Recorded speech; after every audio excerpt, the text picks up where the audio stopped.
Hey, I said it now. Yo, yo, Yo, yo, yo. yo. Yo, yo, yo. We're here celebrating these two knuckleheads below me. They're Canadians. They're having a happy celebration. Oh, and their happy birthday tomorrow. Yes. Rheanna turns 22 plus. I wish. La la la la la la. Yes, King. Yes, King. That's right. Who you king? Who you king, baby? Yo, yo, yo, yo, yo. Yes, I like that crown, Eddie. That's right. Yep. My queen made it for me. Put yourself up on solo. We need to see it. We need to get a little closer look at that, Eddie. God, you're gonna get me in trouble. Boom. Oh, it's got pineapple. All hail the Pineapple King. Yep. Oh, hail the Pineapple King. Okay, just empty drawers and. Oh boy. Oh, good. Nice. La la la la. Hello, Sharon. How you doing? Welcome to the nightmare. The evening excursion here that we're having. Celebration. We're following up the celebration that we're having in Canada. Now it's down here in the States. Next year, come Halloween time, on that cruise, somebody's gonna get bling bling bling thrown overboard. Yes. Oh my Lord! Wait till we get to Grand Cayman. Key West. Going in the water head first. Hold on, Ross is here too. Let me bring him over. Ross. What's up, my man? Hello. Hey, come on. Uno, dos. Uno, dos. Come on, Ross. How you doing? I'm here. All right. We are celebrating Mecca and Rheanna's 10 long years of the poor lady dealing with this man. 10 long years. I'm sorry. What a You have fingers. Yeah. They're all done. You sure you still want to keep 10 up there? You don't want to go make it 9.5 or 10.5 or 9 by having two halves? I don't know how she's dealing with this, but it's a lot of pressure. Oh, well, Ali says that the same way she does with me, so I guess I better shut up, And then tomorrow we'll be celebrating Rheanna's birthday. She turns 22 plus tomorrow. Oh, Yes. We got somebody else. Congratulations. Oh, Scotty. Hey. I'm gonna go get you some sunglasses now. Oh, my All right, Lord. guys. Bear Oh, with the sunglasses. me. Bear with me. I'll be on mute. We have a tornado warning that has just popped, Oh, nice. Oh. Safe Turn there, that Beth. one. and we're right in the center of it. Oh, All right. Easy. I'll be just Be sitting, careful. standing by.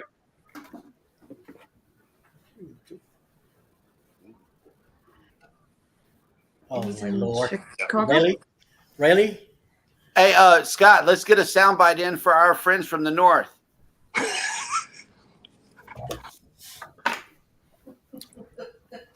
I have to launch voice mod. Hold on. Takes a moment.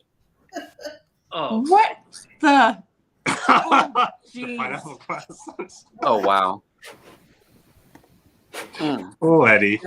And on that note, Reed cruising is fun anytime's comment.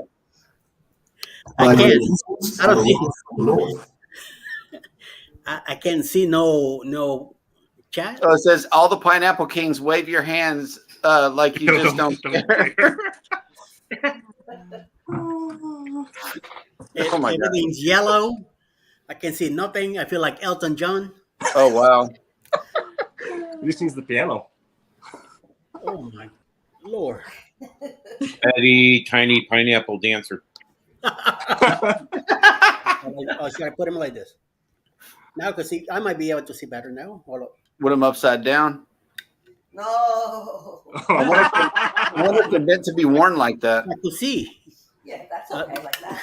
Oops. I might not have him too long. No, not upside down. not upside down. I thought you said upside down. No. I did. I had him right there. You see? Yeah. At least on the zip tights. Let me get the scotch tape. No. We finally have two Scots on the panel. ¿Qué pasó? What We finally happened? have two Scots on the panel. That's right, on the panel, and hopefully we have another Amy in the chat. So we might will be on the compliance also. Yep. Hey, Amy Castellanos, Ima Wild Mango, how you doing? Welcome in, welcome in. Cheryl is also here. Controversial Cruising, who's that? Who let that guy in here? Who let that person in the chat? Young Yard Gamer, what's up? What are you doing? What are we doing? Look at me. I'm your king. Respect the mandate. Will G, how you doing? Hello, hello, hello. Alice Lugo Studios is here. Oh, we gotta be. Who's that? Who that be? Who that be in trouble? S'il vous plaît. Oh my God, this is getting weird. A little bit too weird. I'm gonna lose like 2,200 subscribers today if I keep doing that. Oh, he's got the Oh, there you go. And you talk about me, huh? Here, look at me. There you go, right here. I got this last year for the bloggers cruise. Nice. Never been more than once. And I saw the Naughty Cruiser with a nicer pair. I'm like, I want one of those. So I got some sunglasses coming. It could be here soon from Timu, and I got 9 of them, Ross. And I told Ross I got 9. I don't think he believed me, but I got 9 of them coming. So definitely we giving them off to the guys. So whoever's on that rock trivia group cruise, we all gonna get it. Hey, Anas Manu, how you doing? Welcome in. He's on the other side of the world. He's in, I believe, either India or Singapore, somewhere like that, way on the other side. It's daytime over there, 10 o'clock in the morning.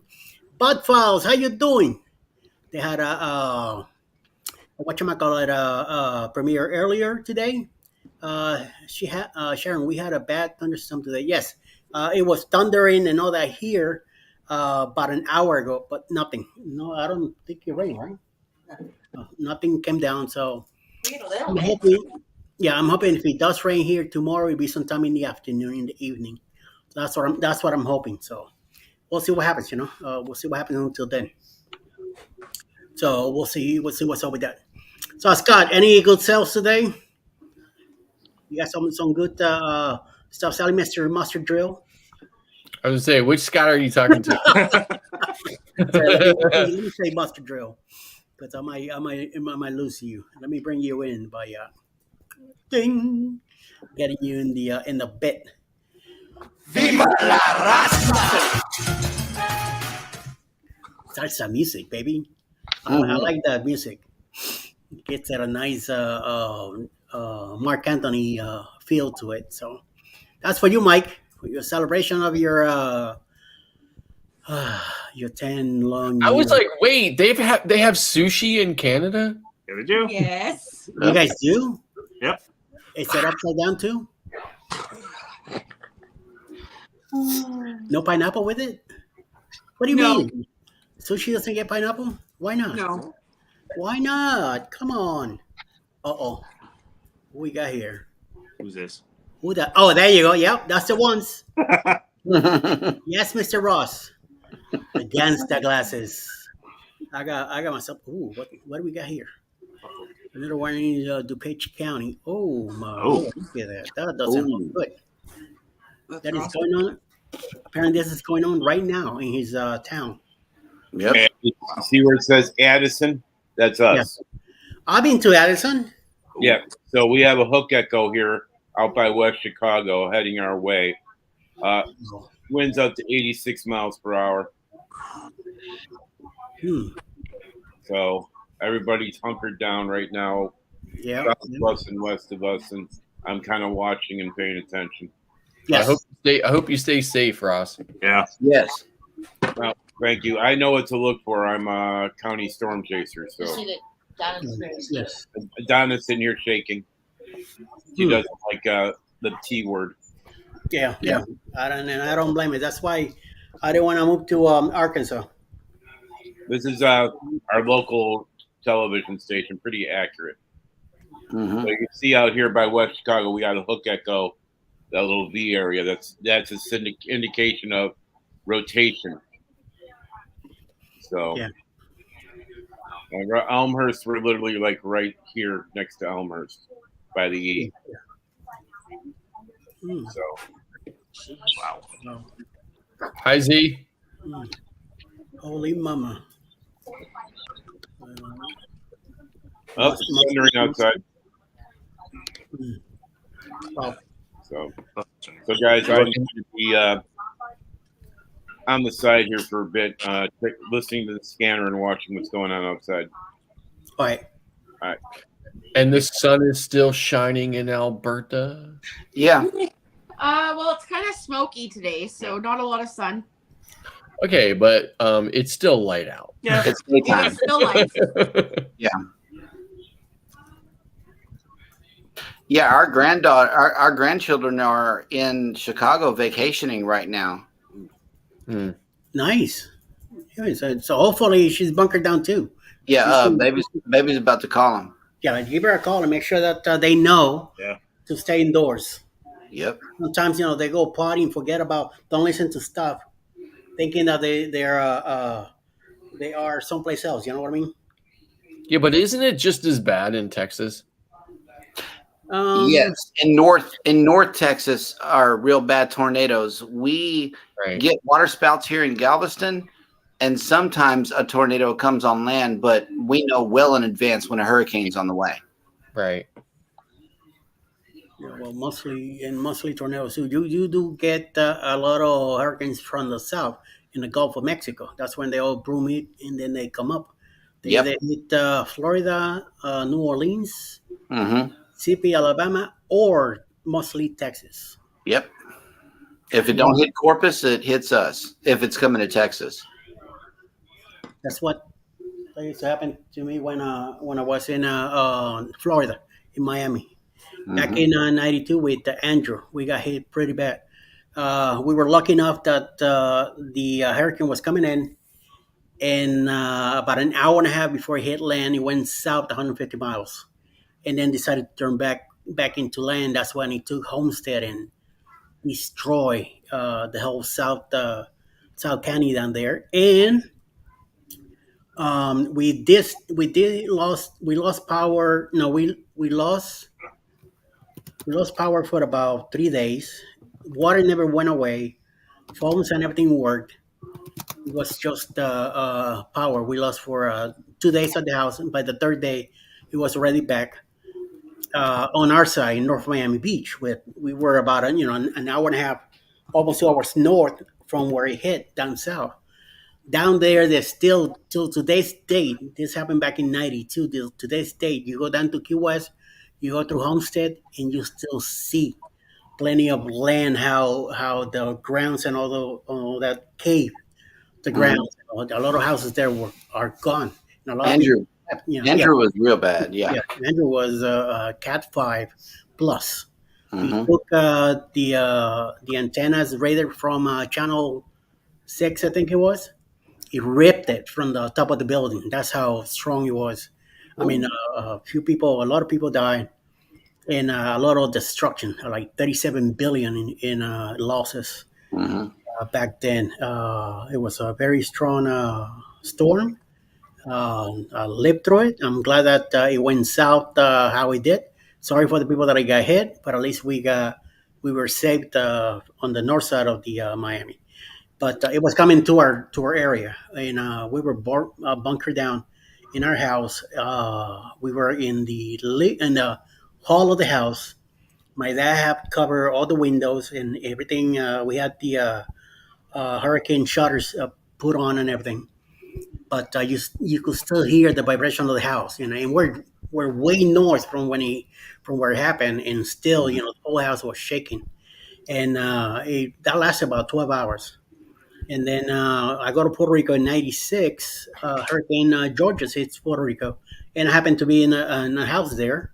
So I lived through that. Went up in the mountains to stay with friends, when I came back down to the house that I was staying in, one of the bedrooms in the back, the roof got taken off. I was without power for a month, without water for a month and a half. I have to go. I have to get together with some of the people that I work with. We have to get together and go to the next town, next city, to go back in the river because that's how bad the water was in my area. My area was the last section to get back into shape. Everything else, you could see the whole valley. We were down in the valley. You could see the whole mountains around, all with lights and everything. And us in our down the valley, all in dark for a month and a half, and then finally we were able to get together with the everybody, all the neighbors. We used to get all together and sit out on the sidewalks and sleep how we could, and Toys R Us at the time I was who I was working with.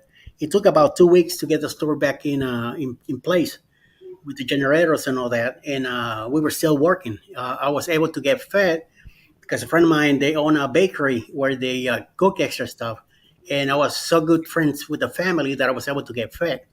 I know a lot of people did not get fed at all. It took FEMA, it took whatever to come over and work.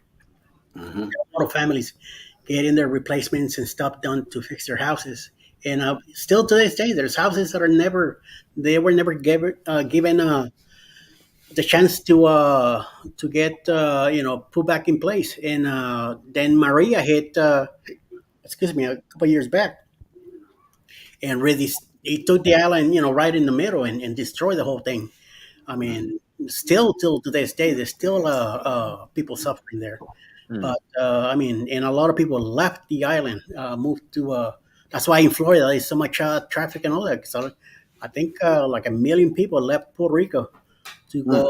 to go to Florida. So that's why it's such a hectic, and prices are so high now when you try to get a house in Florida because of that. That's the influx of people moving over. And at the beginning, the government was giving money like crazy for them to buy houses and stuff like that. Now, stuff is all over the place. So, and there's a lot of construction going on. The last time I was down in Florida in 2019 or 2020, we're doing some remodels down south, and it's construction everywhere. It's just stuff going on everywhere. So, my brother's still Yep. there, and I tell him, get out. Back, fix a house, sell it. He's in North Miami Beach. He's the only one that's still there, and I still got two cousins and an aunt there, but he's the only one from my family that's still there. My sister moved back to Puerto Rico, and my brother, he's been talking about moving north of Orlando, to a more country area, like maybe Ocala or something like that. But he hasn't done it. So I mean, he could get a nice deal for the house now, right now, and move up and get something bigger, But it's all up to him, He's I'm 58, he's 56. He's single, and whatever he decides to do. So we'll see, But other than that, we just move on and see what happens. Then I get Sandy in New York, one of those deals, either a hurricane after another, and something else going on. So, hi, hola, Emily, how you doing? Hey, Good. Emily. How are you guys? Annie invited me, so thank you for the invitation. And now we have two girls in Yay! the cast. Oh yeah, there's the other one. Hey. By the way, her birthday's tomorrow, and their wedding anniversary is today. 2 years Awesome. of What are her. you gonna do? She's been putting up with this guy next to her for 10 years. So What are you gonna do for your birthday? We're going to a car show tomorrow. Cool. I think it should be fun. no ice That's cream gonna or be a a cake. lot of No, we're getting our fun. cake.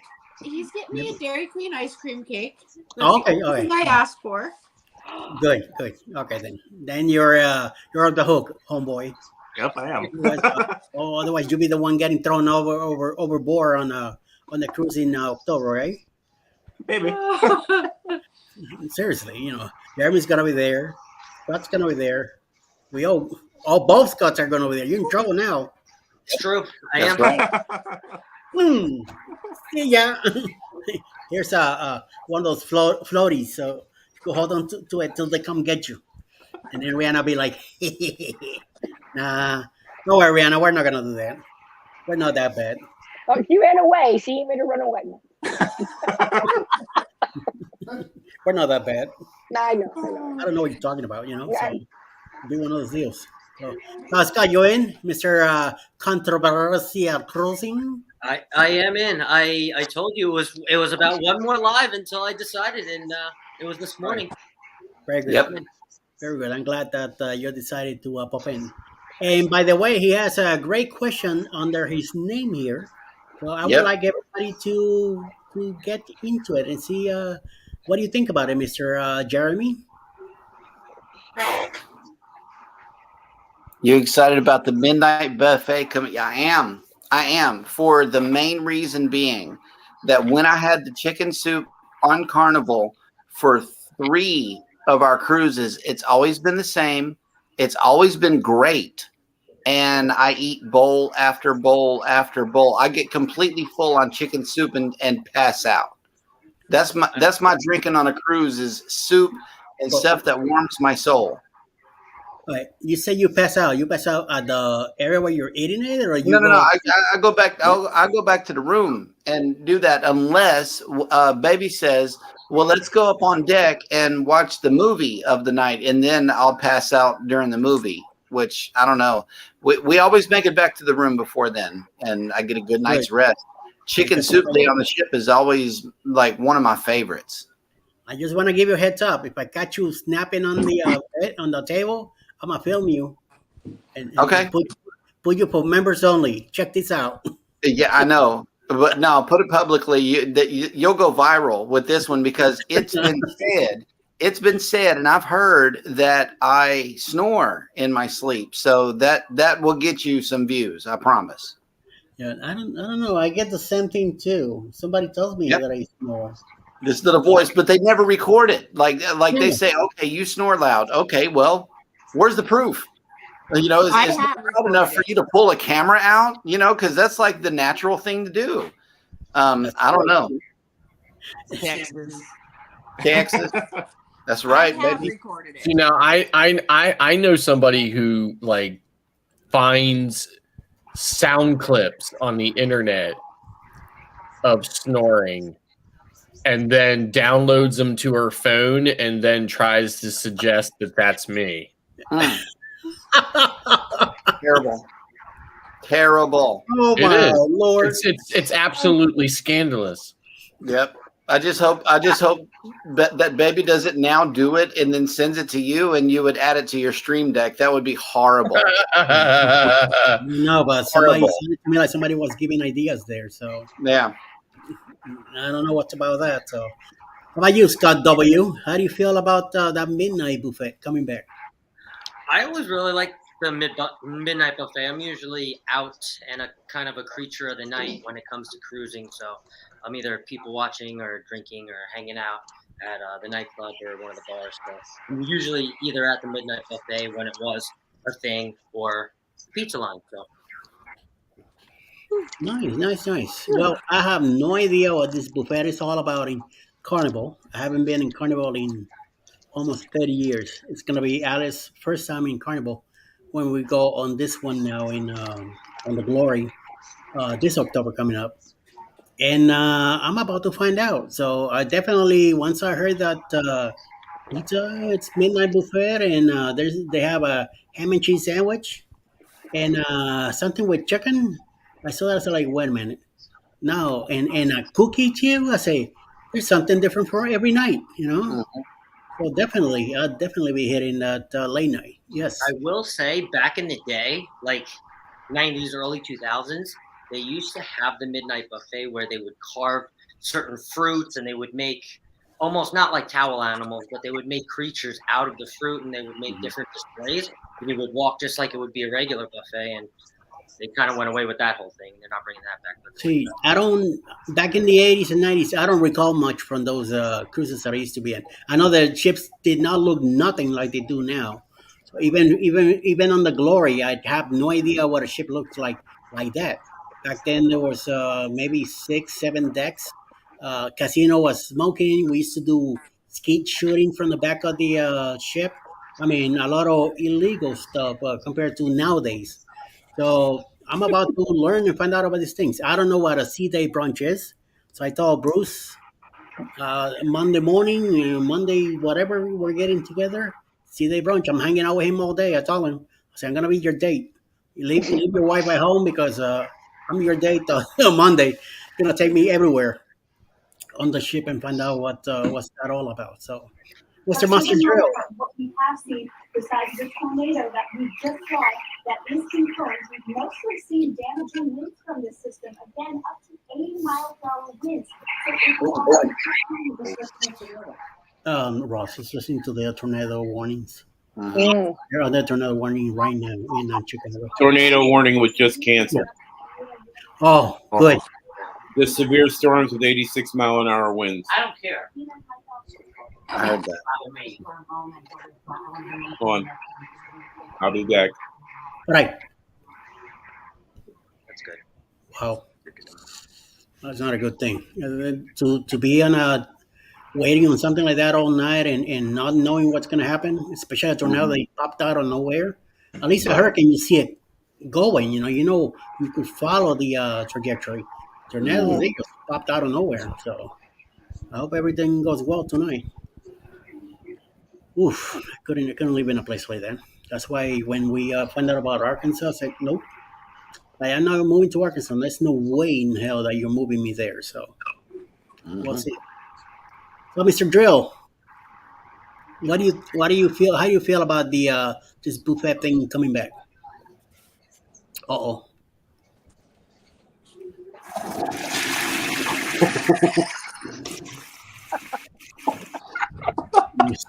You said a lot. Okay. Wow. Alrighty then. That's how you really feel?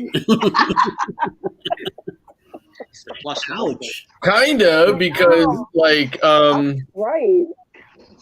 you know, at midnight I'd rather be in line at Pizzeria de Capitano. Oh, okay. They, So, well, I mean, the line stretches all the way around the ship 4 times at midnight, but you know, I'd rather be in that than So you think they'll have both Cocina del Capitano and the buffet coming back both at the same time?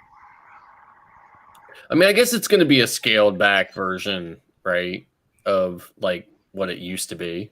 Yeah.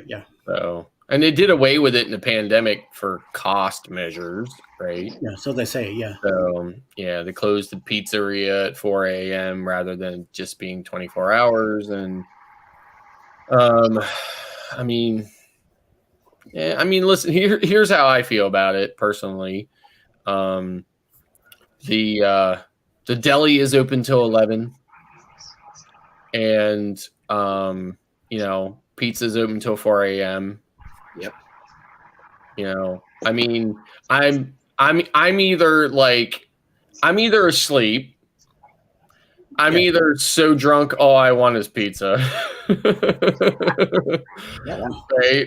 Or you know, whatever. But I mean, like, I don't know. I can't imagine like being like, oh boy, it's time to eat again. I've already eaten 11 times today. All right, I can't wait to eat again. True. So you know, that's kind of how I feel about it. All right. Yeah.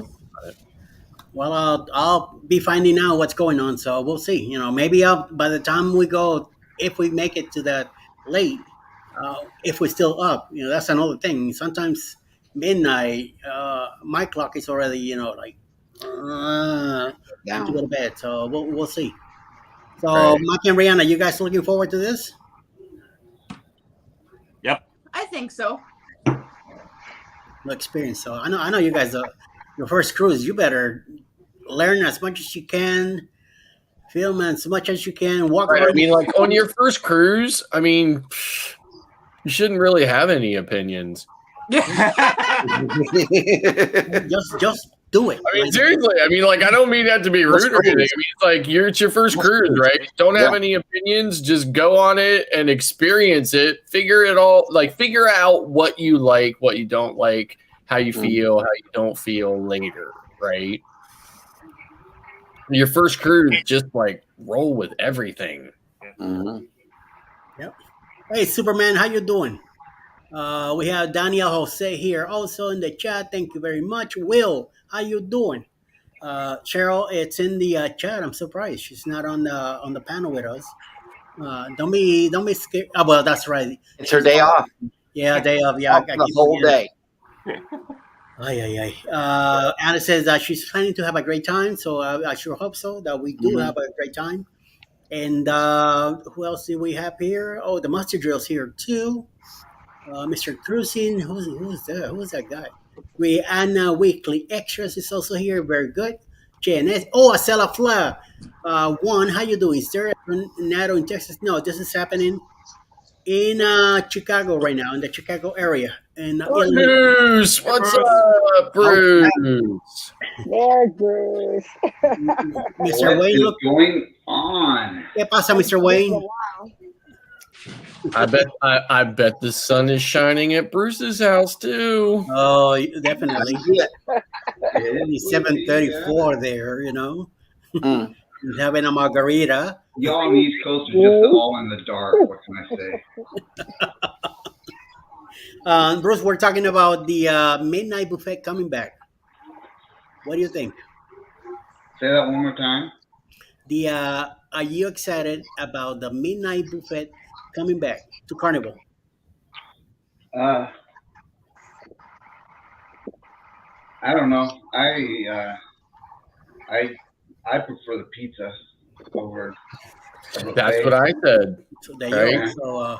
So Mustard Dill gave us the best answer so far. I don't eat that late very often anyways. You know, midnight, I'm probably in bed anyways. But if I did get a snack or need something to eat, I would probably do the pizza before I did the buffet.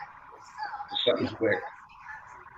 Yeah, I'll definitely get it if it's earlier, but maybe by midnight I might not. Even if I'm awake, I might not eat that late. Now, if they brought back the chocolate. Oh, I mean, yeah, like the chocolate buffet at midnight on Royal Caribbean. I remember that.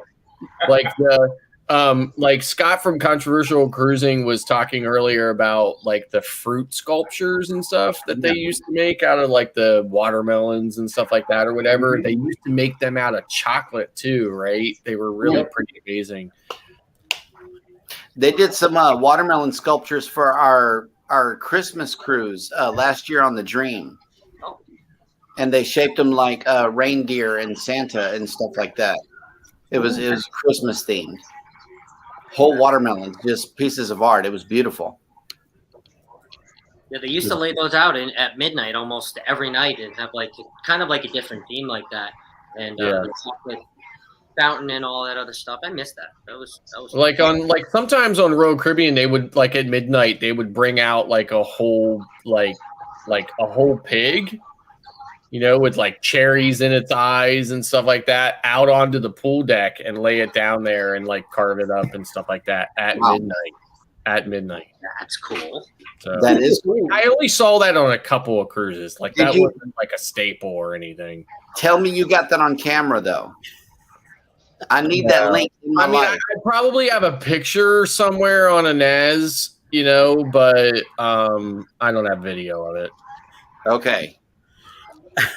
Wow, that would have been like on a Hawaii trip or something. Yeah, because then they would have that, and then they would have some other stuff, and then they would have like drinks and actual carved out pineapples and stuff like that and everything. So that was like the old school. That was when they were still putting chocolates on your pillow at night. Hey, Jeremy, how you doing? This is a lot of people. Yes. We're not full yet. I still got 2 more spots. And Alice says the chocolate buffet sounds awesome. Yes. Yeah. That'd be great. That'd be great to have. What do we got here? Oh, here we go. Thank you, Ross. Per John Field from his website. Lots been asking about the rumors that we're starting up the midnight buffet that we had many years. The answer is no, we won't. But we'll be complementing the wonderful pizza we offer with these late night options. So this is the new late night menu, late night snack menu. Yeah. And I just hope that if they say Chicago pizza, that it's really Chicago pizza, not a fake facsimile. Yes. Then I guess I'm on my way to El Capitano. So definitely. Yeah, I don't know if I still have. I don't know if I still have that. Do I still have that image? Like I took it off. I took it off of my. I took it off of OBS from this morning's news story, but if I still have the graphic or not. No, I probably deleted it. No, I bet. 'Cause, I mean, I only have like 9,000 terabytes of storage, so I get a little concerned that I'm using too much, right? Hey, I would, Coco! I would never be concerned about storage at that point. Hola, No, Coco! seriously, like I probably collectively I have about half a petabyte of Petabyte? storage capacity in my house, like total collectively, but I still get worried about using it all. So where's Clock at? Why isn't he in here? He said it'd be It's, here in 20. yeah, be there in 20. So I think he was taking one of his daughters to one airport and the other one to a different airport. So I don't know. He told me he was going to be a little later if we were still on. So See, I'm still like for next month on Oasis, I'm still debating: do I drive to Bayonne or do I take Amtrak? I'm still trying to figure it out. well, check on the price of leaving the car in Bayonne compared to if Oh, you that's use the 25. I train. mean, that's easy. That's $25 a day. There you go. Yeah. I mean, so that's $25 a day. So that's like $150 for 7 days or so, right? $175. So yeah, it's easy. So an Amtrak's like $50 each way from Newark, and then there's Uber, from the Newark station to Cape Liberty and back. So see, if we were to take Amtrak, you might take 2 days. Clock says 30 minutes now. To the group for Amtrak from here from Atlanta. So who knows? Well, how long is the Amtrak ride? what's that? How long is the Amtrak ride? 2.5 hours. It's about the same. For Amtrak, it takes me about 2.5 hours to get to Bayonne anyway, like by car. So distance wise, it's the same, obviously, but I'm just trying to figure out. Like, there's a convenience factor of like driving. Because then I can just stop wherever I want and stuff too. So, but You can make a Wawa stop on the way or on the way back. exactly, Ross. See now, like That's why he's torn. Exactly. That's why he's torn. Yeah, definitely. I only live 2.5 hours west from Wawa headquarters, but yet they'd rather expand to Florida, Virginia, North Carolina, everywhere else, and the hell with us here 2.5 hours west, right? Definitely. Telling you.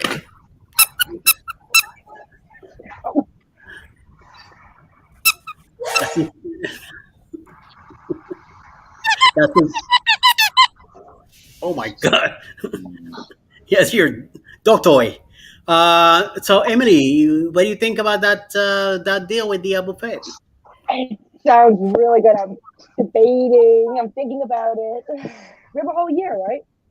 Yes, you got a whole year to pay for it. So, but it sounds really good. I should be brave and like try to go with the guys. Probably because I'm traveling by myself, and I just travel technically by myself because my cousin abandoned me.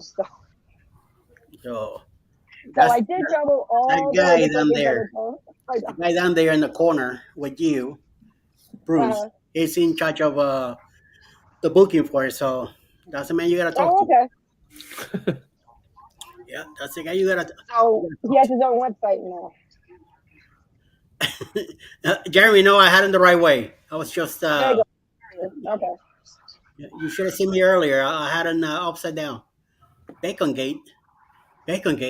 Yeah, the Gaylors have been talking about You still can't get bacon every day on the Carnival ship. What are you talking about? I don't know. I've got bacon whenever I've sailed 7 times since the restart, only on Carnival, and I've had in the beginning when the restart happened, they only offered bacon every other day. Yeah, no, I definitely have pictures of when it said bacon. It was a vacation day. That's what they called it, a vacation day, and they had a sign up on the top of the buffets that would say, "It's a vacation day" or something like that, right? Mm-hmm. But I haven't seen those in recent. No, really. we got bacon. There's bacon every day. We just got off the celebration 2 months ago, and 2 months ago, and they had bacon every day. Yeah. And I was on celebration in December of 22, and there was bacon every day. Right. It happened to me on the Sunshine in March. There was bacon every other day, and everybody was kind of pissed about it. Oh yeah. Really? Yep. Everybody was asking for it, and it was every other day. It was a 5-day cruise, so we got it. They gave it 3 out of the 5 days. Okay. Kind of I don't look for it if I don't, if they don't have it, I'll be okay with it. And then if they do, I'll probably take an extra piece or something. Yep. And I don't. I'm more of a coffee guy. Make sure you have coffee. Bacon, I could live without. I have a pack in the freezer here. It's been there for 2 weeks. Do I remember having? I just saw billboards that said that Wendy's is open till midnight or later again. So I think the world is officially back to normal. Mm-hmm. Good. They sell a lot of bacon too. So speaking of bacon, did you guys know that they did a survey of vegans, and vegans said if they were going to go back to eating meat, what would turn them is bacon? Wow. Yes. Just think of it this way: bacon is pig candy. They give their lives to show us love. Yep. I mean, it's still in the pig family, but I will take the Carnival ham as a comfortable substitute. Mm-hmm. I got no problem with that. Even Canadian ham, I'll take that too. I don't have a problem with that. As soon as it's a ham, I don't care. Canadian ham. Put it on a sandwich. I prefer English bacon. I take the spotted. You know what? Also, I ain't got a problem. As long as it's pork or beef, bring it. I don't got no problems. Sorry, I'm not a veggie, so I like meats. Not a veggie either. Yeah. Jeremy, I'm curious. Did Cheryl see my comment on House of X's train video? I believe so. Okay.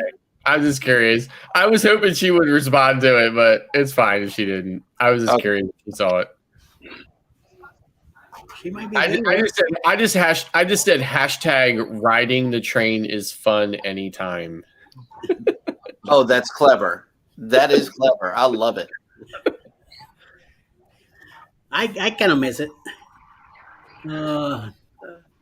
Competitive cruise eating. New sport. Yep. I seen some of those. I saw whatchamacallit, and scare rats. that's Cheryl.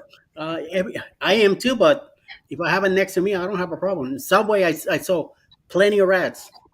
On the tracks. On the I track. see all the time. On the train. Inside the train. Everywhere. I've been on trains where they pop in, so Not very often. no, very often, but they do. Not very much. Oh, of course, during rush hour, so many people that they know better. They get the kick. Somebody will kick them down to the track, so they know better not to come up and deal with people. People don't take their that crap. They kick them. Yeah, I mean, you can definitely see them like during the day when everybody is around, but for the most part, it has to be like, when almost nobody's around. When our daughter and granddaughter went up there last December, they literally took a picture of a rat on the subway. And that's what turned her around. She's like, I'm not doing that. But then we had to when we went up there. So, yeah, I don't know that she's going to be. Oh, wow. comment. Now I'm not going to be able to sleep thinking about rats. And Ross keeps showing this thing that looks like a rat too. So I know, right?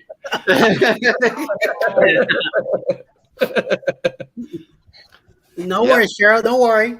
Well, no, I'm worried because that means that it's no sleep for me too. Why? Sleep on the sofa. No, Oh my god. I'm good. Dog toy. It's not big enough for you.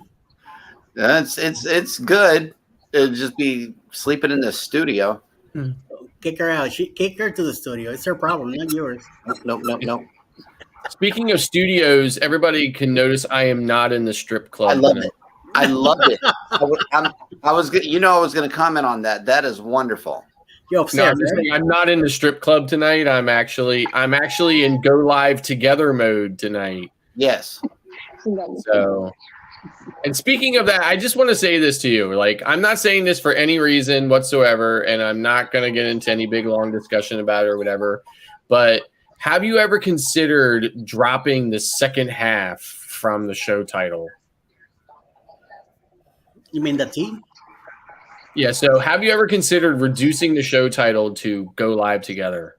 Oh, okay. We got to talk to the show conceptor about that. Of course. And I'm not suggesting that you do that. I'm just asking if you ever did. Right. And now we gotta wait all the way till Monday to ask her because she's off today, and then the weekend, who knows? She might not sleep tonight. So I like that title. I mean, for you guys, it sounds great. I like it.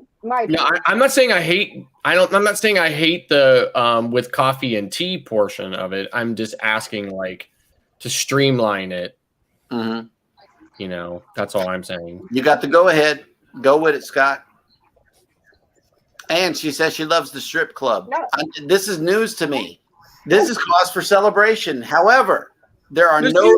I agonize over I bought and returned about 1 million different light concepts for the studio, right?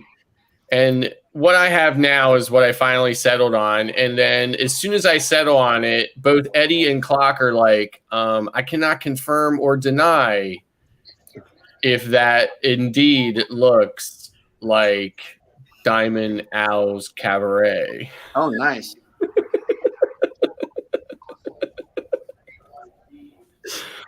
So anyway, okay, I'm rolling with it for right now because I'm tired of testing out light concepts for the studio. So yep. I like it though. If the word stage just stuck out a little bit more, it would add flair to it. Well, you know? I mean, here's the thing about that, right? I'm a victim of really excellent camera, right? So I have this ZV-10 down there with this G lens on it, and it's really super sensitive about lighting, right? So unfortunately, unless I pump up the key lighting, that then makes me look, as to quote my friend Jeremy, pasty.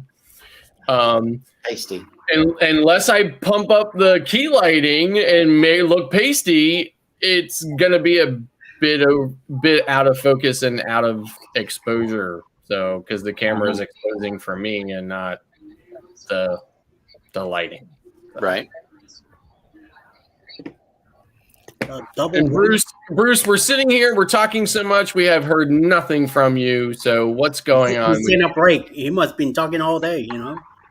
I have been talking all day, and I'm listening to you guys talking right now while I'm answering some emails. I mean, I've been talking all day too. I've been doing travel agent stuff all day today, but you know, I've been swamped today, so it's been crazy, but it's a good kind of crazy. So oh yeah, for sure.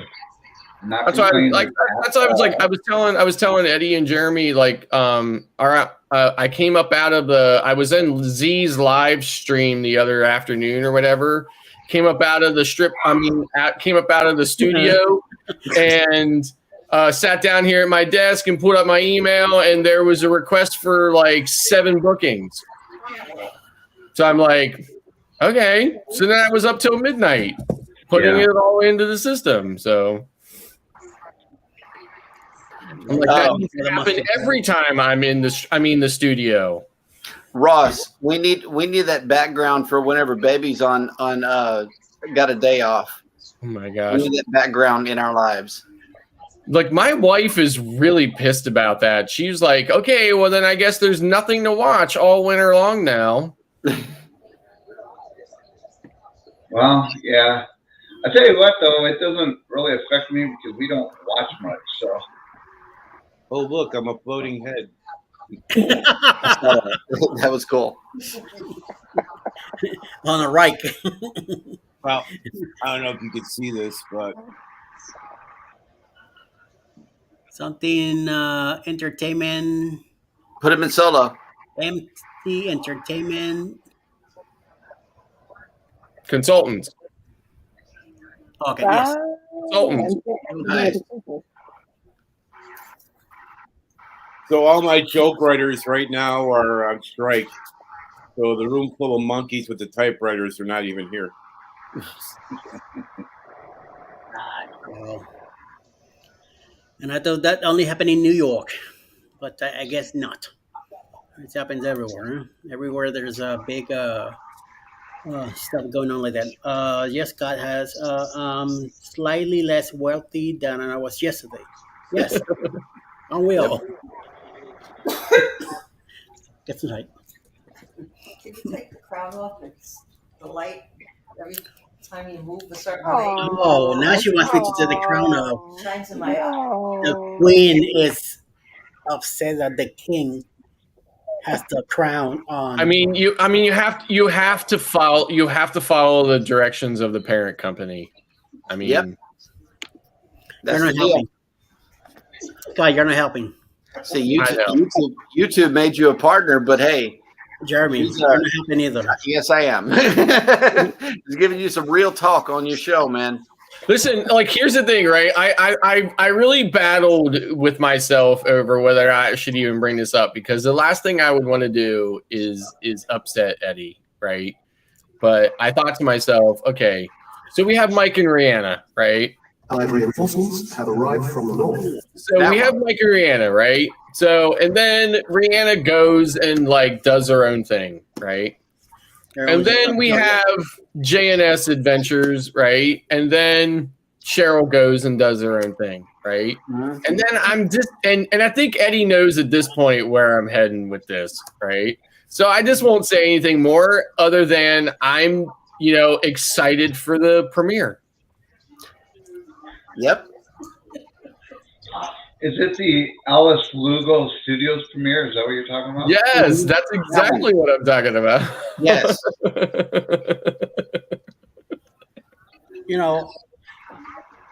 Jeremy is what, 6'5", 6'7"? Maybe Alice Lugo Studios ought to do a group cruise. I'm only 6'1". Yeah, sure.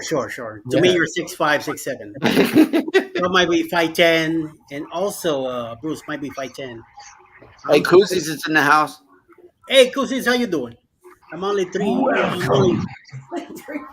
feet. I'm only 5'3" and a quarter tall, but this here, right in the right place, will bring you down shorter than me. So be careful. That's what's crazy about short people. They can get me at any time. That's right, especially you, Mr. Tall Man. Batman, I got you. Bruce, they were saying that I'm the tallest person that's going to the bear excursion and that I should try to outrun all you guys. I need your feedback on this. Well, just because you're tall doesn't necessarily mean you're fast. That's right. I mean, Bruce Wayne will be faster than you. But hey, Jeremy, all you got to do is be a little bit and trip one person, and you're good to go. Okay. That will be me. Reach out that leg. I don't know. I'll be the one sitting on the right on here thing, and then I know my tire is missing. It's like, what? Look at what Clock just said. I know. That's what I'm laughing about.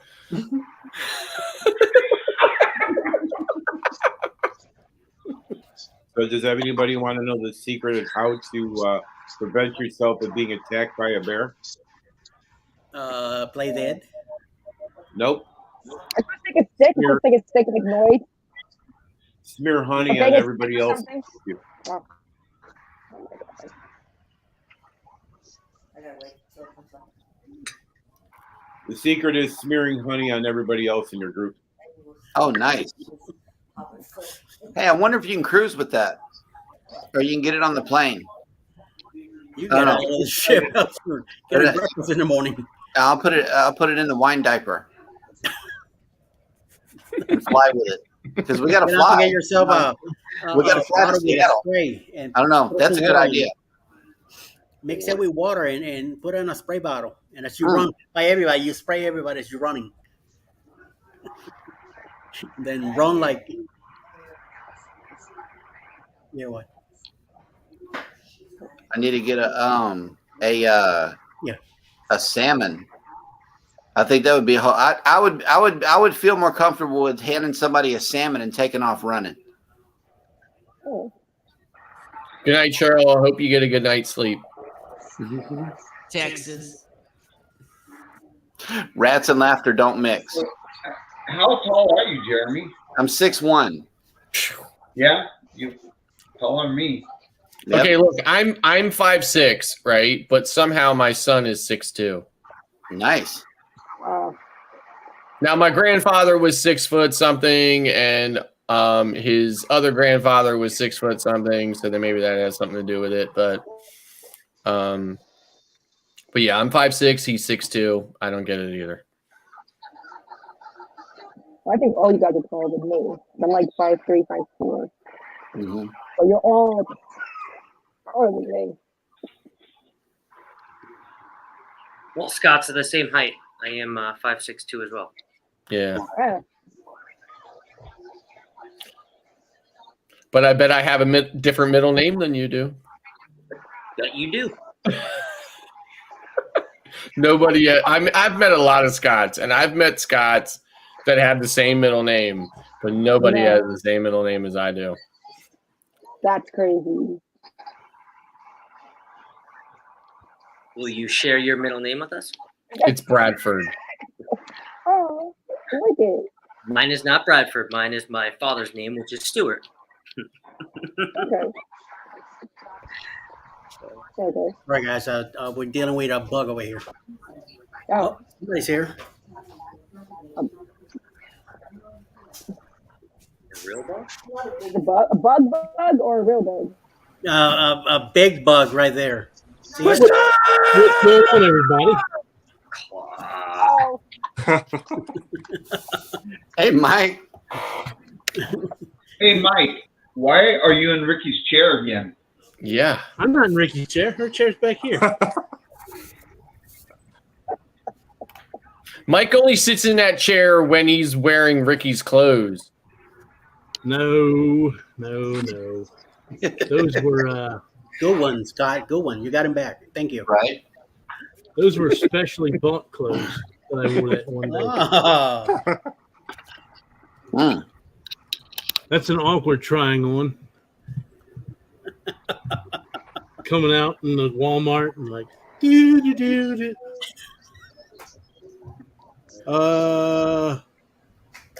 Mind your business. Oh, bring some water, baby. Please. Yeah, let me get a few bottles.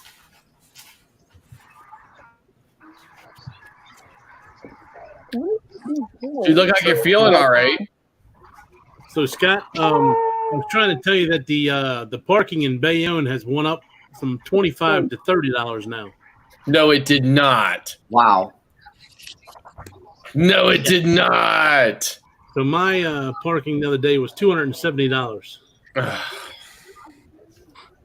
That's like the worst part of Bayonne, honestly, is that parking. It's insane, right? Like I just.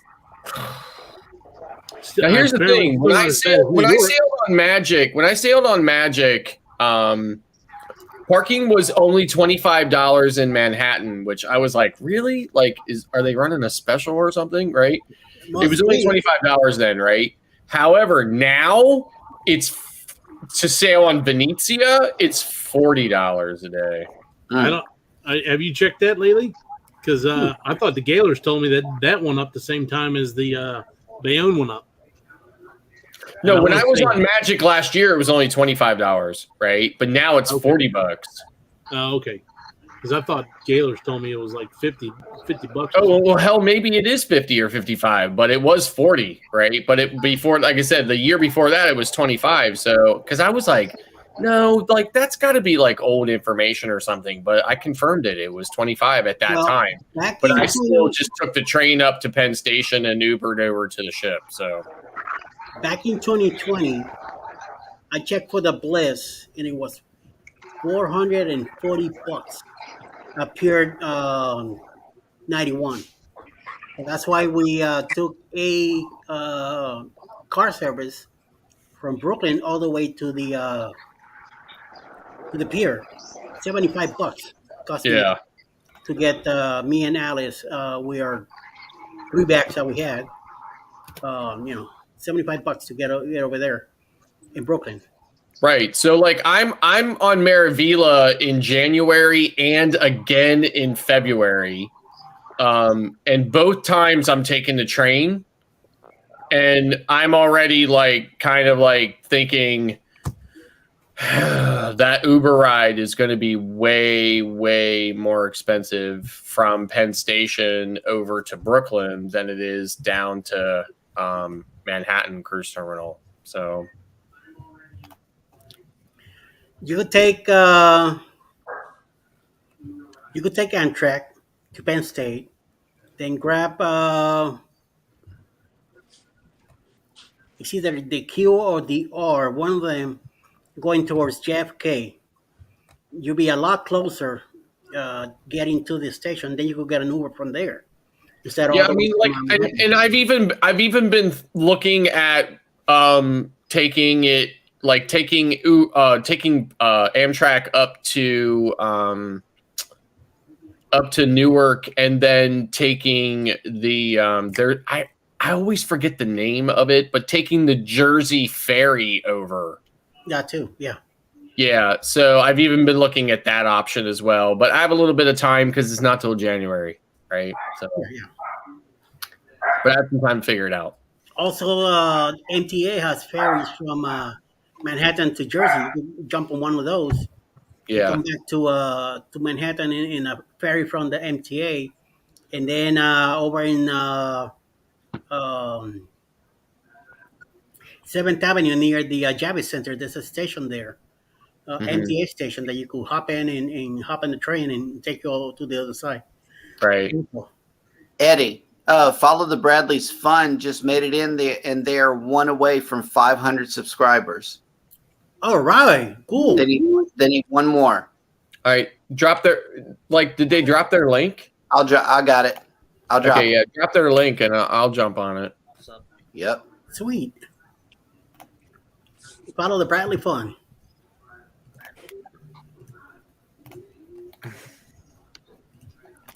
Jennifer from Embarkation Nation. Welcome.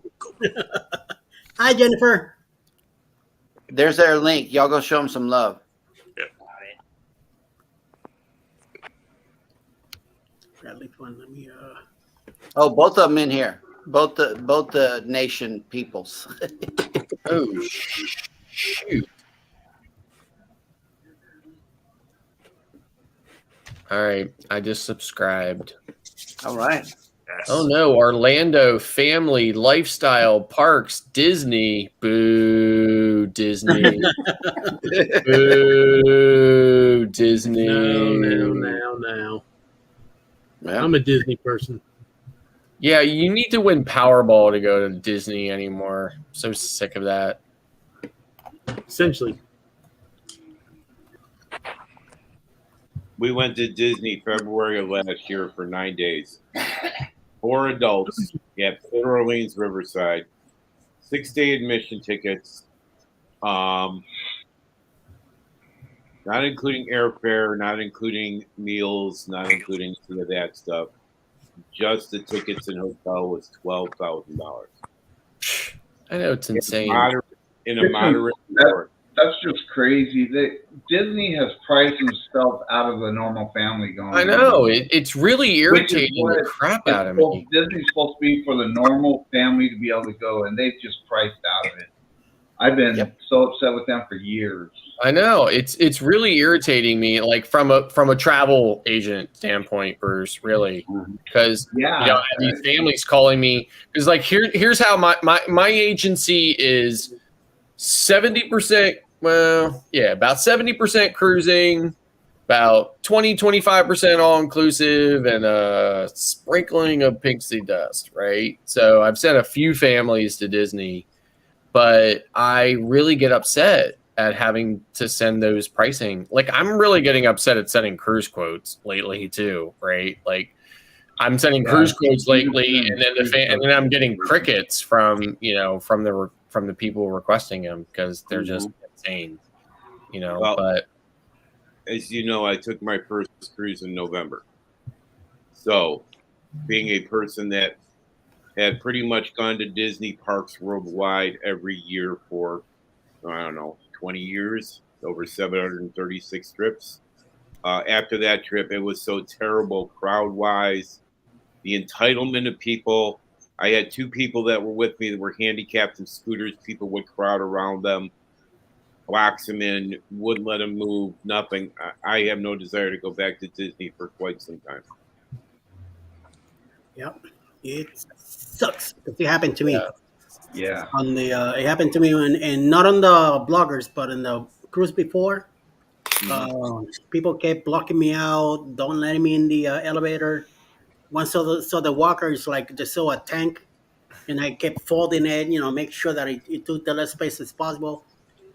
It was, I wanted to curse people out left and right, but I kept my so now what I've been doing the last couple of years, but again, this is just from a travel agent standpoint, right?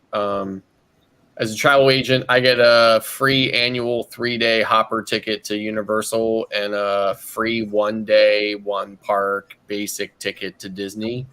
So when I'm and I my birthday's in everybody in my family was born in October. My grandmother used to say it must have been a hell of a cold February, but in any event, so everybody's been born in October, so we always cruise in October for sure, like no matter what. So every time I go to Orlando or whatever for a cruise in October, I go early and then I go to Universal on the free travel agent ticket and to Disney on the free travel agent ticket. But that's the only way I'll do either one of them anymore because they're just getting too crazy priced for what it is that they're offering. So, So the Disney ticket, you get one ticket per year. Is that what it is? So you get one day, one 1-park basic ticket at Disney, and you get a 3-day hopper ticket at Universal every year. So and I expect it to go away. I expect it to go away. And I mean, like if next year or this year is the year that they're like, hey, we're taking that away, I'll be like, what a shocker, because I mean, the benefits of being a TA from that perspective have been dwindling for a very long time. So it's just a matter of time before they take that crap away from us as well. So there you go. Somebody's finally talking some sense into Jennifer. So, but I see it, right? Like the Universal ticket is way better value than the Disney ticket. I mean, it's only a 1-park 1-day ticket, right? And I mean, listen, don't get me wrong. I'm grateful for it. I appreciate it. I really do. But it's not like, it's not like you're getting like the full, it's not like you can visit every single theme park, kind of like with Universal you can. And Universal gives you the hopper because you need the hopper in order to be able to take the Hogwarts Express between the two parks. So the last couple of years that I've used the Universal TA benefit, The first year I used it, I went to Volcano Bay as well, but I'm not really into water parks too much. So, so I didn't do that beyond the first year, but I definitely go to Universal and Islands. So, yeah, I mean that's the other thing too. You have to do the training every year, but I do the training every year anyway. So, you know, who doesn't want that really amazing certificate coming, you know, from Disney and you know, so that so you can hang it up there with the other 10,000 of them that you have on your wall or whatever. But yeah, I do the training every year anyway. I keep up with everything. So I'm gonna do mine just so I can get my free ticket. yeah, I mean, listen, I mean, I'm not no, like, get me wrong. I'm very grateful for it. It's definitely better than nothing. You know, I'm not saying anything about it as far as that goes. But it is only a 1 day, 1 park ticket. It's not like you can do the whole, you know, the whole thing.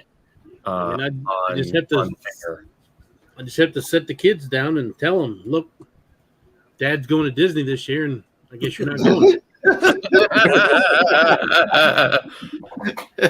Clock.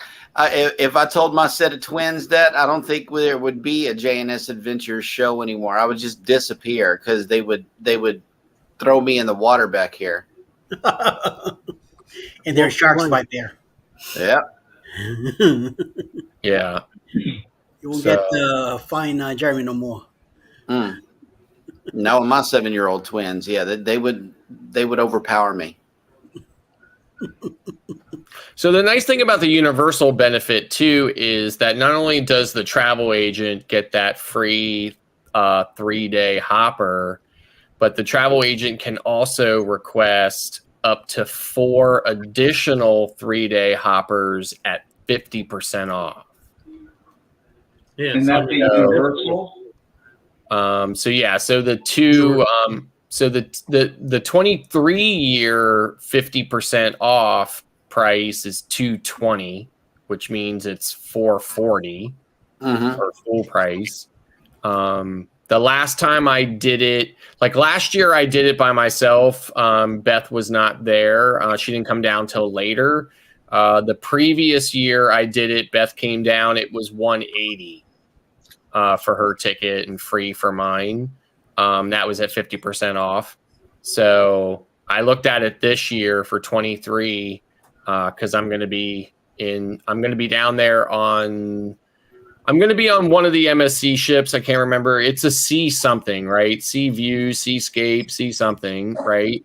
And then I'm going to be at a Marriott timeshare resort for a week, and then I'm going to be on Wonder after that. I'm going to be getting off Wonder while everybody on the panel is getting on Glory. But yeah. Yes. So anyway, I looked at it this year. So the half price ticket is $220. We're still trying to decide if we're going to do it or not. So. Scott, you on Glory? No, I think I'm on the Paradise. I got confused. It's going to the next booth on 24. Mm-hmm. Yeah, next year. Okay. Not this year. I know I am on the Glory this year. Bruce is in the Glory. Mike, you're in the Glory. Janice is in the Glory. Yep. Cheryl's is in the Glory. Moonlight Adventures is in the Glory. Alice Lugo Studios is in the Glory. Alice Lugo Studios. That's right. That's right. I looked really hard. Like, so Alice this is what Alice Lugo Studios is the headliner. Yeah. You're the secondary. I tried really hard to find a way to get off of a ship in Port Canaveral, travel to Orlando International, get on a plane, fly to New Orleans, and still get on that ship, and it just was not happening. If there's a will, there's always a way. And you know, I was trying, Bruce. I mean, I ran every single possible way. I mean, it just isn't possible for me to get from Port Canaveral to New Orleans in the time that I need to get on there. But I tried. I even had a cabin on the Glory optioned just waiting for a flight option to show the way, and then I was going to go all the way in on it, but just didn't How happen. long of a flight is it from Orlando to New Orleans? It's only an hour and 10 minutes, but the problem is that the flight times don't line up right for me to get there in time. There's no flights that are like at noon or 1 or something. No. I think there was a flight at like 10 and another one at 3. Oh. So that was the problem. But I tried so hard because I was ready to just say, the hell with the laundry. I'm just going to wear dirty clothes for another 7 days and go. So, but I am platinum, so I guess I could have sent stuff to the laundry when I got on Glory, right? So, right. But platinum.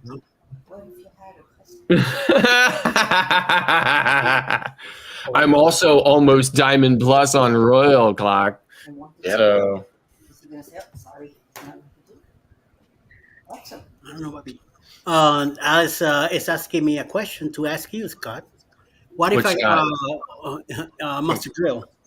Oh, by the way, Scott W. Every time you put a comment on the chat, it comes out 6 times. Yes. Right. I don't know what's that about, but yeah, I was wondering about that, but we lost somebody. It's still the remnants of StreamYard's thing from last weekend or whatever. Because StreamYard was doing the same thing with mine for a couple days. Oh, wow. Right. So, Mr. Master Drill. Oh, Emily. We lost Emily. I had 2 mics, 2 Scots together, and now she threw it all off. I saw you were doing that. You were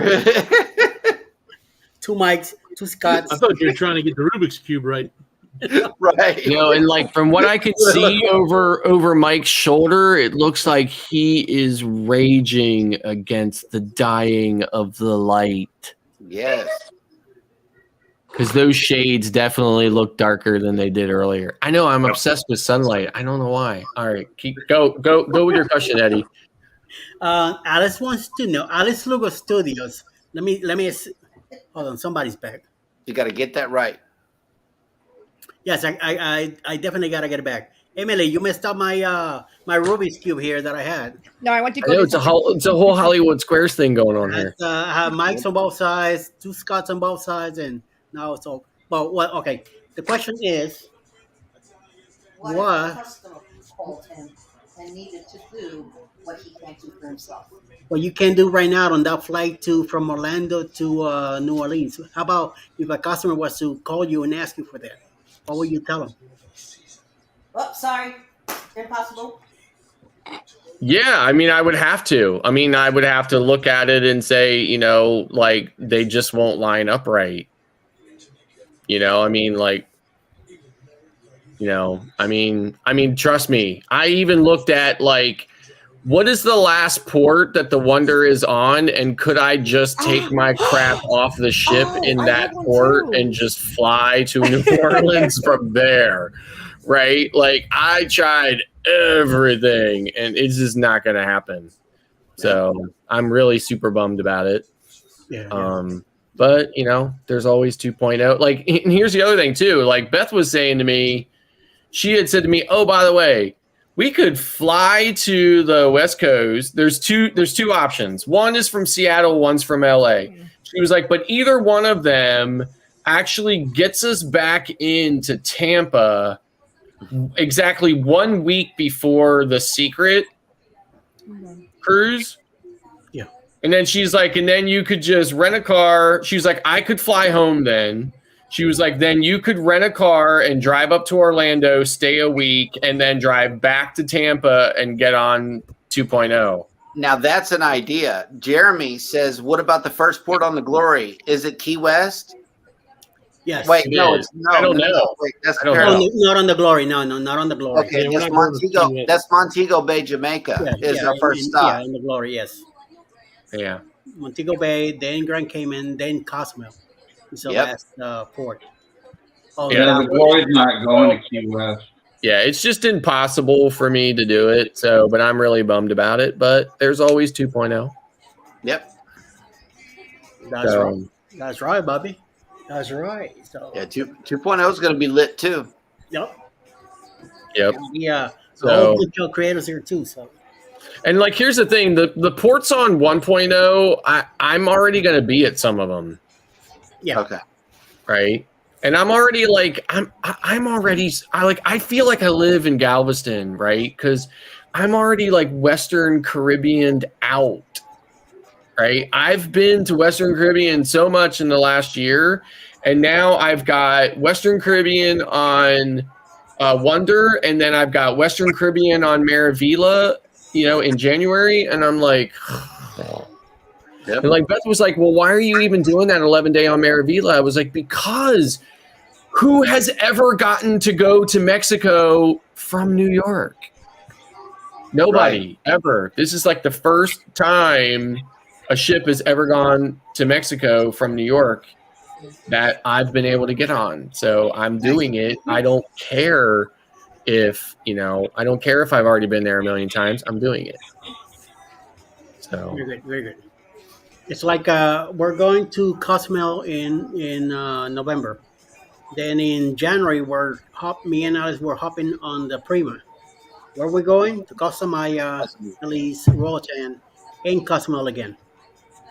Good thing in June we're going to Bermuda. But then the Tampa one, I'm glad we're going to Key West, Montego Bay, and Grand Cayman. We're gonna be there for the second time. This time we'll know what type of excursion to do. Mm-hmm. And then we'll see.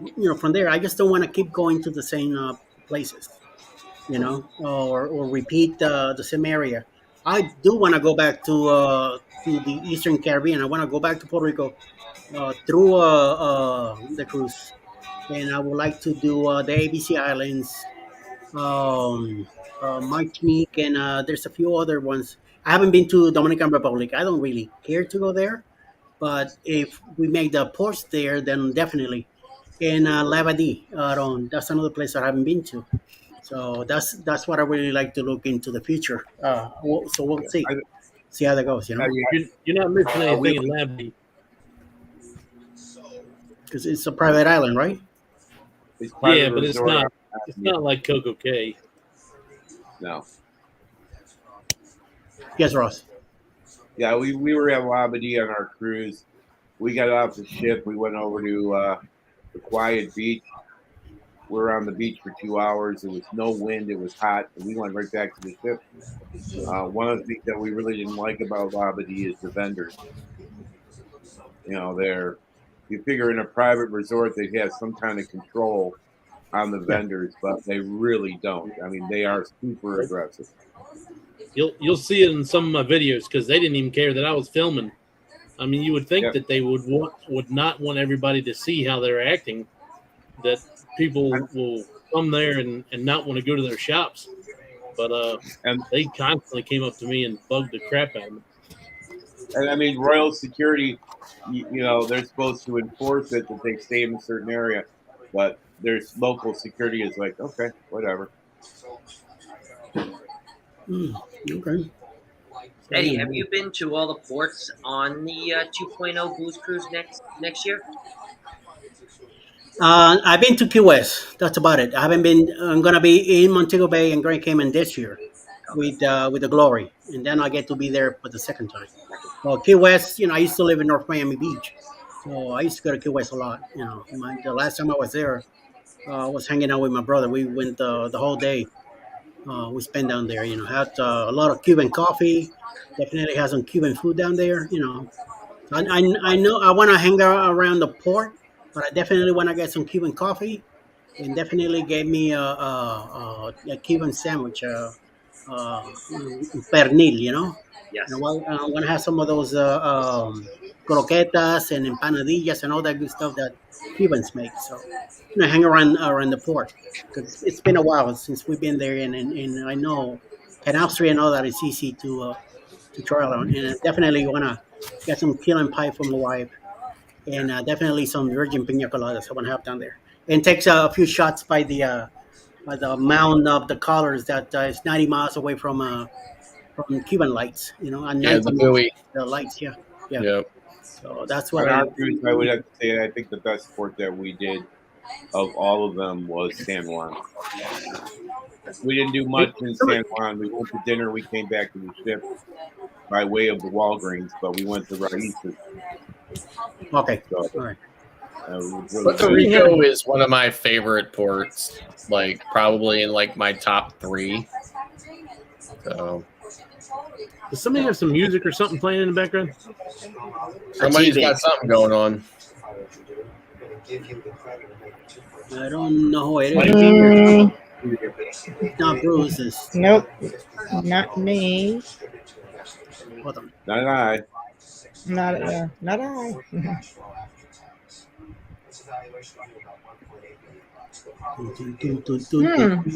What's it sound like? It's like a TV. A TV. Like news. Oh, like it's.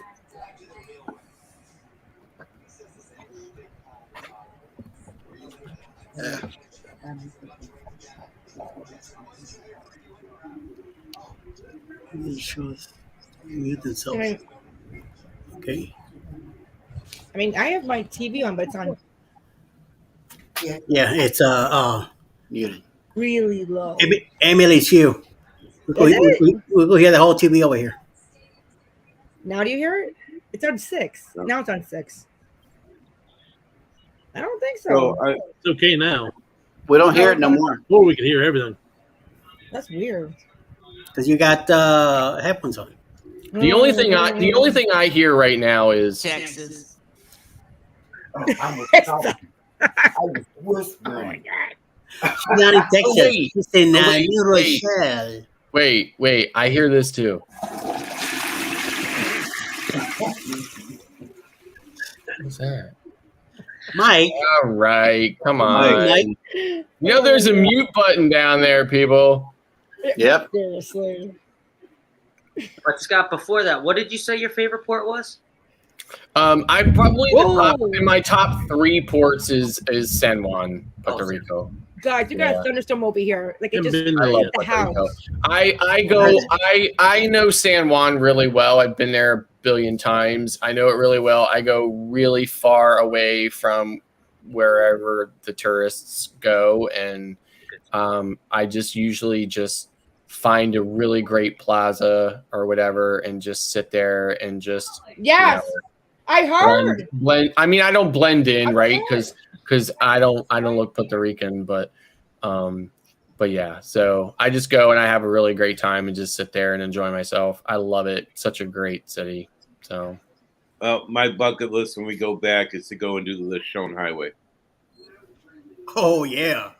Bacalaitos, empanadillas, piononos, all that greasy good stuff. Oh yeah. Make sure you get yourself either a nice cold drink or a nice cold beer. Is that where we get the unwrapped fruit from a bucket that Scott was talking about? Unwrapped Because I'm fruit from a going. bucket? Because I'm Is that what you going. no, it was a cream stuffed churro. All right. Okay. And trust me. I was just like, oh shit, Scott, what are you doing here, man? Like you're gonna if you don't die, you're gonna be in the bathroom the whole time on the Mariner all the way back to like Florida, right? Sounds like a good time. I was like, but you know what? I listen. I have this refrigerator magnet, okay, that I got in St. Martin one time, right? Because I have lived by that philosophy long before I've had the magnet, and it is simple. It's got 4 letters on it. YOLO. Okay. So you only live once, man. YOLO. Okay, Right? well, I'm going to San Juan in September coming up, so I might have a bucket churro. No, I had that in Cozumel. I had that bucket churro in Cozumel. Oh, okay. I thought totally it in Cozumel. was San Juan. Okay, but here's the thing. I have been to Cozumel more times than like I can even count. And the next time I go to Cozumel, which isn't going to be long from now, I am totally going in to the XO store and I'm going to look around a little bit and then I'm going to walk up to the cashier and say, where are the hugs and kisses? Because I'm here to buy them. and they'll probably go, "Okay." Yep. Yeah. I'm just we going to need do to, it just to see what the reaction is because I cannot walk past another XO store without wondering if they're selling hugs and kisses in there.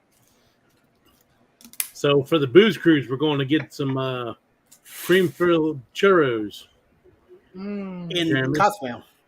Cosmo. Listen, it was just random, and that would have never happened had I not gotten the harebrained idea that I was going to walk from San Miguel back to the cruise ship. Took me 3 hours. It was amazing. I ran into so many great people, talked to them, had conversations with them. I saw so many things that I would not have seen. I mean, I would have seen them blowing by in the taxi, but I wouldn't have seen them the way I saw them when I was walking. Right.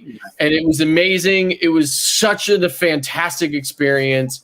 I could not ever replicate it again. It was incredible.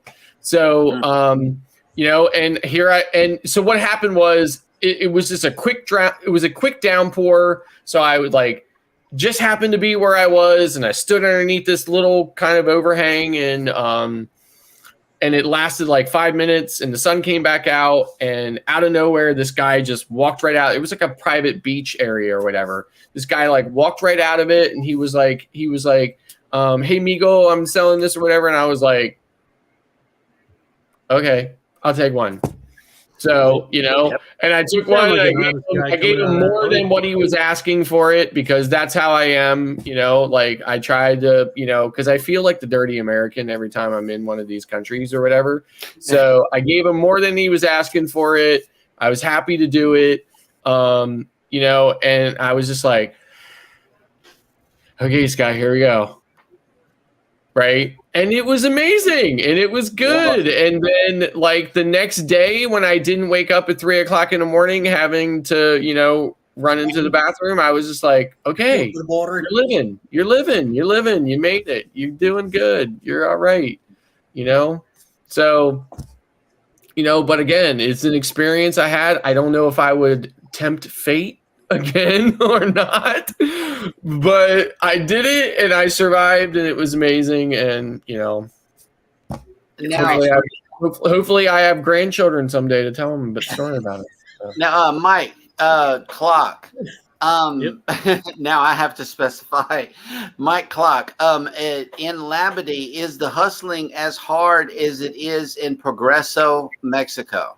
Never been to Progreso. Oh my God, Progreso! Every steps you take, you got people in your face. Yes. I mean, they come up to you while you're eating, and try to sell you stuff. Yes, and they're in line. There's a line of people. It seems like you say no to one, you turn around, boom, there's one right there. It's terrible. There's a reason why when I go to Costa Maya, I only go to Maya Chan. Maya Chan is the only place I've ever been in Costa Maya that exact same Progreso experience is not happening. Okay. It also if you go to Roatan on Carnival, you're going to Mahogany Bay, right? Right. And there you're safe. But if you go to Roatan on any other ship, and then you go to any beach resort that's offered, whether it be on or off the cruise line, it's going to be the same Progreso experience, right? They are going to pester the absolute crap out of you to the point where you're ready to just lose your mind. Okay. So at Labadee, Labadee is basically like Mahogany Bay. It is Royal Caribbean's private peninsula on the island of Hispaniola, so in Haiti. So you are not going to experience that at all. Although it always does disturb me that the entire compound is surrounded by triple layers of razor wire. Nice. And armed guards.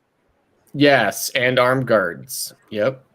So that always worries me a little bit because, but otherwise it's a very beautiful place. Now I can say this about Labadee. if you're in a suite or something like that or whatever, you get to go over to this kind of like lagoon area, whatever. But if you're not, you have to face the ocean, and the beach on that particular part of Labadee is not like, basically there's very few places in the ocean where it's just sand. Most of it's coral. So if you don't have some type of footwear, you're kind of, in trouble. But otherwise, yeah. So last time I was at Labadee, I had a clamshell facing the ocean and a perfect view of the zip line.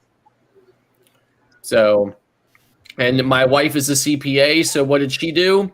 She said $100 a pop. I'm going to count how many people come down the zip line and see how much Royal Caribbean made on the zip line today. Nice. So I think at the end of the day, it was $4,200. Nice. Wow. The interesting thing I found out about the zip line excursion is when you get on the truck to take you up, you actually leave the compound. You go outside the gates. Yes, right, because they have to take you all the way up. Yep. Yeah. Yep. They said from when you leave to actually getting to the when you leave doing your training video to the actual zip line, it's like 45 minutes. Yep. Ouch. So speaking of Costa Maya, I'm going to provide a little tease here for the Rock and Roll Tribute Cruise. If we're changing the dates to November, first of all, tentatively. And if we do Western Caribbean and Costa Maya, I'm planning a private event for the Tribute Cruise at Maya Chan. Okay. So good old Bruce is helping me out with that. Maya Chan is the most amazing place on the earth, and the people who run it are just incredible humans. Like, really. You said Maya Chan's where? Cozumel? Costa Maya. Costa Maya. Okay. So it takes about 30 minutes or so to get there from the port on the bumpiest, most pothole-filled road you've ever been on in your life. Driving my golf cart. No, but it's totally worth it. The people are amazing. The location is amazing. Incredible. Yeah, I mean, just absolutely amazing. Alice wants to know if there's restrooms available. In Costa Maya? I mean at Maya Chan? Yeah. Oh my gosh, yeah. Restrooms, there's even a small swimming pool in there. I mean, they have I think her name is it Sarah or Mary or something? Anyway, she's been there for 100 years. She's the cook. She makes the most amazing, like, first of all, she like makes fresh tortillas. Like, she takes the dough, puts it in, smashes it, puts it on the flat top, cooks it, makes the most amazing food. It's absolutely incredible. All the staff that work there are great, but there is this one, waiter or porter, whatever you want to call him. His name is Luis, right? Luis is one of the most decent human beings I've ever met in my life. He is incredible. I have had so many conversations with him. I mean, like, really good, decent, like, genuine conversations with Luis.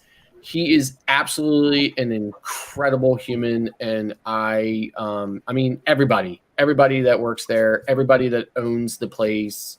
The son is the people who own the place live in California, but their son is running it now with his wife / girlfriend. Her name is Julie. She's from there.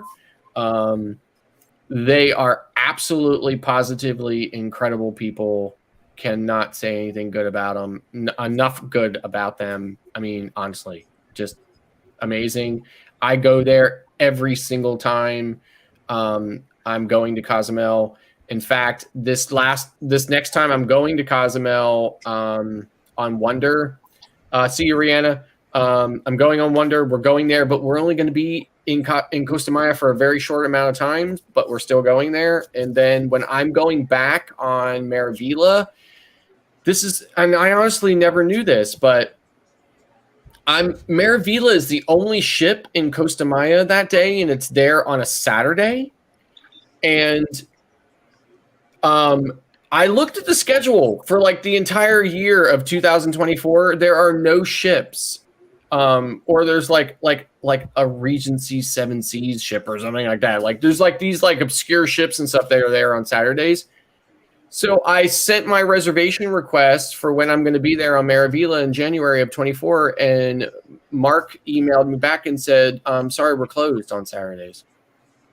And I was like, "Mark, what the hell do you mean you're closed on Saturdays?" He was like, "We're closed on Saturdays because no ships are ever here on Saturdays because they're all Catholic."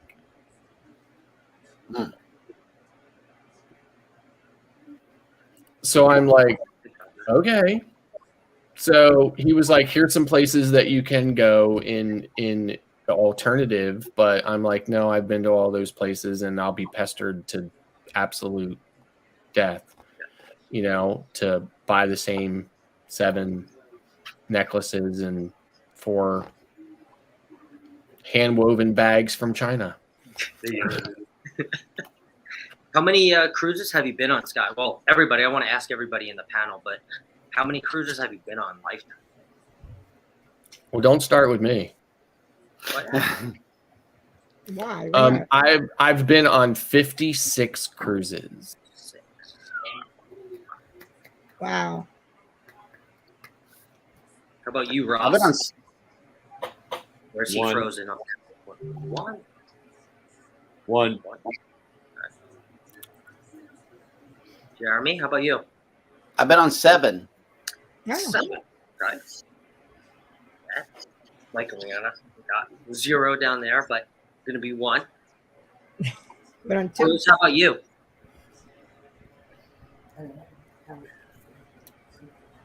Wow. Bruce is muted.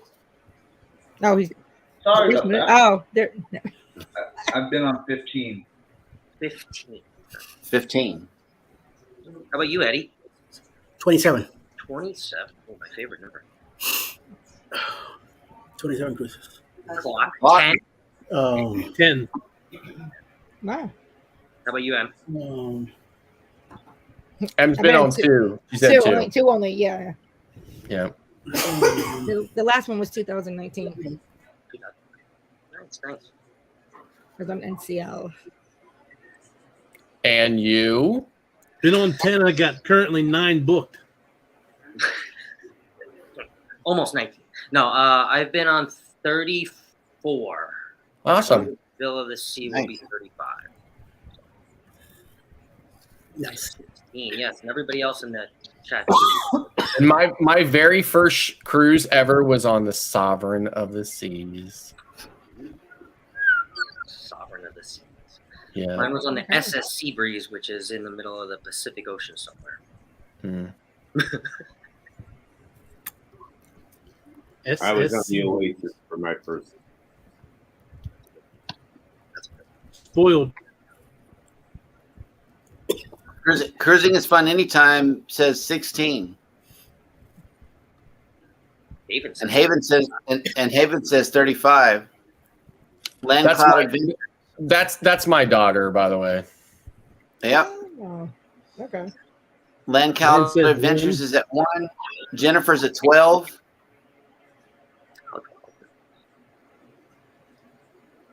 A lot of. Real G, welcome in. Yep. I don't know where she's at right now. She's somewhere. I think she's somewhere she works for the National Multiple Sclerosis Society doing fundraiser events. So she's off somewhere doing a bike or a run or something for multiple sclerosis. So Ship to Shore Cruise News says I've been on. Oh my gosh, I was thinking to myself, where is Sean? I know. He's been in for a little while. G'day, folks. I mean, How they hanging? there's nothing better than being visited by tomorrow. Yes. What's the future? Please tell me what the lottery numbers are right now. Hang on. Powerball specifically. 16. Oh, I forgot to get tickets again. Gee. Oh, no. There's no point in telling you now because Mike hasn't got a clue. Clocky doesn't have a clue. How the hanging, guys? That's clocky to you. Yep. It's Sir Clocky to me. Thank you. How the hanging? How's things going? Controversial cruising? Well, nice to meet you. Yes, nice to meet you too. Nice Yes, to yes. meet you. Nice to meet you. And you as well, Liam. Thank you. Sir Ross, what can I say? It's just amazing when we are visited by YouTube royalty, I'll tell you. Yes, I'm telling you. Yep, I agree, Bruce. Yeah, Bruce, stop talking about yourself like that, mate. Bruce Wayne. Batman of Gotham City. And then you've How got, is and then it you've got going, Eddie. Sean, I mean, across the seriously. pond? How are you doing, sir? I'm doing well. I'm doing well. We just missed you at our live. Actually, I have a question for Sean. Do you happen to know Pete? Do I happen to know Pete? Pete, yes. Cruising Is he with the Pete one at who lives just down the road from? Probably. Yeah. Or down the road somewhere. No. Yeah. About 3 kilometers north of Willabarabak. Is that the one? I don't know exactly where he lives, but I know he's where you are over the pond. Yeah. Well, Pete's actually he's just near the Black Stump, where it's about 15 kilometers south of Take a Truck Along. Really? About northwest of Timbuktu West. Yes, that's right. So you're friends with him then? You know, or you know of him? Oh, we're best mates. Ah! Yeah, nah. Oh God! Wait till I tell him. Emily, I think he's pulling your leg or something. Is he pulling my leg? No, sir, I'm asking. I don't know if he might. For all I know. You say Pete. Sean wouldn't do that. No, Who? Clocky, I'd never do that. Seriously. Sean would never. He probably is. Ever. Sean's strictly professional. Mhm. So, Emily, which Pete you talking about? It's Cruising Pete. Oh, he Cruising literally lives in. Is it Cruising with Pete or something like that? Cruising with Solos. That's his channel. Cruising with Solos. Never. Solos. SOLOS. Solos. I know what you're sick, girl. Right. Solos. Yeah, with the Han Solo and the family. Yeah. Solos. Right on Solo. Right on Solo. Exactly. I'm sorry, but No, you don't. I know you don't know him. with, Okay, now with all just due asking. respect, it's like me asking you, do you know Fred? Right, Yeah. like Fred who lives across the street. Actually, my Yeah, neighbor that's is it. Fred. No, all jokes aside, Oh, I actually do have a neighbor, and his name is Fred. So all jokes aside, yes, I do know a Fred. So you do know Fred, right? I do know. He's the guy who lives across the road from you, right? Literally. No, I'm I not know even. him I'm well. not, Yeah, nah. no, I mean, I'm not pulling anybody's leg, but the neighbor across the street, his name is Fred. So it's funny that you said that. All right. Here's the knows thing. Fred. Let's just get everybody straight with everybody and everything, okay? Tell us the city and the state you currently reside in. Ross. That's what That Ross one. is. Okay. Emily, you go first. Why? Okay. Why me? Because you're the girl All right. here. No. Ladies first. Oh, ladies first. That's Does it right. always have to be ladies first? Does it always have Then to why be aren't you ladies going, first? Eddie? Yeah. Oh, okay, sorry. no, I'll go. All right. So I'm in New York, technically New Rochelle, which is in Westchester County. Awesome. Mike's a foreigner, so we won't worry about him. Ross, Which Mike? Mike and Rheanna's Adventures, not Oh, Clocky. okay. Yeah, they're on the other side of the border. Yep. Ross? So, Chicago, Illinois. Jeremy, Galveston, Texas. Eddie, Atlanta, Georgia. Mustard Drill. Harrisburg, Pennsylvania. Okay. Controversial. Phoenix, Arizona. We were going to live there.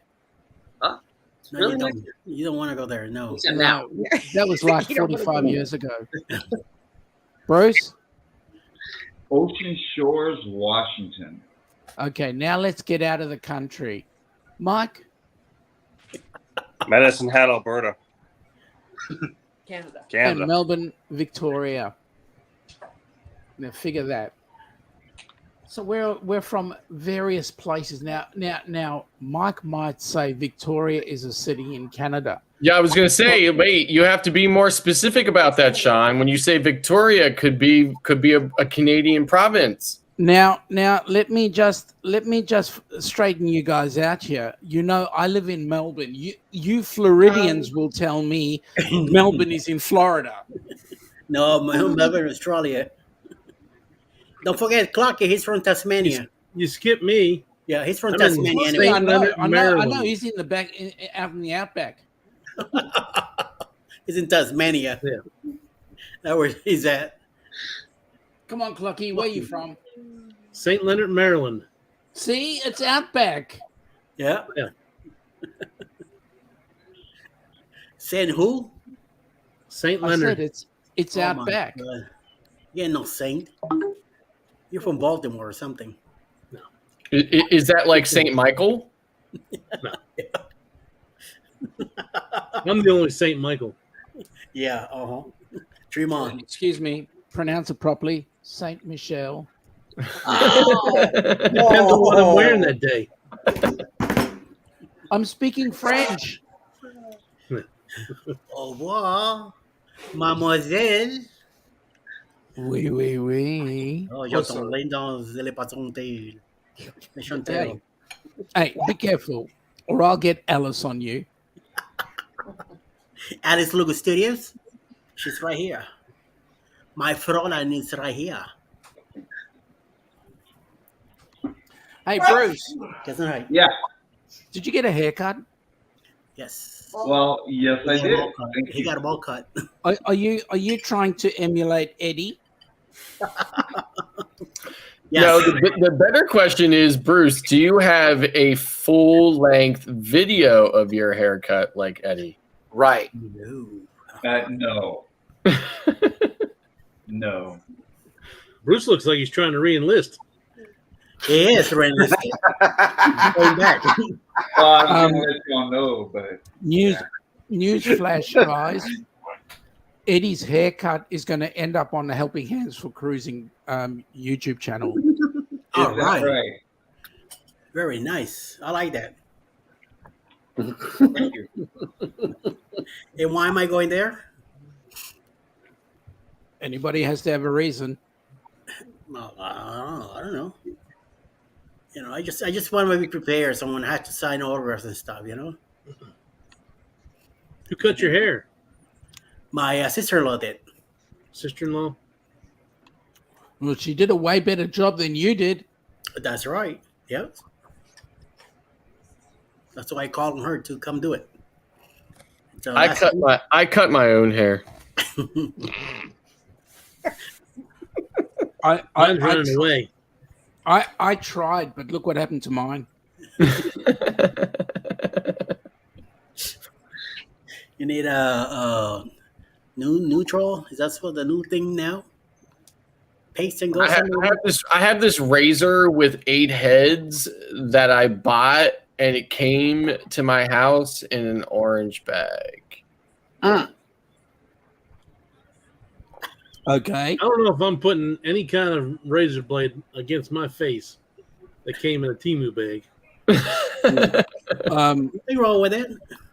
Clocky, I can tell you that your face will not break out. That's right. I'm just worried about cutting the crap out of myself.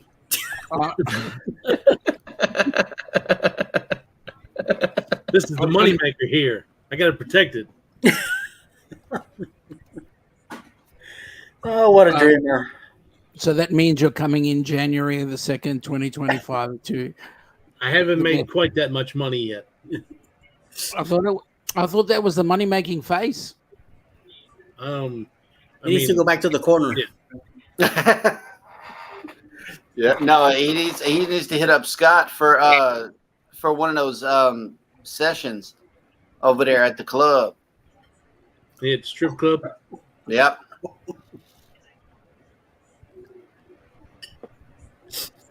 Remember, there's a percentage for Scott. Now listen, Clock said he could not confirm or deny. Yeah, I was about to say I'm not sure whether that place is a said strip club or not. Well, he's at a different one tonight. You know, the vibe is a little more chill in this one. Hang on a minute. That particular place where you were, are they on a strip of shops? You talking to me? Yeah, I'm asking the question. Are they on a strip of shops? Could you say that in English, please? Yeah. Okay. You know how? Oh yeah, I forgot. You guys speak American. The Canadians would understand us. Okay, Mike. Maybe you understand him. I think we lost Mike for a second. Mike's trying to pick himself up because he's a bit worried. He kind of figures where I'm headed. A strip mall. I think maybe what you're talking about. Yeah. A strip mall. I got you. See, it wasn't that hard to understand. Yeah, listen, after about 25 Amazon orders and 25 subsequent trial and errors, I ended up with Diamond Owl's Cabaret. That'll work. Hey, that looks like Adelaide's balls. Good on you, Ross. Where have I seen that before? I think on Travel's Adventures with Eric B. Yeah, he had it in one of his videos last week or Friday.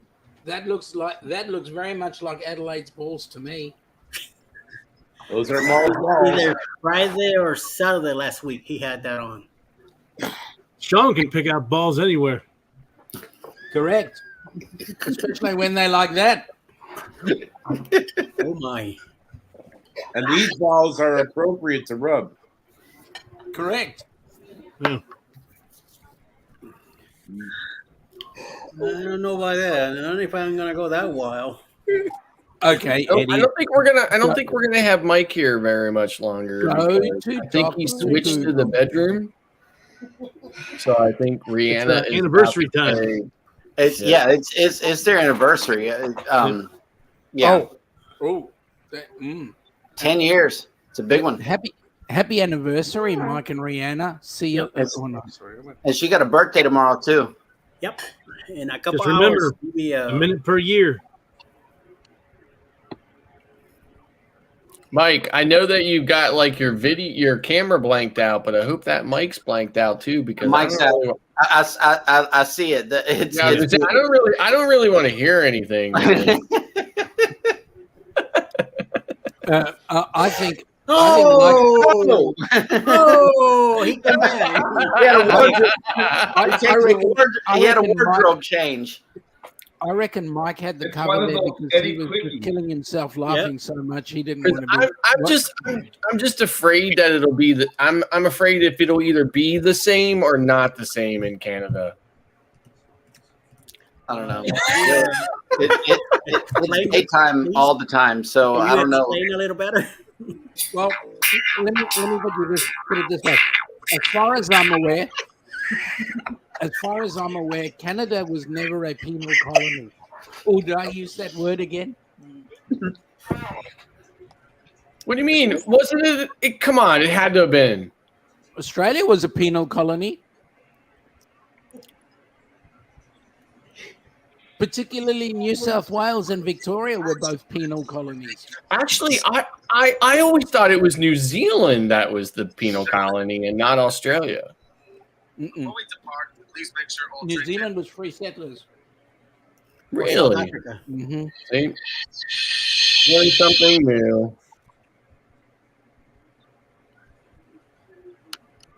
Poor Mike. Sorry, Mike. I apologize. Go Eddie. Go Eddie. Go Eddie. Go Eddie.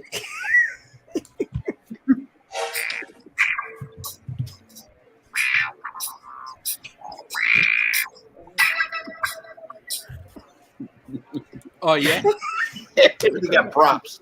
Yeah, baby! What are we waiting for? That's what it's all about. Oh my god. So I believe that's going on a cruise, right? Oh, he's got his upside. No, wait a minute.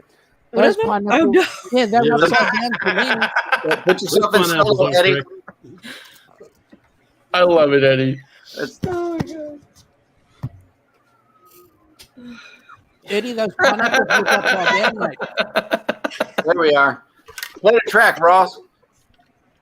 Viva la raza! I think it's falling apart. Eddie, Man, can we you need to turn clip. those? We need to clip that for the morning show. For sure. Yes. Can you turn those pineapples crown upside come from? down for me? Or Then they'd be the right way round. ¿Qué pasó? Can you turn those pineapples upside down? Then I can see them the right way round. Because you know we do come from down. Oh, that's better. Oh, Yep. they look so much better.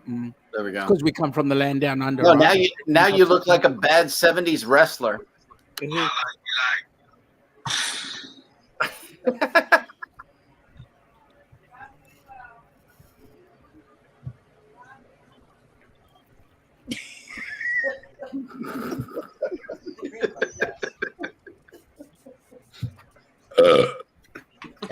I am thinking of a wrestler. I can't remember his name. He does look like a wrestler. Right.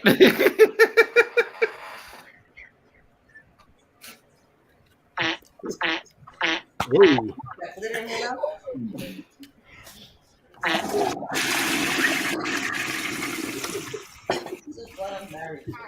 This show done went right down the. Alice says, "This is what I'm married to." No, baby. Yep. like they say, too late for that.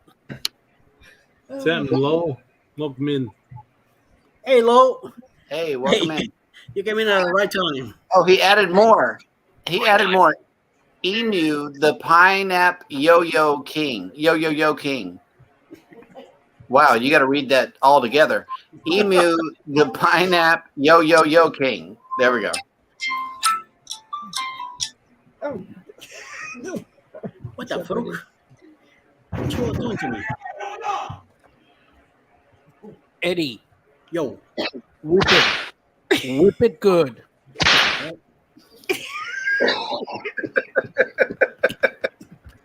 I'm gonna bring the whip to the cruise. We lost. We lost Mike. Yep. Jump for the count. Who keeps burping? Who's that? Scott? The stream deck. Oh, Emily. You're Emily. No, listen, that's just it though. That's the beauty part What of was it. it me? Is it, I thought is it was not is me. it really the stream deck? You never know where it's coming from. Is it the stream deck or is it just the muster drill? Emily. that Or was is you. I know I that should was say, you. is it the stream deck or is it Land Shark? Oh, nice. Okay, now we're getting to it. Yes. Oh my god. Let's blame the bottle now. Wait. Blame the bottle.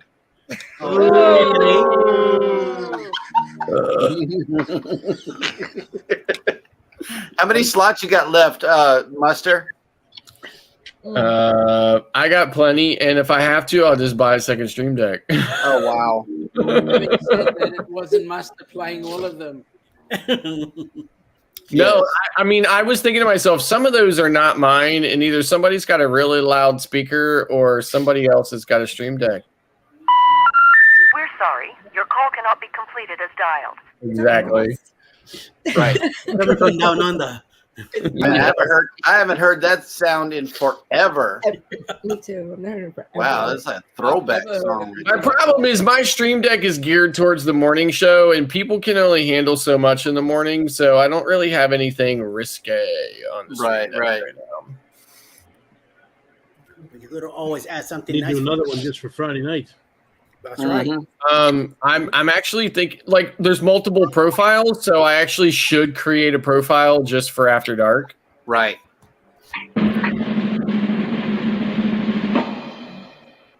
There's the profile.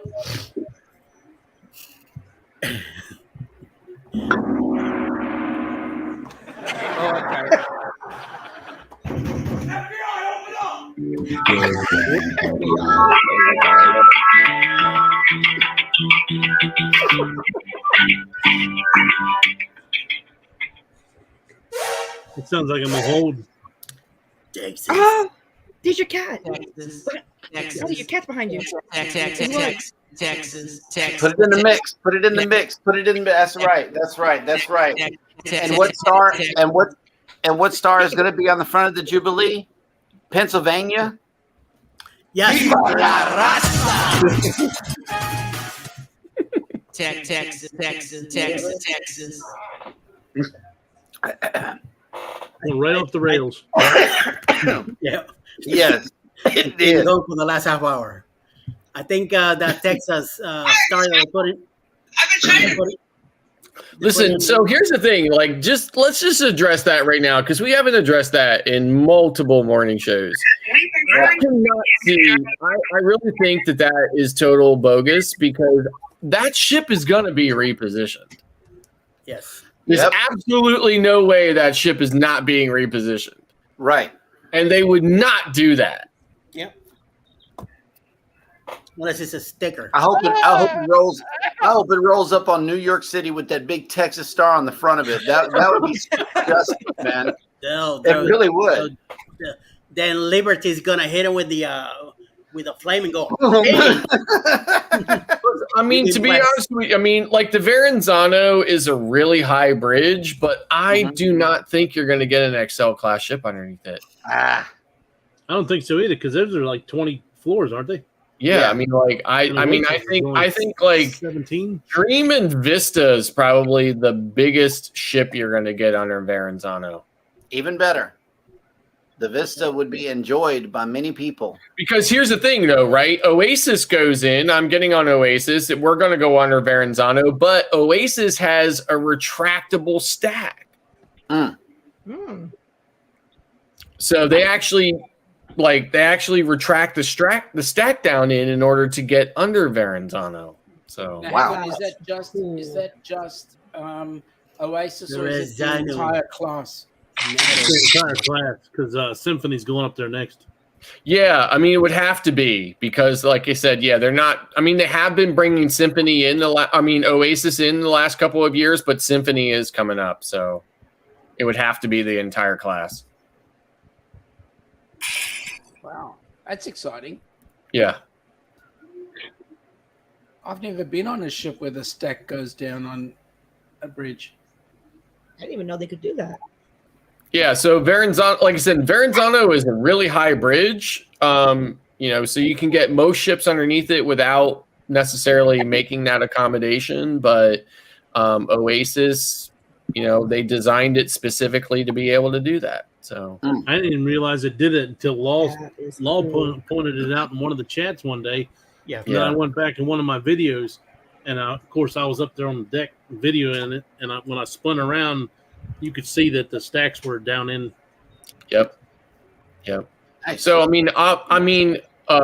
Anthem goes underneath that all the time in the winter, right? Because they bring Anthem to Bayonne in the winter, and Anthem is, it's a Quantum class ship, and they're damn near as big as an Oasis class ship. Not quite, but pretty close.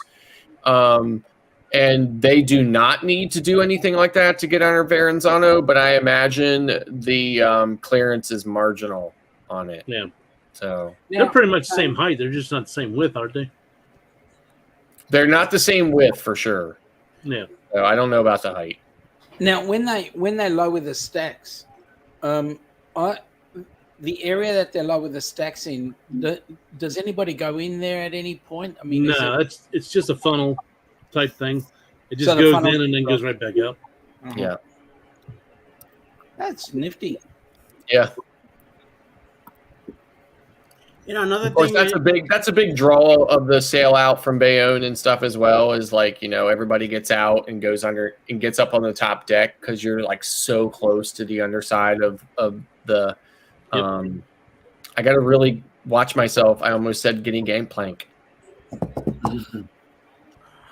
Hey, Will is saying he doesn't think it'll be a repositioning. Yeah, that's what he said. So we'll see. We'll find out eventually. Yep. Oh, you never know. We never know. So we'll see. But it's mighty close up there. Every time we leave out of Pier 91 and we pass underneath the bridge, I mean it's like right there. Yeah, right. I mean, it's like super close. Like, I mean, you're like, I mean, like you feel like you can reach up and touch it. Honestly, Yeah. so yeah, That's what it's that's a what cool it's like. bridge, right? It stretches from Brooklyn to That island. Staten Island. Yep. That's what it feels like when you go under the Sydney Harbour Bridge. Like you can touch it. You got to Don't try worry, it sometime. Glock is gonna see us soon in January. Wow. Yep. We're gonna get to take pictures and everything. So Oh, you're Where- going to take pictures too, Eddie. What are you doing in January, Clock? I guess when I get enough money in my Patreon and my super chats and all, I guess I'm going to be going to Australia on a cruise the January 2nd and 2025. I got the date. Hello again. It's Captain Bill Wright. See? who was that? What That was Ross. That's Ross. That's Ross. Wow. He didn't even sound like him.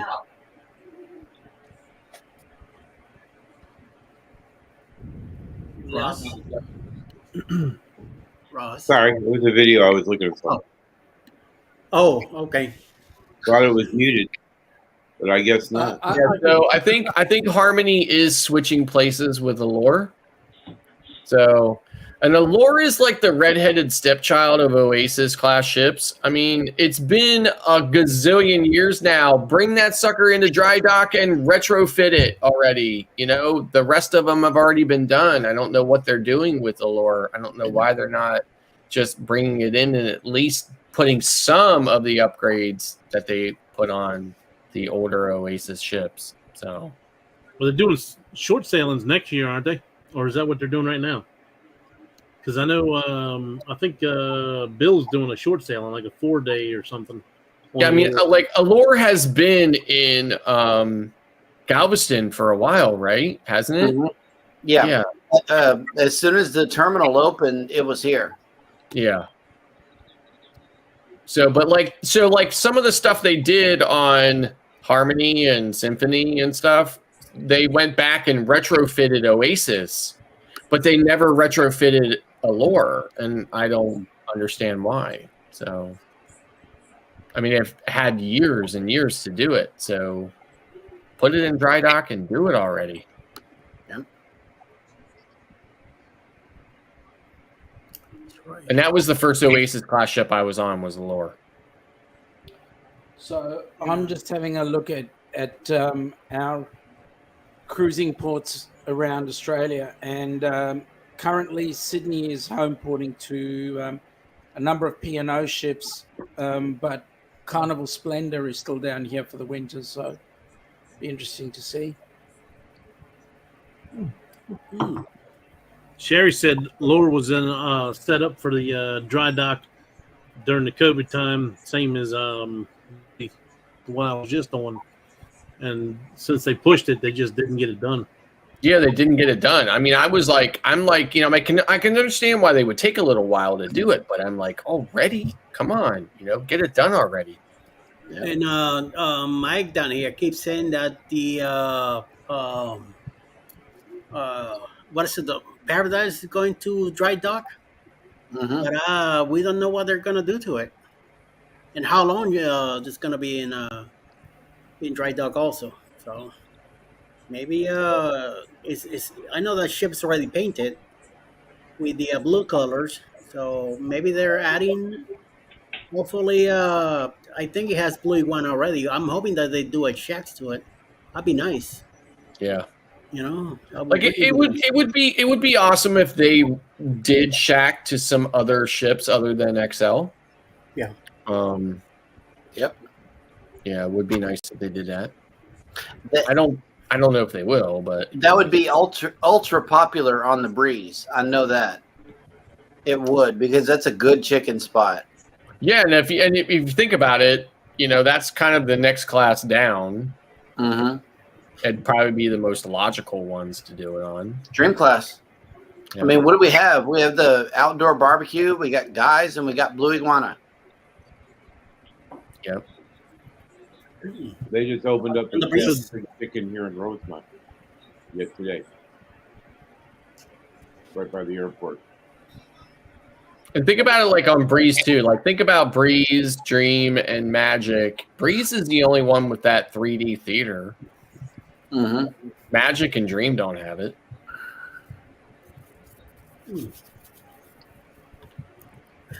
We'll find out soon enough. Yep. You know, So I'm seeing Vista is finally leaving Galveston and going to Central Florida for just this really short window. And I've been, looking at sailings, wondering if, if that isn't the golden opportunity. I've been on Horizon, but I haven't been on Vista, right? So like that would be a great opportunity to get on Vista. Yep. And not go to Western Caribbean again. We love Cozumel. I mean, I love Cozumel too. Don't get me wrong. I love it. I've been all over the island, been on the far side of the island, been to the Mayan ruins. I've been everywhere on Cozumel. I've been to Nachi Cacom so much that, I should have my own palapa there. I'm really getting tired of all of this kind of redundancy in the American cruise market, right? I'm really getting tired of it. And I just cannot handle the 10-hour flight to the West Coast to do anything different right now. So here's a fix for you. Jump on a repositioning cruise on one of the cruise ships that you guys are about to throw out that you send down under. Stay here for the 6 months, and then when they try and sail that thing back to you guys again, jump on one of those. Then we know you scrap it because it's down for a season. You're getting that nice celebrity ship down there. Or the Luminosa's going down there in October doing that 31-day repositioning going through. Okay, so the Luminosa is another hand-me-down. It's a hand-me-down from Costa, right? Yep. You find me one ship down here, down under, that's not a hand-me-down. I can tell you who's coming. That's coming down there. Yeah, I'll tell you who's coming. The Edge is a bit old, right? It's one of the older ones. But right now we've got the Splendor. We've got the Pacific Adventure was a hand-me-down from Princess. The Pacific Explorer was a hand-me-down from Princess. We've got a Grand Princess, which is coming, which is a bit old in the teeth. The Brilliance of the Seas, how long has that been around? And Royal Princess, okay, the Royal Princess is brand new, 10 years old. Now you tell me, do we not get the hand-me-downs? Sounds like it.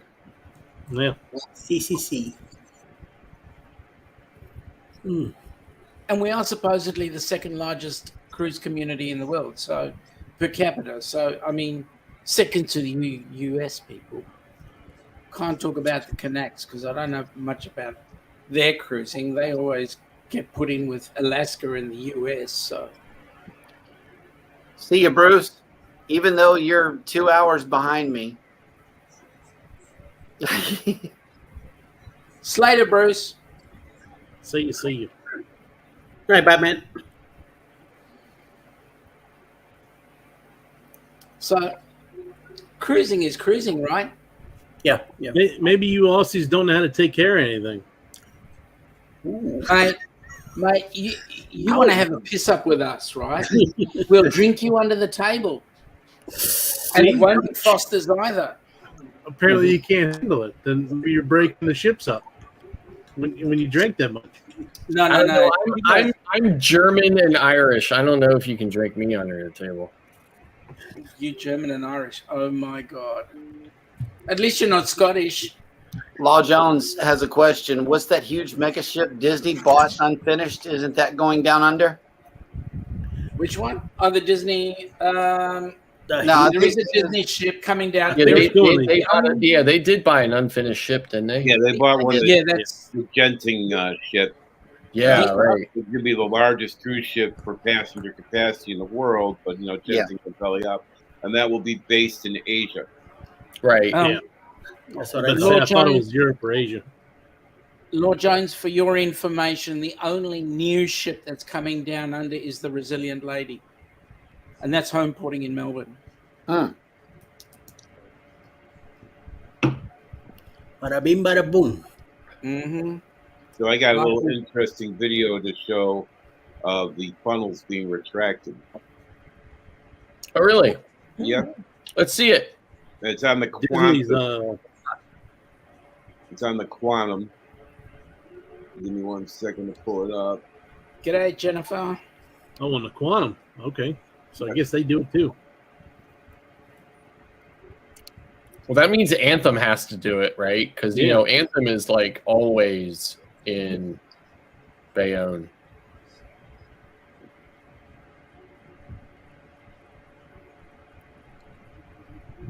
Well, once it starts playing.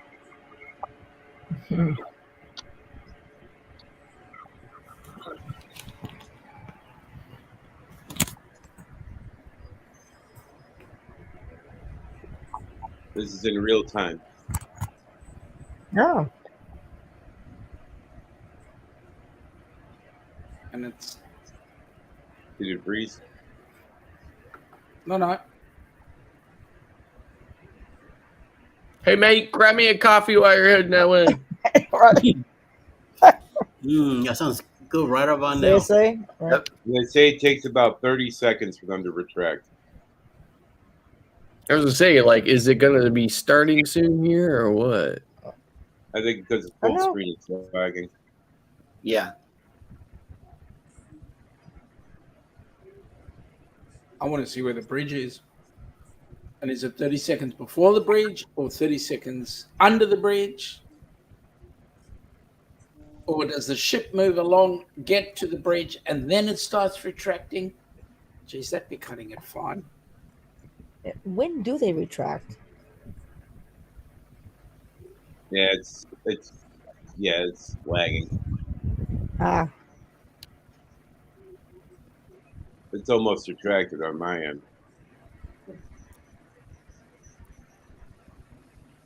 Mike, get out of the way, Mike. I see that flag on the back of that guy's shirt. I bet his hat says something about a naval ship. Probably.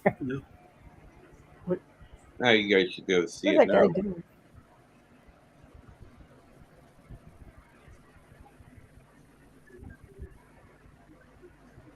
Does everybody see what I'm seeing? I see some old man taking pictures. Right. Okay.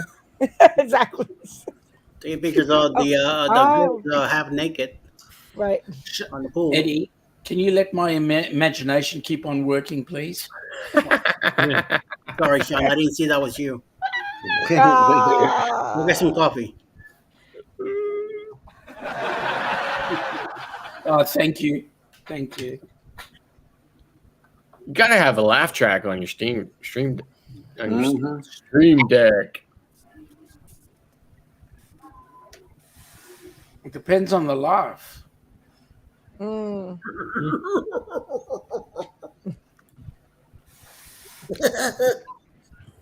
Good one, Eddie.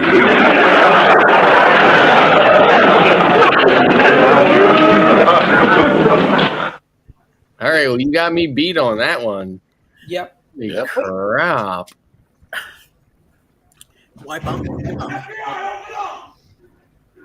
I think that is down. Okay. You think so? Wait. I didn't see it. Wait. What? Yeah, I never really saw it going down either. Neither did I. All I right. didn't see it. All right. So here's what I'm going to suggest. Go to Dr. Google and look up YouTube. What ship was it? Quantum. Of the seas. The Quantum of the Seas funnel retraction. Because I have a that's what feeling I'm if you going to type in that same thing that it just had, it'll bring it up for you. That's Probably exactly that same what, video, yeah. That's exactly what I'm going to do. I'm going to look it up. All right, I'm looking it up right now. Let's see.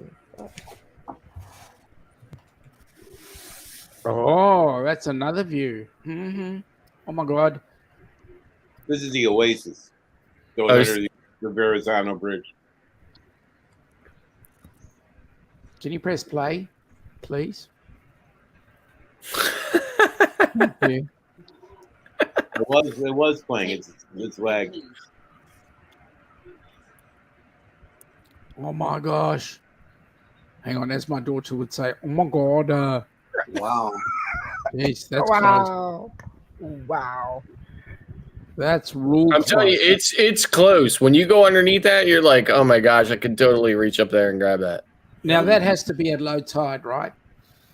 Who knows? Probably. I mean, I would guess, right? Oh, I messed up, Rich. I mean, after you go underneath that bridge, the only thing left to see is Coney Island. So I can imagine the ship goes out underneath, and as it gets right underneath the bridge, the captain lets fly with a horn, and that scares the shit out of everybody who's driving on the top. Oh, I'm pretty sure they did. I'm pretty sure they did. That blow would the be horn. amazing. Wouldn't it? That would be cool. Yep. I'd have to look at my videos, but I'm pretty sure they do.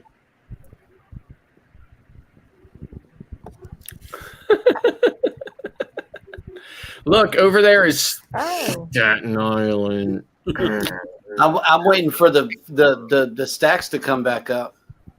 Okay, so it did cross under. See. Here they come. Yep. Popping out. They are coming up slowly, I think. Okay. Yeah. Right. Yeah, but what I about see. the stacks? Yeah, keep that camera angle so I can't see Staten Island. Oh, so you like the place, don't you? No. Yeah. Sounds like you frequent it often. Mm-hmm. Okay, so here's the real quick backstory of it, all right? My daughter, 24 years old, apple of my eye, love of my life. I mean, everything, my entire world, okay? She's dating a 32-year-old guy from Staten Island. Oh, okay. She's 24, he's 32. I have a serious problem with it. His name's Pete Davidson. If she was 42 and he was 50 something, would that bother you? No, So what's the problem? because she's 24 and he's 32. Well, you know the good news. Just get her to. Well, yeah, somebody's calling her the gold digger. No. Sorry. But just invite him home for dinner, and just give him the "you want to date my daughter" trick. Okay, so here's the thing. My daughter is 24 years old. She makes $102,000 a year. What'd she do? She does event planning and fundraising for the National Multiple Sclerosis Society. And what does he do? He is a network cybersecurity expert for Deloitte. You want to keep him? Listen, like, he's not a loser, okay, but he's 32 and she's 24. You want to keep him right where you can see him. And like, listen, like, she grew up going to places like Ocean City, Maryland, Ocean City, New Jersey, and then like next week when she comes back, she's going with him to some Goomba place like Long Island or something like that. All right, like she's taking them like Long Island Beach or something like that. I'm like, oh my God, are they going to be speaking Brooklyn there or what? Island. So you're missing the point. No, I know. I got your point, and I get it. And I listen, like I said, he's not a loser or anything, right? She could do a million times worse, but he's still he's still old enough to be her dad. What? No, he's In not. 10 years, Come on. Yeah, kind of. No. If this guy was from Philadelphia, Seriously, this is what I think too, right? He's You're right. 32. He's 32 years old, and he's not already married with kids, and he's dating my 24-year-old daughter. What's wrong with him? Nothing. Maybe he was just intelligent, waiting for the smart chick to come up on the Maybe, scene. and I guess before he was this cybersecurity person for Deloitte, he worked on Wall Street. Well, he knows how to get money. So what's your problem? She's not going to be wanting for My anything. problem is that he's just too much older, too older for her. He's just I mean, he's not terribly out of the age range. He's just slightly out of the age range. 8 years. So 8 years. everybody in the Scott. family has met him except for me. I refuse to meet him out of protest. Well, there's a Hey, problem, Scott. right? Because if she was to meet somebody her age, you'd probably want to kick him to the curb anyway. I probably would.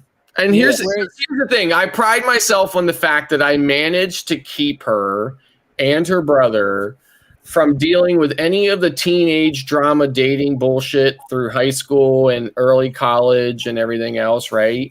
So I really pride myself on being successful at that. I never had to deal with teenage boyfriends and teenage girlfriends and all the other drama, that crap. So then they finish college and then they end up with these people who are like, so much older than them. And I'm just like, but Well, yeah. Well, you can't help perfection.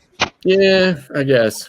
So And another thing, she's an adult, so no, that's it. That's why I keep my mouth shut about it. But I definitely have my opinion on it. and the more you bitch about it, the more she's gonna be. Oh yeah, listen, I bitch to you guys about it more than I bitch to her about it.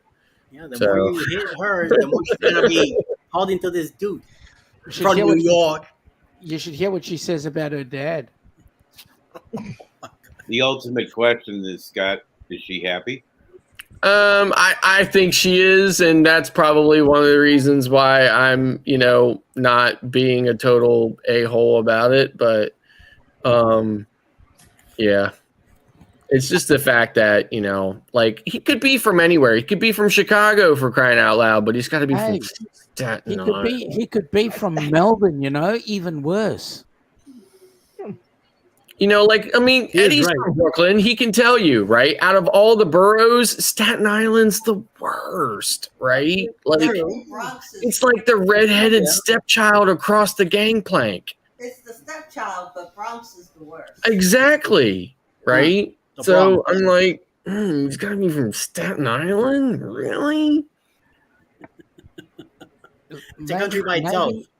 Maybe if you go to him and shake his hand and just tell him your concerns. So this is what I said to her. I was like, this is what I said to her. She's been dating him for 1.5 years now, right? And the first 6 months she dated him, I didn't even know about it. She kept it a secret, right? She knew she'd get this backlash.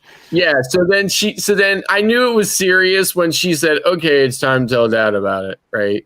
So she tells dad about it, and then, okay, so we're good. So now so I said to her, I was like, okay, everybody in the family has met him except for me. And I thought, okay, it's probably not going to be a good meeting anyway. I said, but listen, if it keeps going and you get to the point where you're like, okay, I think we're going to marry this guy. All right, I guess I'll meet him. I mean, I reckon that one night she's going to bring him to a restaurant that the bunch of you are going out to as a family too. And She would know better. She would seriously know better. Hang on. There he is sitting down there matching you drink for drink, and he's going to become your best buddy. I don't know about that.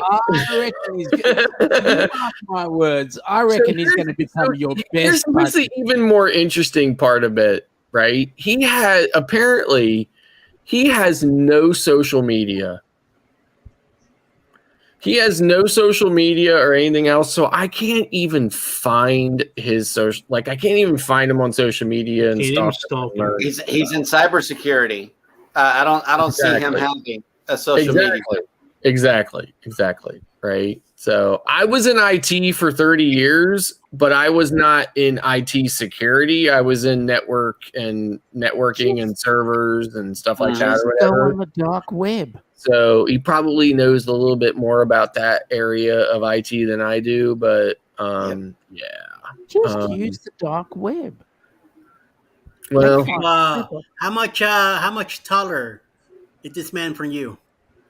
oh, he's Yeah, probably but- taller than me. Everybody's taller than me. I'm only 5'6". Eddie's not taller than anyway. you. You're taller than me. You got I'm Eddie by short, about a so foot you're and a half, taller I than think. me. But Mike, the thing is that Scott might don't want to deal with a bigger guy. No, but honestly, seriously, he does seem to make her happy because she's still been with him and she doesn't come home thinking, I hate that, blank, blank, blank, blank, blank. So, so I mean, I'm happy about that, but at the same time, he's from Staten Island. Oh God. Okay, so Look at it all this way, you're Scott. upset about is that your little baby is no longer a baby anymore. That's definitely what it is. That's definitely I know what it the is. feeling, right? I know Yeah, the feeling. I got it. That's why I tell Jeremy all the time, right? His kids come on the camera sometimes, like in our after show and stuff. Like after we quit our, we usually hang out. We have a pre-show and a post show and stuff, and we talk about different stuff. And his kids come on, and I tell you, like it pulls at my heartstrings because like my kids are grown up now. They're 24 and they're 20, well, almost 25. They're 24 and 23, right? So, and they're only 13 months apart. So one turns 25 in October and the next one turns 24 in November. And it's like, like I see that and I miss those days. Right. So, I'm like, I miss those days of when they were little, and both of them are Gen Z. So the entire generation has this, like, we're not having kids attitude. So I'll probably never have grandchildren. But in any event, yeah, so it's like, they are grown up. They're both amazing. My son works for the Pennsylvania legislature and my daughter works for the National Multiple Sclerosis Society. She just literally just got a promotion to a director position after being with them for 3 years. She makes $102,000 a year. My son works for the Pennsylvania legislature. He works for the Democrats though. So I'm a lifelong Republican. So, but I'm not a Trump, Republican. I'm like a normal classic Republican. So, but yeah, so he has a good job too, makes good money, and they have, college degrees, they have good futures. So I'm happy about all of that. I'm happy that I dodged all of the teenage drama, dating crap, but at the same time, I just wish she was dating somebody a little bit closer to her age. Hang on a minute. You have a major family catastrophe going on here. I mean, you are a Republican, right? Yes. And you have a son who's a Democrat. Yes, and my You live daughter, in the same house? literally just switched her party to Democrat like 2 weeks ago. Well, do you blame her? I mean, seriously, brother's got more influence. Seriously, your family's falling to pieces. You've got a Democrat in the family. Exactly. So I tell them all the time, but we live in a Republican stronghold. Our section of our part of the state is controlled by the Republicans. So I was like, if you do that decision, that's completely on you. I don't have a problem with it. But just remember, if you ever need anything from your representative or your state senator, you will not get it, because the first thing they do is check your voter reg. The reason why I know that is because I retired from the state Senate. That really sucks. I retired from the state Senate. I was in IT in the state Senate, but I know what they do. And the first thing they do when you contact your state representative or your state senator and ask them for anything is they check your voter reg. And if you are the opposite party, they respectively and politely decline to help you. Now, wait a minute. I've got to ask you a question. I was told ever since I was a kid, I was told that you guys in the US are a democracy. Is that right? Supposed to be, but I think we used to be, and we like to keep convincing ourselves that we are, but no, I don't believe we are anymore. I don't think you ever were in the first place. Yeah. Scott, I just want to know, how did they meet? See you, Mike. They met through a mutual friend. I'm not sure how the mutual friend knew somebody from Staten Island. He was a Democrat. But they met through a mutual friend, and they were introduced at a kind of like a double date dinner. And I was on a cruise ship out of the country when it happened. So I think that was strategically planned.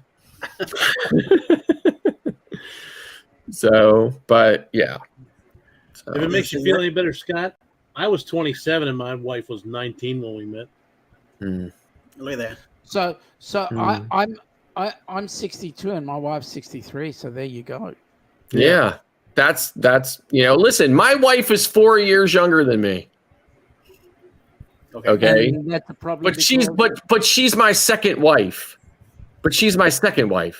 So who's your first? My first wife was only a year older than me. See, that stuffs everything up. Yeah. My That's why you've got to have an 8-year gap. Because somebody's got to grow up. I mean, you're gonna have to deal with it.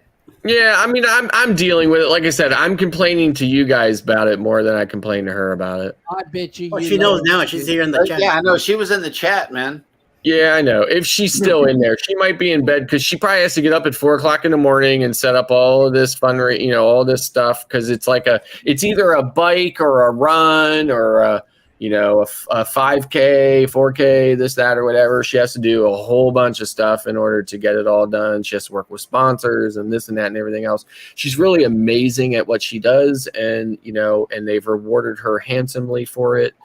So, and she's really good at it. She also does a Disney Princesses 5K in Orlando every February. She works with Disney World directly. They close down Epcot for her.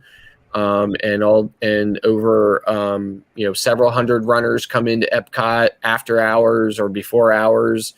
And run all the way around through the showcase or whatever around Epcot. She does that whole thing, and she wears Mickey ears on it and everything else. She, she's great. She does a great job at it. So I couldn't be more prouder of her. But, if I had one complaint about it, she's dating a guy much older than her from Staten Island. Somebody's having daddy issues. Yeah, but at least he's not from Texas. No, well, listen, I might be happier if he was from Texas, but he's from the redheaded stepchild of the New York boroughs, right? Mm-hmm. Well, Democrats in New York, so sorry, just the way it is. Yeah, but I mean, come on, Eddie, you're from Brooklyn, right? I mean, come on, you have to know what I'm talking about when it comes to Staten Island. I mean, come on. I didn't hang out there, and I didn't care for it. That's her twin sister, isn't it? I want to Brooklyn and understand Staten Island. No, I want to understand something. I want to understand something. What's Staten Island ever done to you? It's only a place. Yeah. Show us where they touched you.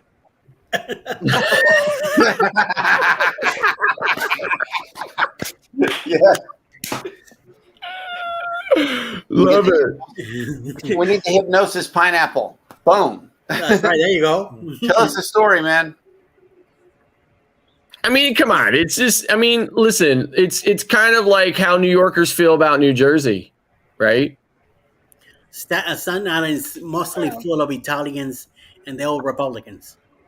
So that's why they moved to there. Okay. They left the other 4 boroughs to move to Staten Island because they're a bunch of Italians Republicans. So that's why.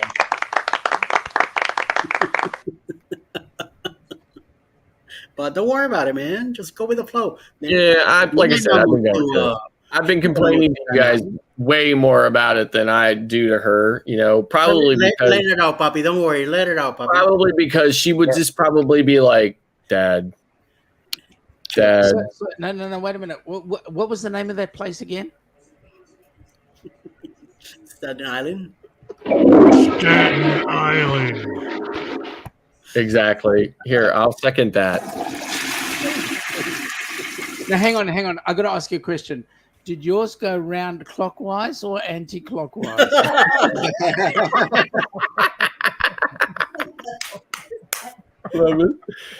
Clockwise. Exactly. Oh You know, the most when you guys listen when we're in Grand Cayman, I hope there's a Disney ship there, because the most pathetic thing in the world is being on any cruise ship other than a Disney ship in Grand Cayman when a Disney ship is there, because they always duel each other with the horns. Oh my lord! And you hear these amazing Disney horns, and then you hear this lame horn from whatever other cruise ship you're on. Right. Because they play music with theirs. Yes.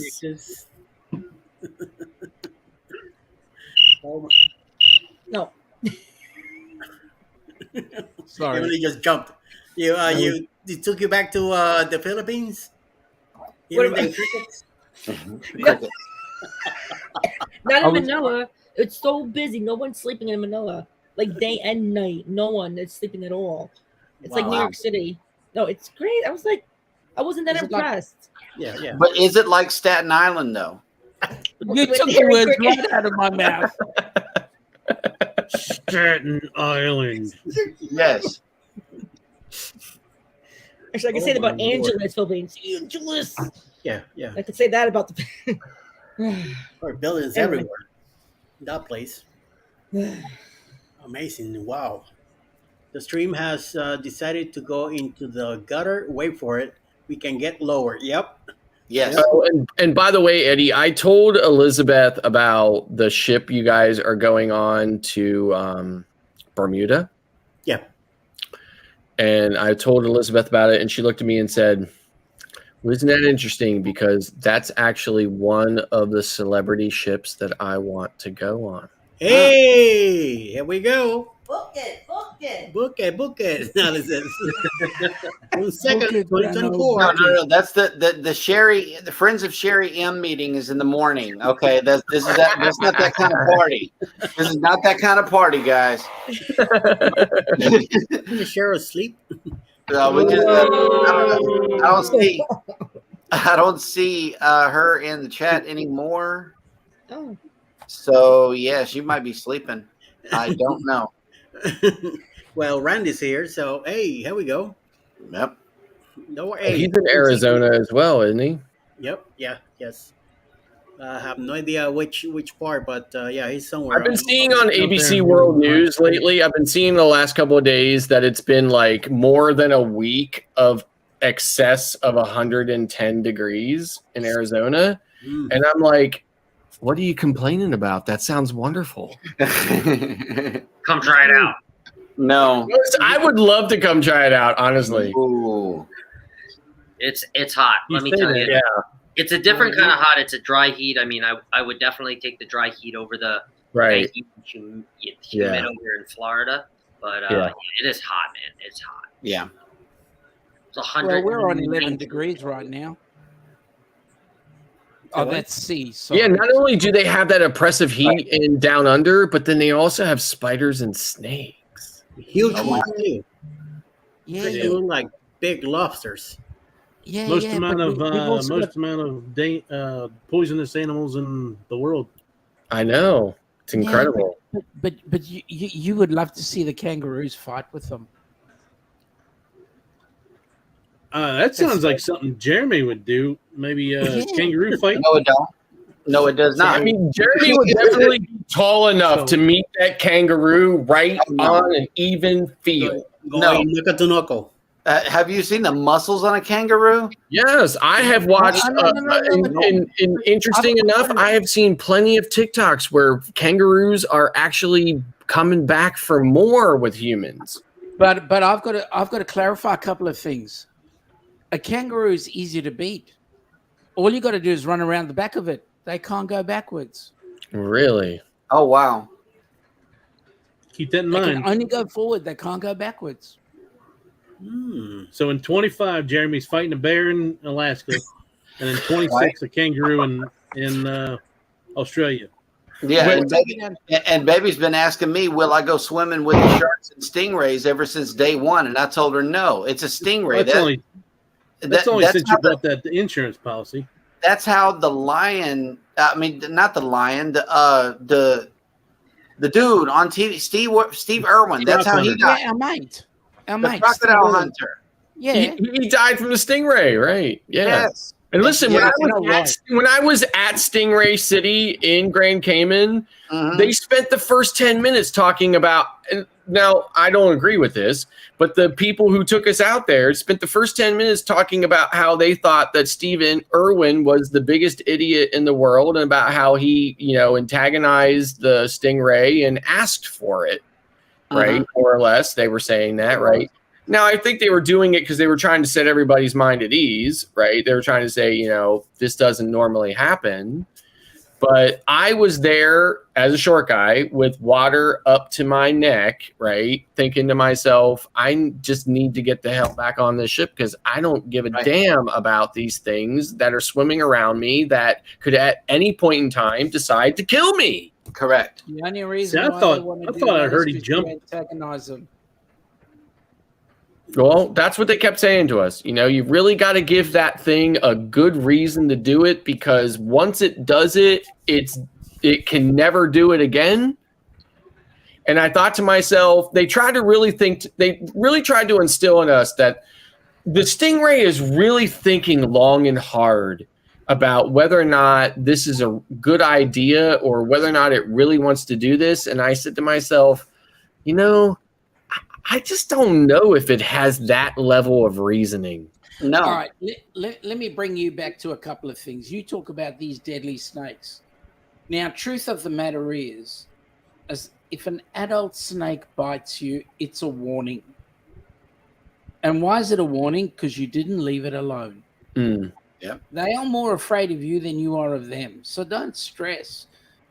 Slater, Ross, have a good night, buddy.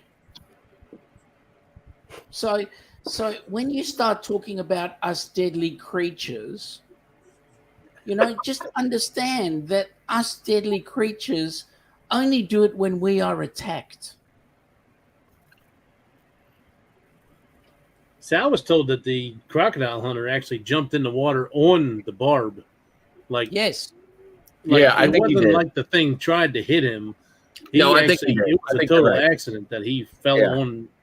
Yeah, I think you're right. He went on top of it, and then the barb just kept on going in like 38 times. Yeah. Oh, wow. Okay. Well, I didn't know about that one, but and seriously, Sean, I'm just kidding around. I'm just joking around.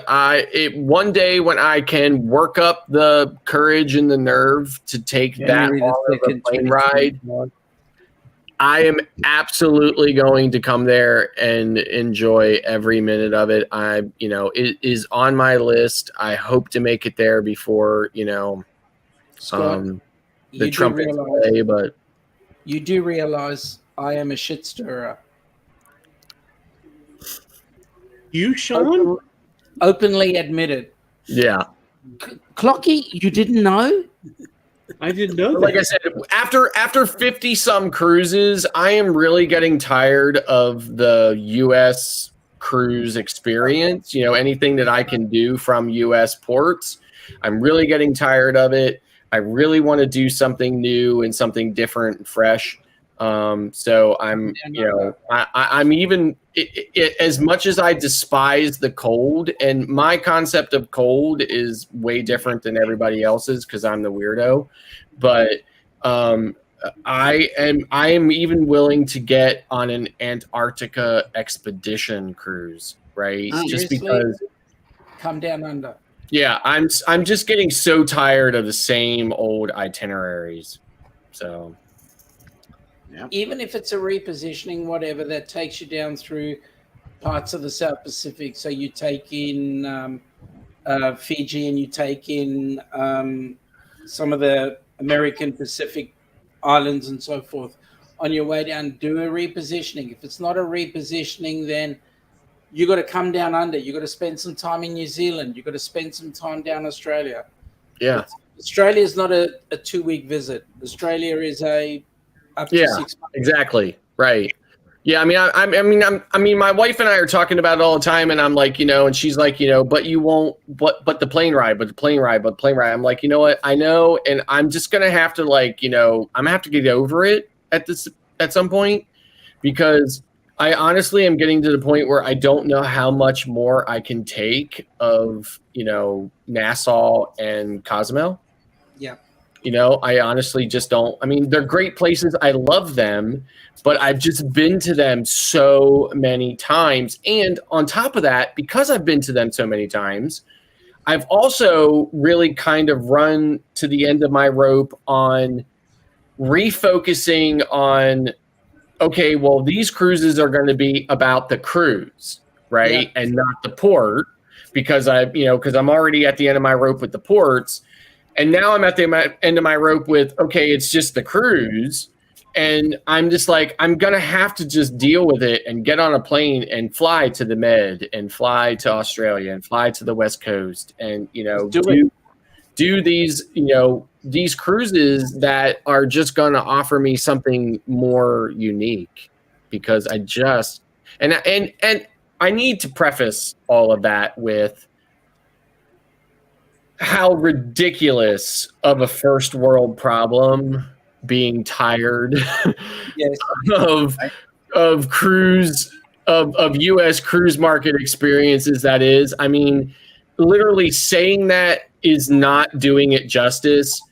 Beyond every fiber of my being realizes how absolutely ridiculous of a first world problem that is. And how kind of almost despicable it is for me to complain about it. Yep. Honestly, like, I get that. I really do. I live that. I feel it. It is real inside me. But it is at the same time who I am. Right. Hey, DeFreak, I've got to actually clarify a couple of things for you. If you do a down under cruise, so any cruises out of Australia, you're looking at a minimum of 14 days. That's an average cruise down under. So you're doing New Zealand, it's a 14-day. You're doing South Pacific, it's a 15-day. You're going up to Singapore and back, it's a good 14 to 20 to 15 days. So any average cruise around Australia is that. I mean, you can circumnavigate Australia for 22 days. It's a huge place. Yeah. Yeah, definitely. Definitely. So, all right, in a few minutes, we're going to be hitting the 3-hour mark. I think it's time to start wrapping it up. Really, Eddie? Do you think it's time to go already? I just got on. What it seems like we just got here. Got on. Yep. Ooh, Scott is in a warm feeling tonight. Scott's in a mood. It's on a very explicit. I'm trusting my energy to keep going. Hey, go right ahead. Come on, bring your land shark. No problemo.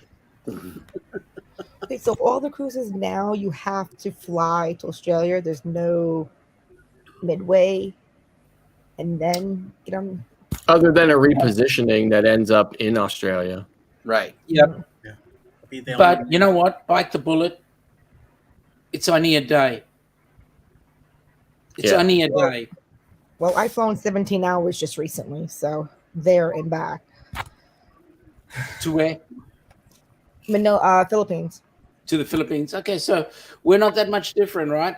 The good news is when you're flying down here, it's a good 17 hours, yes, but you actually gain a day one way. All right, you lose a day one way. True. Yep. You lose it by going, gaining it by coming back. So. No, the other way around.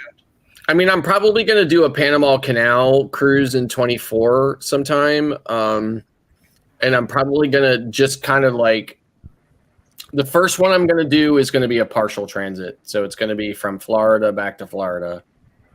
That's just kind of like to kind of do an introduction to it. But then I'm probably going to do one in 25 from the West Coast to do a full transit into Florida. Just do a Seattle to Sydney. Mm. I was Stay wondering. here I for can 6 ask you. months and then do Sydney back to Seattle. Yeah.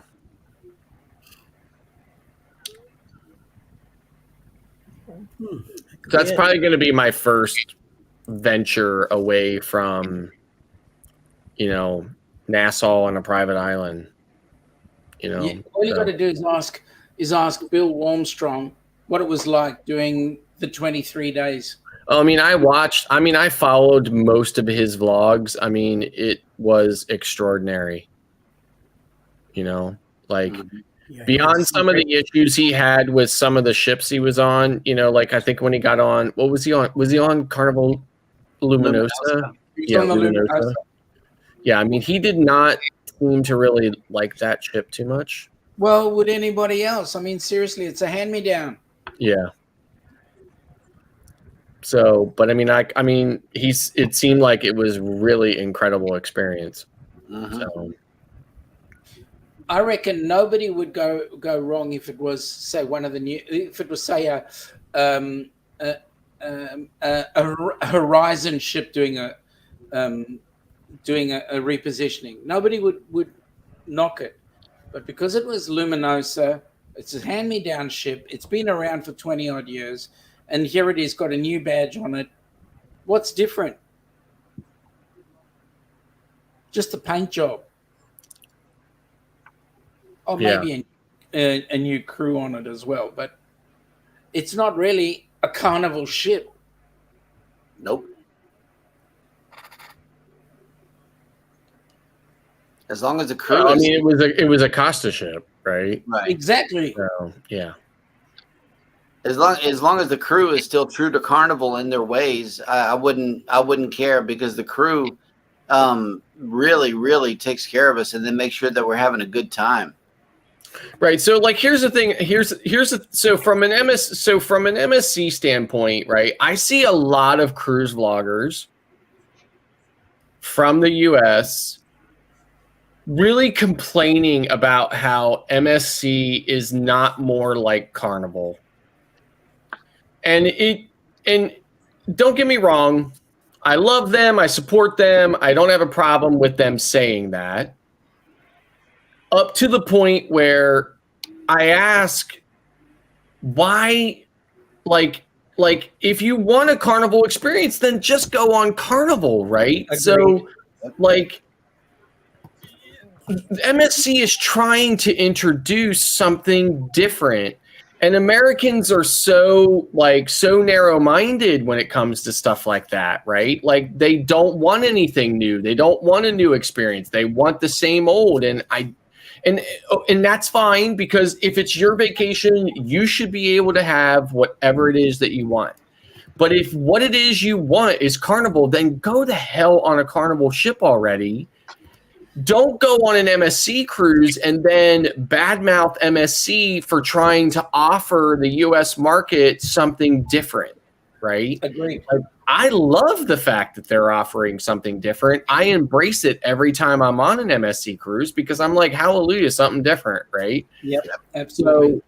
So I really, that's how I feel about it. So I see that Carnival, trying to do the same thing, trying to kind of compete with that Italian style cruising by bringing some Costa ships over and kind of doing that. However, the people that have been on those Costa ships so far are telling me that, kind of the experience is mediocre, and they're not really necessarily getting something that is not only just different, but also kind of acceptable, if that's a way to put it.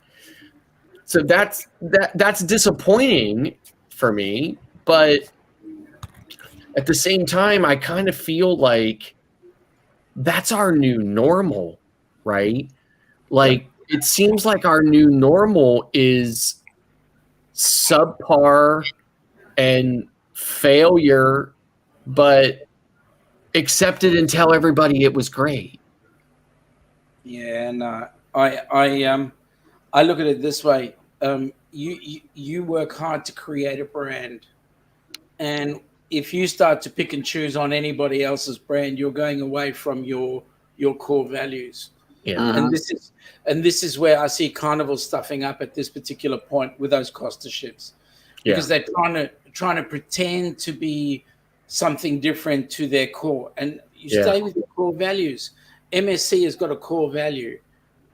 Princess has a core value. Hal has got a core value. The minute you start trying to chop and change, you're going to start losing a lot of custom, I would say. And so I reckon the three ships, the ex-Costas, either you switch them totally, or you give them back and then get another ship. Yeah.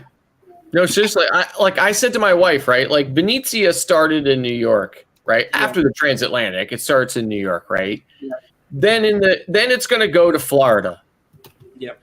And I said to my wife, I was like, don't be surprised when you find all of these complaints about Carnival's core people getting on that ship and complaining about how they hated the entire experience. Correct.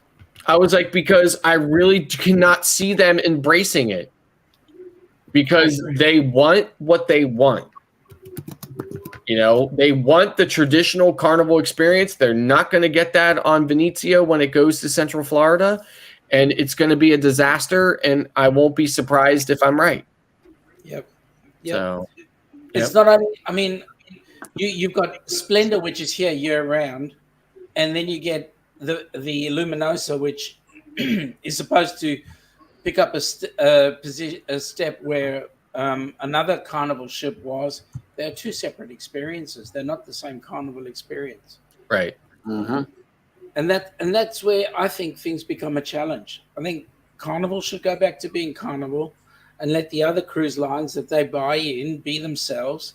Yep. And people will enjoy the cruising experience a lot more. Yeah.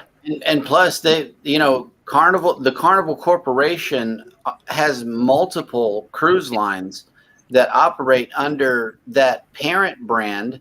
That if you want the Italian experience, but still be on a Carnival brand, you still can. You know, that they have a variety of different ships as well, unlike other cruise lines who just have, you know, that one thing going on. And see, when I get on an MSC cruise, I don't really like, I see the differences immediately, and I experience the differences throughout the entire sailing. Right. But they are not so profound that I don't know that I'm still on a cruise ship. Mm-hmm. You know, it's still the same itinerant experience. And the Freak has been talking about seasickness in the chat. I would like for each one of us to you know, say something about that. I've only been seasick once on all of my 7 cruises, and the patch that you wear behind your ear, it took it away in like 15 minutes. And I was on my way to dinner whenever I got seasick. And our friend had the patches. I put one on, and by the time we made it upstairs, ordered the food, and the food got there, my seasickness was gone. So these remedies that were, the patches really, really work. And I think they work aromatherapy. I'm not even sure how they work. So I'll go next. I have been on, you know, gazillions of cruises. I've been on ships that I felt like we were sailing on a lake. And I've been on ships where the ocean was moving so much that when I was sitting in my cabin, on one moment I could see the sky and nothing else. And the next thing I could see nothing but the ocean. Mm-hmm. Never seasick a millisecond of my life, and hope to never be. Yep. I can say that I've never been seasick. We've done 5 cruises, and on all those cruises, and also floaty boaty in the bathtub. But I can honestly say that I've never been seasick. Might have felt queasy a little bit, but green apple and just live your life. Yep. Green apples work real good too. Mike? I have Oh. never been seasick on a cruise. However, I have always brought the Dramamine patch or pill with me just in case, and I suggest everybody do that because it's going to be 3 times more if you want to try to buy it in the gift shop. So. Yeah, I got seasick on Carnival Pride, which is a smaller ship, and we were going through some pretty rough waters a couple times. There was actually a hurricane happening down in the south, and it was bringing the water was pretty rough, even though we were up north. And I tried Dramamine, but all that does is want to put me to sleep. So But see, I didn't want to sleep through my whole first cruise. So that's why after that first cruise, we started getting the patches. Now it's got to the point now to where it doesn't even affect me any because, like I said, I've been on 10 cruises at this point, and it's almost like I got like sea legs or something now because I don't have any issues whatsoever. My wife still has issues, but I don't have any issues anymore. And the way that Bruce said that they deal with it is they take the Dramamine to prevent the seasickness at night. That way, it not only helps you go to sleep, but it'll prevent seasickness for the next day. So that's actually genius the way that they do theirs. Emily? Oh, I was just writing in the chat. We're about to write. It's going to send it. I don't remember being seasick. I mean, it was wavy, but not thunderstorm rough per se. One day, and we were having lunch or dinner. I think it was around lunchtime, something like that. But anyway, it was wavy. But I mean, me personally, I was fine. That's Eddie? me. How do you deal with? We're talking about seasickness because DeFreak asked about it, and we were addressing how we deal with seasickness if you ever got seasick on a ship. No, I have never been seasick on a ship, and no whatsoever. No that I recall. Back in those days, I did try it the first time I ever cruised in 89, I think. Nothing happened to me, so I have never. And I had a gap in between, I will say like 90, 91, 92 to when we went back cruising in 2018. And I went back like nothing. I didn't take anything when I went back, so no. Yep. I always been good. So. Hey, I have these key lights I just bought. I haven't gotten the mounts for them yet, though, so hopefully I won't be so dark in future. Hey, Eddie. Yes. You said you would cruise. You started cruising in '89. Is that right? Yes. No, I got here in the Mayflower. I didn't think you were that old that you would cruise in '89. I believe that I'm 928 years old. Yeah. And Alice is 21. Oh yeah, she's been reincarnated a bunch of times. Yep. Yeah. You're I used to hang out amazing. with my great grandpa, Christopher Columbus.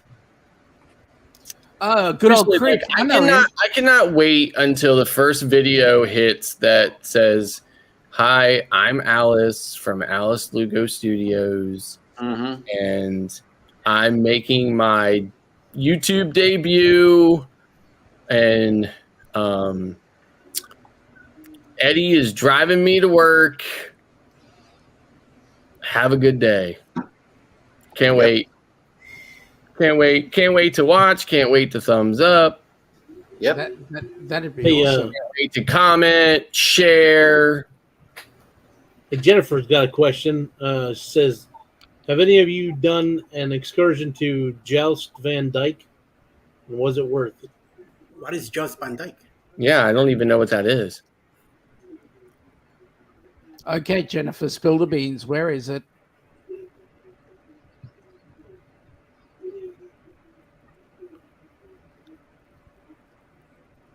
Hang on. Let me just help with this one. Spill the beans. Where is it? Yeah. Right. Now, Eddie, I believe you were mates with my mate Chris. He had another cousin, also by the name of Chris. Oh. Well, yours was Columbus. Ours was Cook. Oh, okay. She said it's an island in BVI, British Virgin Islands. You know what? I've been to the U.S. Virgin Islands a gazillion times, never to BVI ever. Now, I want to understand something. How come they can call those islands the Virgin Islands? I don't know what they're saving. Well, I I mean, wasn't a virgin after I got there. Yeah. I've been really high up on St. Thomas, where I've been able to see some of the BVI, but I've never actually been to them. Is St. Kitts considered British? St. Kitts is not a Virgin Island. St. Kitts is St. Kitts. Okay. St. Kitts and Nevis. So there's two islands, St. Kitts and Nevis. They're part of a single country. Never been to Nevis. Been to St. Kitts many times. Which part is British and which part's American Virgin Islands? So there's only three U.S. Virgin Islands. That's St. Thomas, St. Croix, and St. John. What's St. Martin? And St. Martin is its own country, but it's half Dutch and half French. And actually, the French have a larger portion of that island than the Dutch do.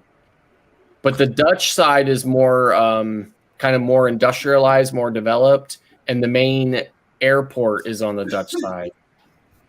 I can understand that.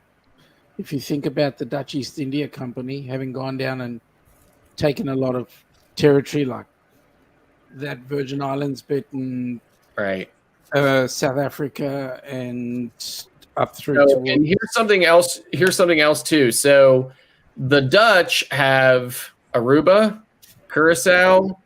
They did have Bonaire until Bonaire decided to become its own country. But so they have Aruba, Curacao, and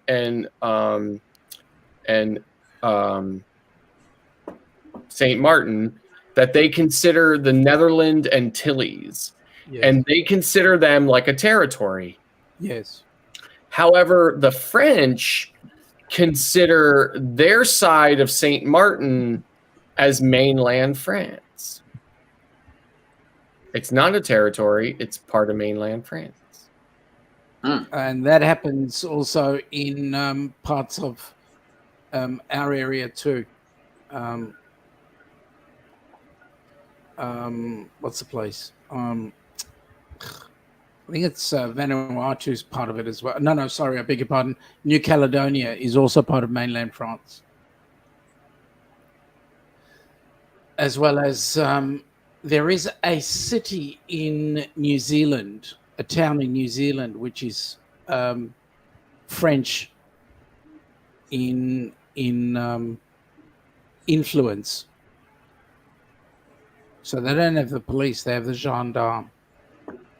Yeah, so if you look at my my Harmony of the Seas video when I was in St. Martin, I know I'm really far behind in publishing content, but if you look at my Harmony of the Seas video, if you see, there's a lot of kind of B-roll in that video that looks kind of very countryside or rural from St. Martin, and all of those scenes are from the French side of St. Martin because it's just not very developed. It's still kind of pristine, if for lack of a better way of putting it. But Jennifer said we're going to Tortola, and that is one of the excursions. Our other stops are Puerto Plata and St. Thomas. So Puerto Plata, Dominican Republic. We just went there. They have a nice little resort right there at the port.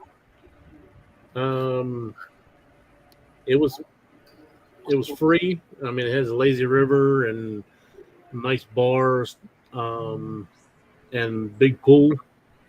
But the rest of the Dominican was pretty bad. So I don't know what else. What else you planned on doing there?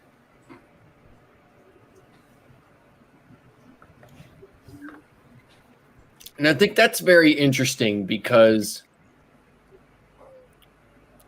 like, from an American standpoint, from a U.S. standpoint, most of these countries that we go to on cruise ships, we consider third world island nations.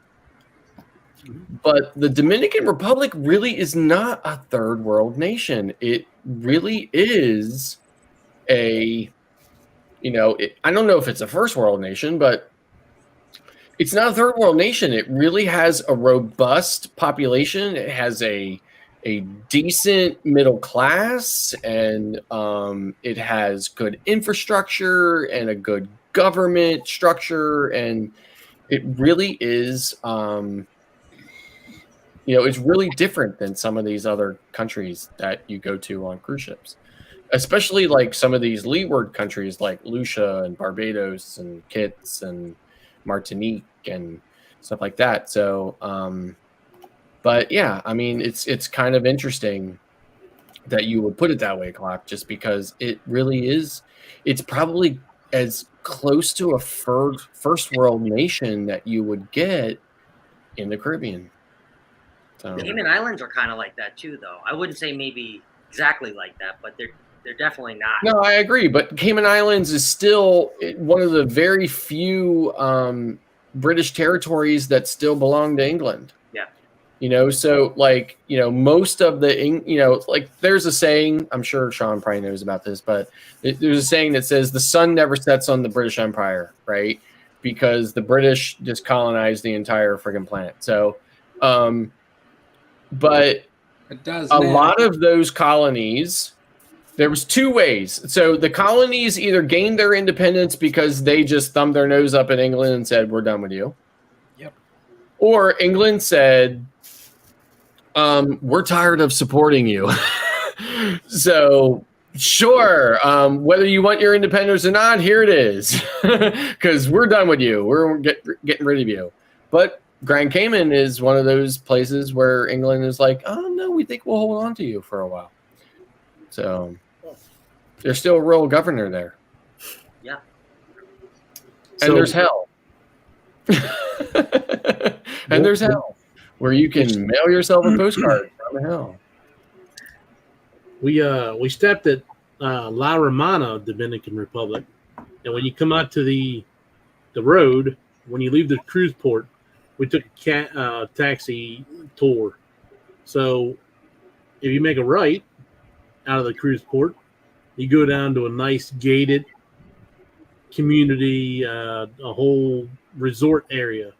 We've seen Vin Diesel's house. We've seen Sammy Sosa's house.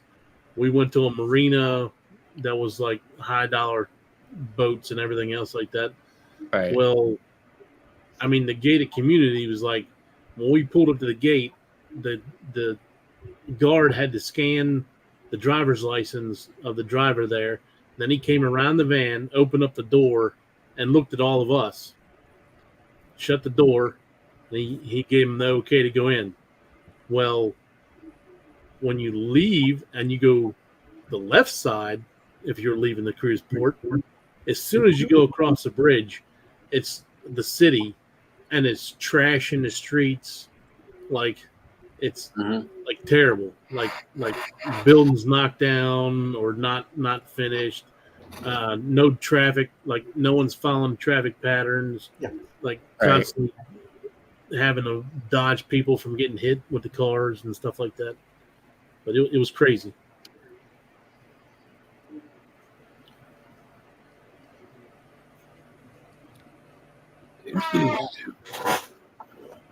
Yeah, having experiences in different countries is totally amazing. I mean, You go to somewhere like La Romana, and you look at the way people live. Yes. You come to Australia and you think, well, a lot of Americans will look at Australia and go, it's the same but different.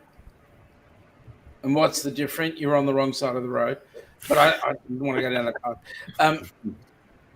But then again, this constant fight with the power of England. And as far as we're concerned, there is no power. England has no say here. Okay, we have a governor, but really the governor is serving our requirements, not Her Majesty, His Majesty, Right. not the king. Right. At the end of the day, it's just a title. So Yeah. The empire, the sun does set on the empire right now. Yeah. It didn't years ago when they were ruling, which is a good thing, because the fact that they're not ruling is the good thing, because they don't have a clue Yeah. what goes on outside of their four walls. Right. So to speak. Yeah. So like when I sail, I am all about the experience and enveloping myself in the culture and the place that I'm at. So I know so many cruisers go for just kind of like their experience. So they want to go for the cruise experience. They want to go and sit on a beach. They want to do that. And there is absolutely positively nothing wrong with that. Correct. I support it 1000% because it's your vacation. You do what you want to do. Correct. But for me, I am all about getting into a cab, not onto an excursion, but into a cab and say, show me your world. So, question. You know, when was the last time you were a pier runner? Never. I've never been a pier runner, and that's the only thing I do. Nope, never. I don't ever take an excursion from the ship. The biggest fear I have is being a pier runner, because not everybody's on the same same timetable. I was watching a channel the other day, and I can't remember who it was. It was this couple. They were somewhere, and they were operating on the MSC app that was giving them time frames and all that sort of stuff. And the app had given them a time frame. They got back to the ship, and they were told they were pier runners almost. They were about to be offloaded. And it's like, serious? Okay.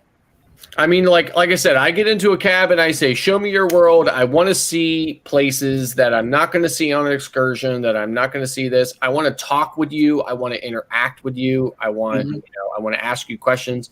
If you don't want to answer my questions, that's fine too. But like, that's what I want to do. And this is the ship I'm on, and this is when I need to be back. And I have never found where somebody did not profoundly respect that kind of boundary or kind of requirement. You know, and take me places and show me things that I would never see on an excursion, that I would never see if I stayed in the port, you know, and interact with me and talk with me and have conversations with me and explain things to me about how they live. That's what I'm all about all the time, every time. Even if I've been there 10 times already, I want to go where the people are. I want to go away from where all of my fellow cruisers are. I want to see this place. I want to experience it. I want to see it. You know, that's what it's always been about for me. It's never been about, let me eat 12 times a day and indulge myself to the, you know, extreme. And it's always been about, this is how I'm going to get to this other country where I'm then going to go and learn something about it and the people who live there. Cruising has always been about that for me. So would you have that same attitude to a country you're visiting for the very first time? That is actually the utmost important thing for me to do. My wife and I say to each other all the time, this is our first time at this island, so we absolutely have to do that. It's only when we've been to that island 100 times that we say, okay, this particular time we'd be okay with a beach day. Yep. So when I go on a cruise, when I go to the island for the first time, I get in a cab and I try to get them to take me around the entire island and tell me about as much as they can. Yes. Of their perspective on the island and everything else like that. Yes. Every single time I go. Yes. And then that way, the next time I come back to that island, then there might be a spot that I seen the first time that I want to go hang out that day, or spend a little bit more time there. But normally, the very first time I go for a tour, and I try to get them to tell me as much about the island as they possibly can. Yes. And if you do that in St. Kitts is a pretty awesome island. Yeah. It had an active volcano. The French brought the little monkeys there, and now they're running wild like crazy up in the mountains. And you can see them, like sometimes they come down, they'll be running across the road and all when you're driving down the street. And the government actually plants fruit trees and other different types of vegetation throughout the whole island, that the government maintains it, that if somebody's poor and they can't afford to eat, they can go get fruit and everything else off those trees so that they can live. So it's pretty cool. Yeah, I forget which island I was at. They speak Spanish there, though. And I was pissed that first time because I was in this cab with two other people, and they were from New Jersey, and they spoke Spanish, and they monopolized the hell out of the cab driver's time, and they were speaking Spanish the entire time. I had no idea what they were saying.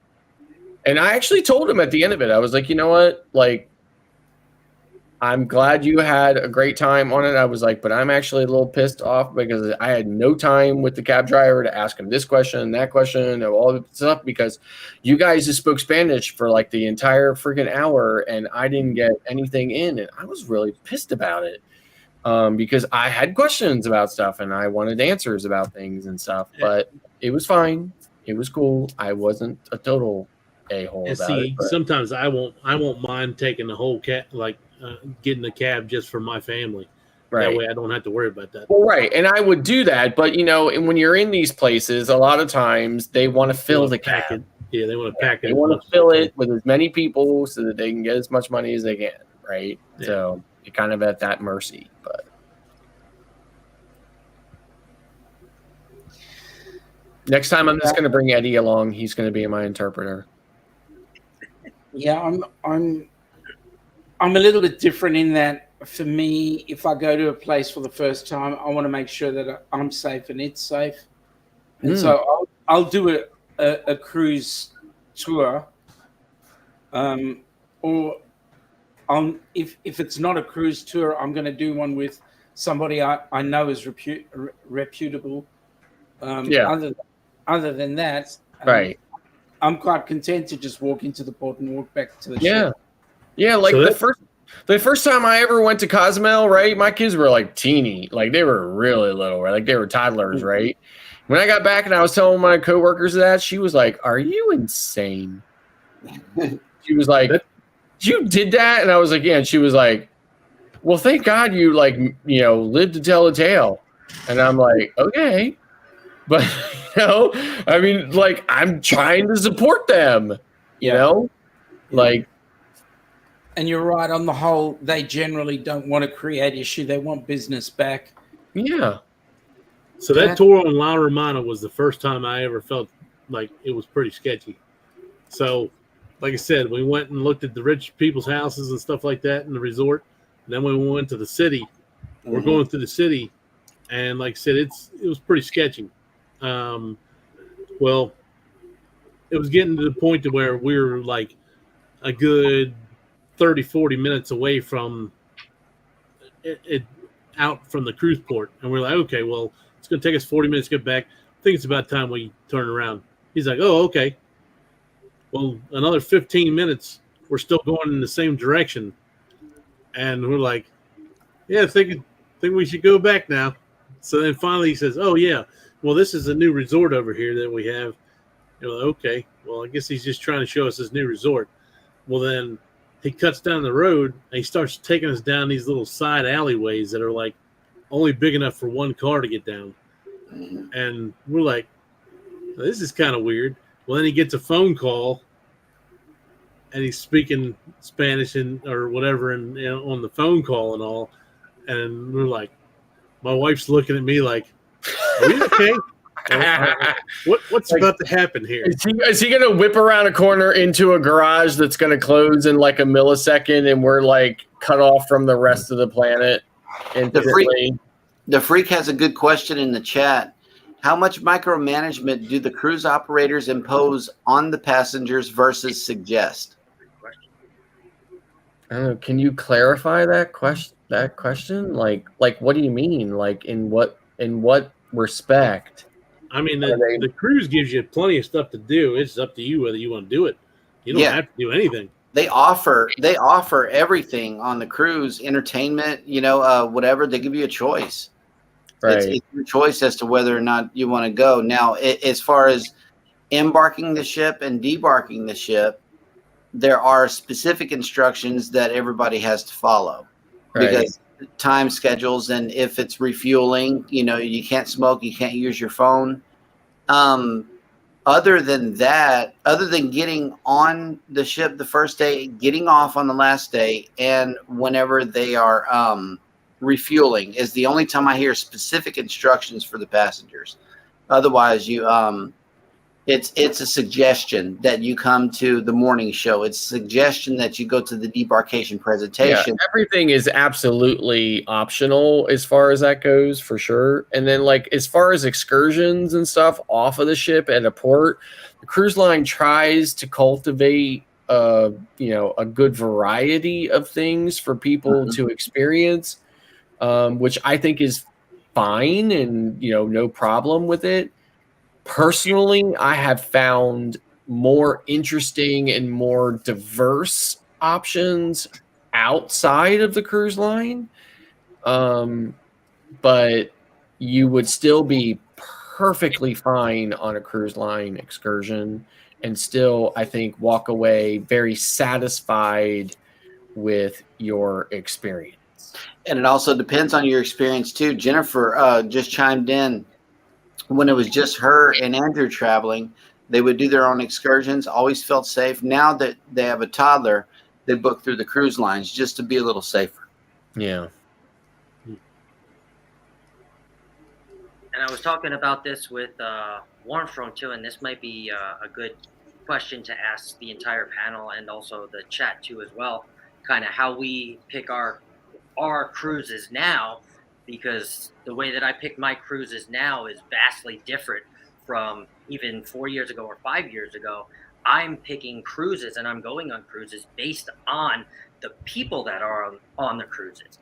I once picked it for the ship and I once picked it for destinations, but now I'm basically solely picking cruises based on the guests and the people that are on the ship, like Eddie Lugo's Booze Cruise and Flock's cruise next year. So that's what I'm doing. So it's changed, but I'm interested to hear how you guys choose your cruises now. Eddie, you're muted. You sounded great though. Right. Thank you, Clark, for your input in this dynamic time of the night. Ooh, dynamic. Boom, boom. We're only 41 minutes after you said we were shutting down. I know. Yeah. We're just muted. Going on 4 hours. Whatchamacallit, what was the question again? Sean's like, what? How do you pick your what are you cruises? talking about? It's not even dinner time yet. I I picked ports. Not much on the cruise line, but then after I paid the ports, then I go with the cruise line. See what gets me the best deal to get where I want to go. And most of the time, it's also my wife. She picks, she looks at something, she likes it. I want to go with this. I'm flying with it. You know, I don't have a problem. I'm not gonna say Mhm. no. So that's how we found NCL again. You know, we I used to be Carnival all the time when I lived in Florida. She did RCCL in 2010 with her sisters, where they went to Bermuda. She always wanted to go back to Bermuda. So and somehow we started talking about it. You know, we're back in Brooklyn and all that, and then we decided what to go with. And we were gonna fly to Puerto Rico to hop on a NCL Epic and do the Eastern Caribbean. Somehow we find out that leaving out of New York would have been about the same price. Leaving from New York, going down to the Eastern Caribbean for about the same price without any flight. I didn't have to fly. We didn't have to rent a car. We didn't have to be in Puerto Rico at a hotel room for the night or something. Mhm. Just hop on the ship and go. So that's what we did. So once we did the first NCL back with Escape in 2018, New Year's Eve on cruise, which was excellent. I mean, we rolled with it, and then right after that one, we booked on the next one for the following year, and then we booked the bloggers. We had three more during the pandemic, but the first two got canceled because the ship got No, because because of the pandemic. Two of them were canceled, Right. and then the third we have to cancel because that's when uh, she moved down, and I didn't want her to. I didn't think the new job was going to give her the time to take off, you know. So it was going to be between before 6 months. So we went ahead and canceled that, which was a good deal because that credit then we used it for the bloggers. As soon Hmm. as the bloggers, that bloggers, I didn't know where it was going. Once I found out the bloggers cruise, all these big bloggers were getting it, I didn't care where it was going. I wanted to go. So Right. we end up going on that cruise, and I do not. The only thing I regret on that cruise was that I didn't get the phone live during the cruise trip also. And I wish it would have been 2 weeks instead of seven, the 7 days that it was, because it was I mean, I enjoyed it to the max. It went too fast for 7 days. Unfortunately, I have to deal with clock on that cruise, but Yeah. the rest of the You have people my that did it, sympathies. excellent, That's what excellent. made it the best cruise ever. So Eddie, you have my sympathies, mate. yeah, I know, but unfortunately, I gotta deal with him again in October, and then Oh October, God. yeah. Again, I feel sorry for you. You're going to have an awesome time. That's disgusting. Good thing that this time he's coming with his wife, so you have to behave. Yep. I doubt it, but Okay. The before I answer the question, I have to ask, what the hell was the question again? How do you choose your cruises now? Right. What all do you consider when choosing your cruises? My God. So I've been on so many cruises. I really don't consider too much anymore. So now it's more about just cruising, right? Just being on the ship, not, just the experience of the ship, whatever port we're going to, I'm going to get off, I'm going to do whatever, right? When I'm in Cozumel, 9 times out of 10, I'm going to Nachi Kakom. When I'm in Costa Maya, I'm always going to Maya Chan. Other cruises, like for instance, I was just on Anthem in January, and believe it or not, for the first time ever, I went to St. Lucia. So I took an island tour. Went all the way around St. Lucia, saw the Pitons, saw the volcano, went everywhere. And the tour guide on that cruise was very accommodating to me, realized and understood I was a vlogger, and really tried to accommodate me to offer me opportunity to see different things and stuff like that. I had no idea that St. Lucia was so geared towards bananas.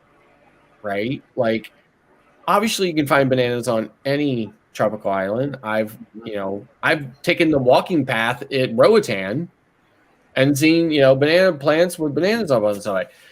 But St. Lucia is like all bananas, tons of plantations that just grow bananas, right? Didn't know that. It was amazing. It was, perfect to be able to see that, experience that, and learn that. But for me, it's just kind of like I just pick cruises now to go on cruises. I try to find interesting like itineraries and Like your 11-day cruise that you're going from New York to Mexico that doesn't always. Yes, right. Like I said, I was on an 11-day cruise in January on Anthem. I went to Martin and San Juan and Kitts and Antigua and but I had been on that exact same cruise in 2017. The only difference was we switched out Lucia for Barbados. In 17, I was in Barbados, but every other port. This time I was in, but it had been since 17. So it hadn't exactly been year after year after year. Except the whole because you probably went out of Florida for that one, right? New Jersey. Oh, New Jersey. Oh, okay.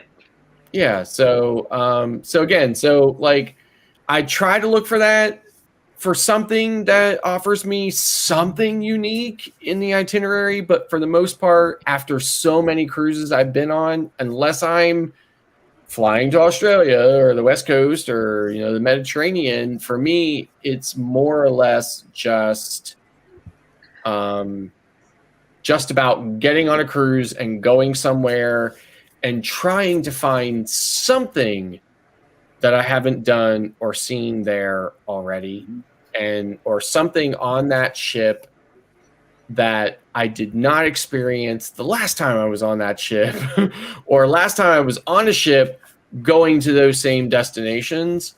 And so far I've been able to squeeze things out of it, but we are kind of scraping the bottom of that barrel now. Good answer, though. Good answer. Makes sense. Yeah. How about you, Sean? So for us, it's very easy. When we started off, it was about the destination. It was about changing the vacation experience. Now it's, even though it is bloody expensive, it's about getting to be with people. So when we were on the Carnival Horizon, that group cruise, that was about being with the group of people that we were with.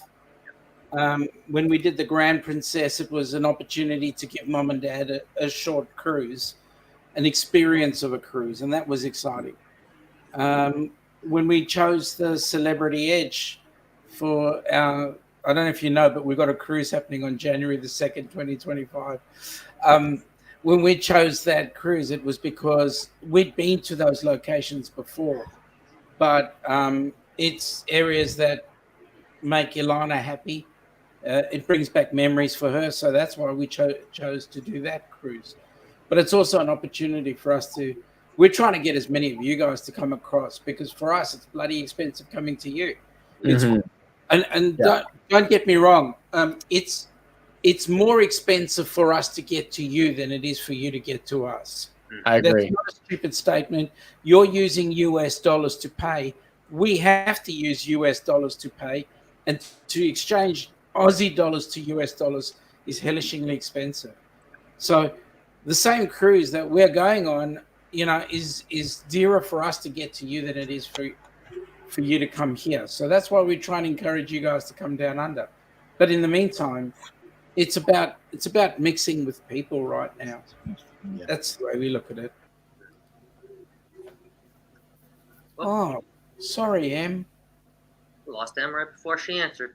I know, right? She knew you were going to ask her. I think she felt like, oh shit, I don't want to answer. How about you, Clock?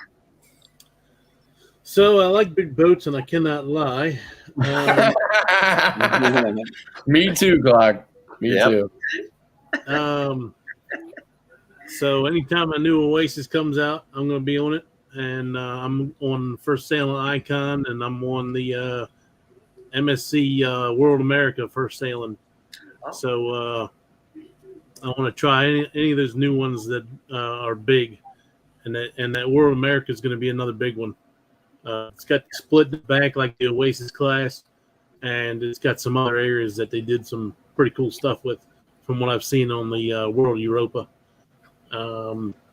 But yeah, other than that, I mean, I'm trying to get people to go with me on those cruises, or I'm picking other cruises where, like, I'm going on the Have Luggage Will Travel group cruise on the Jubilee, and I'm going on the Alaska cruise with Embarkation Nation, and then of course Eddie's Booze Cruise, and then the Booze Cruise this year. So it's a mixture of the ships and the people that are on the ships with us. Especially after doing the like Eddie was talking about, after doing the vloggers cruise and having so much fun being able to see everybody. And it's not even that you have to constantly stay with somebody, because there's enough people on there to where you can kind of mix and mingle throughout the entire week. And we did not have enough time, because I could spend a whole week with a lot of these people and wouldn't have any issues. But I would spend a day here with this group and a day there with another group and a day there with another group. So it's a lot of fun. Yes. And see, we all kind of had similar but different answers in some aspects. So it was kind of cool, and I think the freak could definitely get some value out of that for hearing all that. So, Jeremy, what about you? Jeremy considers one thing. Well, two things. Oh, shit. The bottom line, and do we have to fly there? I live in a port city. There's an interesting reason why I say this. I live in a port city, and it does not make any sense to me that we have to fly anywhere to go on a cruise, because not even Australia. Okay, but you have to fly there. You know, it's like that's a destination cruise. You know, that's a bucket list cruise. But the thing about Galveston is we have 5 or 6 ships that are here like every 3 or 4 days, rotating out. You know, and we see them come in, we see them leave, and while you might be Western itineraried out, guess what? I've never been on an excursion. So like I could go back to Cozumel, I could go back to Progreso, I could do the exact same thing and have the exact same experience and be perfectly fine. I'm a simple person, you know. I'll go in through Dew Free, I'll go to Fat Tuesday, I give me some food, I run around, I vlog the same thing in Cozumel, and I'm back on the ship before 1 o'clock. You know, that's our cruise cadence, if you will. We have a certain way that we like to cruise. Sure. We're port people. Right. You know, it's like we love the ports that we go to, and we'd like to keep the ship within sight. Okay, that's the other thing about us, is like we like to see the ship from where we are. You know, and it's not that we're not adventurous. It's just that there's a safety concern, as well as you know, we've already spent the money on the vacation, and I would rather spend that money on the ship versus going into the unknown, if you will. Now, one thing in Cozumel I will actually consider is going to either Paradise Island or the other one that's Sancho's. No, not Sancho's, the other one. The one that, I heard Sancho's was really wild, and it's not really Nacho Coca, something like that. Yeah, I would love to try one of those all-inclusives, you know, especially Paradise Beach. I've heard a lot of good things about Paradise Beach. Right. Are you not going on the booze cruise? I am. Yeah. Okay. We're going to Paradise Beach. Yeah, I mean, like Paradise Beach, This year. Nachicocombe, Mr. Sancho's, they're all great places. It's just that from Paradise Beach is the most crowded. Okay. Mr. Sancho's is not much less crowded, but is a little less crowded. And Nachicocombe is, you know, the least crowded of them. but the experience is very similar. There's another excellent question. See, this is why we need the freak on the show. Okay. How many cruises under your belt before you got this? The routine, the itinerary, the schedules, etc. These are all great questions, by the way. We definitely thank you for this. I fly by the seat of my pants every time. So before I answer that, I would say, I would just expand on what I've already said about the previous question, which is I love being on cruises with vloggers. Yes. And I've been on many cruises with other vloggers. And I enjoy spending time with them and having conversations with them. But I prefer to be on cruises without vloggers so that I can interact with ordinary, everyday cruisers, right, and answer and have conversations with them and get perspectives from them and everything else. Like when one of the times I was on Maravilla not long ago, a guy walked up to me and said, "Are you a vlogger?" And I kind of made a joke about this the other day or whatever. I was like, "No, I'm just taking a lot of really long selfies of myself." Right. So no, yes, I'm a vlogger. So, and he was like, "Please tell me you are going to vlog about how similar this ship is to Anthem of the Seas." And I was surprised by that because I thought, well, isn't that something? Because yes, I actually am going to vlog about that because I have actually keyed in on that myself. I do feel that the ships are very similar in design and layout and this and that or whatever. So it was a really nice conversation with somebody who's not doing the same thing I'm doing. Right. So I appreciate that as well.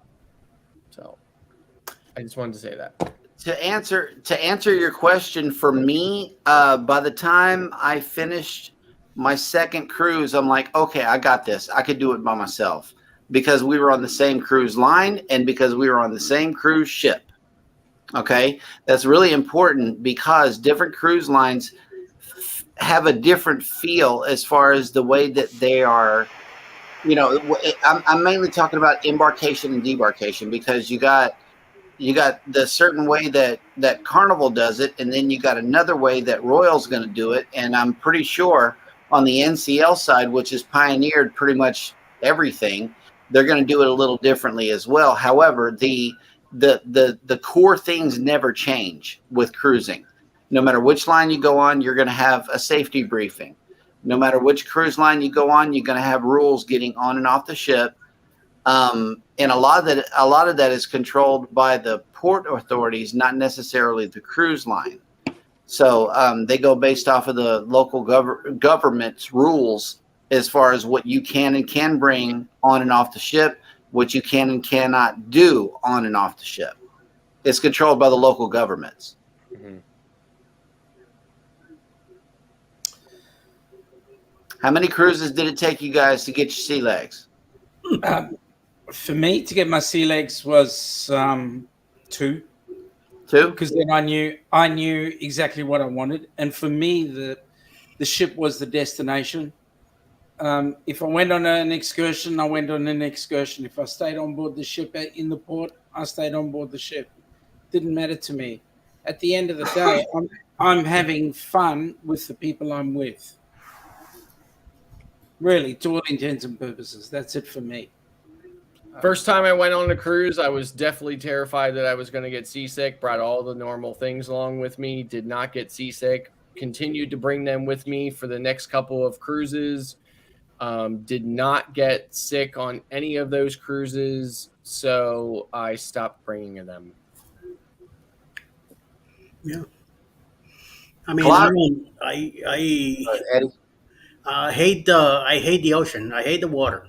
I love going cruising with my wife. I just do it, and I never felt afraid or anything being on a cruise ship. So, but don't put me in a little boat and out on the water. No, we'll fight.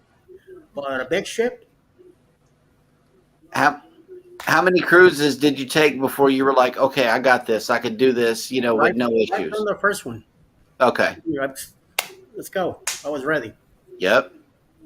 Even though I already lived through my bad experience in the ocean by then, but I jumped on it like nothing. So Cool. yeah, I Darian's mean, here. Hey, Darian. the Pride was pretty. Wie geht's, Herr Darian? How are you, Mr. Darian? Nice to speak with you. Mhm. You missed a very good live stream earlier on. I was in Handorf, but now let me get back to football. That's good. Yeah. Yeah, I've been trying. I've been practicing, and I've been getting it right. But then Darian Good. wasn't there, so what? I don't know what. It's like when hadden. Ayo, ucht men dan. Don't swear at me, please. Mike? So for me, the Pride was a little shaky. That was my first two cruises. The first one we went on was. I wonder why. We were supposed to go down south, and then the hurricane came, so we went north. We did a 7-day cruise to New York City, and after that, a lot of people were like, "And you still went cruising?" They're like, "Yeah," because it's different, and everything's pretty much there that you need to do for the whole week. You Right. can make it. You can do whatever the hell you want to. So we did the second cruise on the Pride, and actually got to go to the islands we were supposed to. For our first anniversary, and then we said, okay, well, let's try a bigger ship because we were still getting a little seasick on Pride. So we tried the Oasis of the Seas was the next one, and that was a game changer because then I put the patch on the first night on the Oasis class, and I did like 2 days, and it washed off in the shower one day. I'm like, well, I haven't felt anything, so let me just try it without it. So pretty much from then on, I've never had to wear a patch. The wife, every once in a while, she does, like when we're taking off from like coming home or going down. You can definitely tell a difference, like that when they're in a hurry to get somewhere. You get a little bit of shakiness sometimes, but on the Oasis, you can barely feel anything on those ships. But even like when I was on Sovereign of the Seas, my first cruise, the captain came on and said, okay, we're going to feel a little bit of chop in the Florida Straits. I'm like, okay, here we go. Never happened. Never got sick. Now, we did Adventure last year, Northern Atlantic cruise, and we were in I think we were on the second or third floor, and we had a porthole window in our room, and it was so choppy the water was coming up and hitting the window, and it was pretty rough, and the wife was freaking out pretty good because she definitely had to put the patches on for that one. Oh my God! Look at Sean's picture. How old is that picture? He looks like he's 12. 12. Apparently, you don't know how old Sean is. Is he 11? One of the Scots, how many cruises did you take before you say, I got this? So I'll answer, I guess, two ways with the seasickness. I guess I cheated a little bit because I kind of grew up on a fishing boat on Long Island, so I was always on a boat every weekend. So when I got on a cruise ship, even when I was younger and when I grew up, I never really had the seasickness. But I would say probably 3 cruises after like 21, I think I pretty much got it, because that's when I started cruising by myself without like my parents. That's good. Muster Scott. I mean, like I said, maybe 2 or 3 cruises, and I didn't get seasick, even though I had stuff with me in case I didn't. I was just like, cool, never did. You know, like I said, I've been on ships that were barely moving to ones that all I could see was sky one side and, you know, ocean the other. I mean, really just, you know, crazy. Never got sick, haven't gotten sick, you know, hopefully never get sick. Maybe 3-4 cruises before I was just like, okay, I don't think I need to bring the, you know, the Bow 9 with me anymore or whatever. Right. Yeah. I mean, that was back when the ships were small. Yeah, yeah. With, not really with stabilizers. I mean, they said they had stabilizers, but not like they do today, Oh, right? hell no. They didn't have azipods or anything like that, right? So, and I still didn't get sick. I know that Excel class is really, really smooth on the water. We didn't feel too much, although I did get woke up at 1 a.m. with the sounds in the room. It was kind of weird. I heard the metal making weird sounds, and it woke me up. Yeah. Otherwise, the ship is very smooth on the water. Yeah. I mean, I've sailed from the Northeast plenty of times in the winter, which is the angriest oceans you're gonna see, right? Even from Baltimore, you can run into some angry oceans once you get out of the Chesapeake. But like from New York and Bayonne and stuff like that, really angry oceans. Sailed up to Canada during the winter, really, well, not winter, but like late, mid to late fall, which is really angry oceans. Never got sick. So just weird, Sorry, I stepped away, guys. I had a phone call from my son. Doing good? Yeah, he's good. We're all meeting up this evening for a family function, so he just wanted to know where to is go. he dating a girl from Staten Island? You mean No, and the reason why I say no is he's still trying to figure out a girl in Melbourne, let alone Staten Island. Right. Oh my. Oops. Too late. The first night on the skate, we heard the chain on the anchor getting picked up the first night. After that, we didn't hear anything else. Mm-hmm. On the Bliss, I think the first night we felt a little wavy coming out of New York that night. Where in the ocean we were, I don't recall, but there was a movement, but nothing out of the nothing out of the ordinary. We slept okay, most of the our trips, even though it's not as pretty cold as I would like to.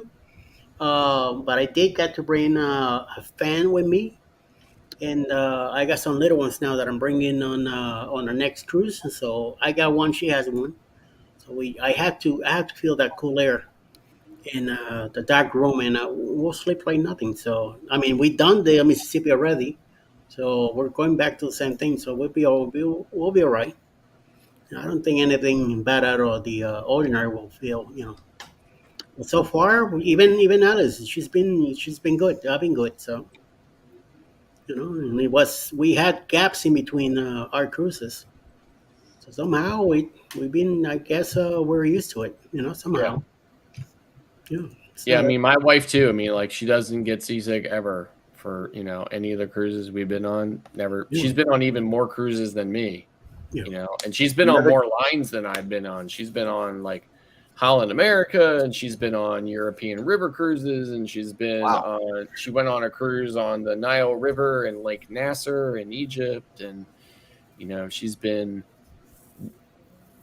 she's explored the planet way more than I have. So. And the freak, yes, the individual staterooms do have air and heat, so you can run it at your own leisure. Mm-hmm. Although, for my taste, the heat doesn't go high enough. And for my taste, the you air need to doesn't spend go high time with enough. my father-in-law. Yes. Right, Mike. Whichever direction I'm with Mike on this one. The air on the Breeze doesn't work as well as the air on the Celebration. Now, the air on the Dream got a little too cold for me. Wait a minute, that was the Dream because it was cold. It was cold when we left Galveston, so it did pump out a little high. Is there such a thing as cold in Galveston?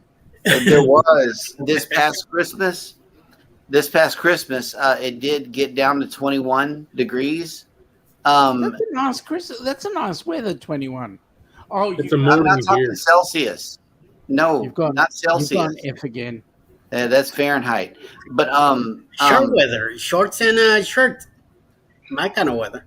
no, not 21 degrees Fahrenheit. No, no, no, no. I was It's a on normal Carnival morning here Legend in out of the West in the winter. Baltimore during the pandemic. It was unprecedentedly cold that March day. It was 32 degrees in Baltimore for that day.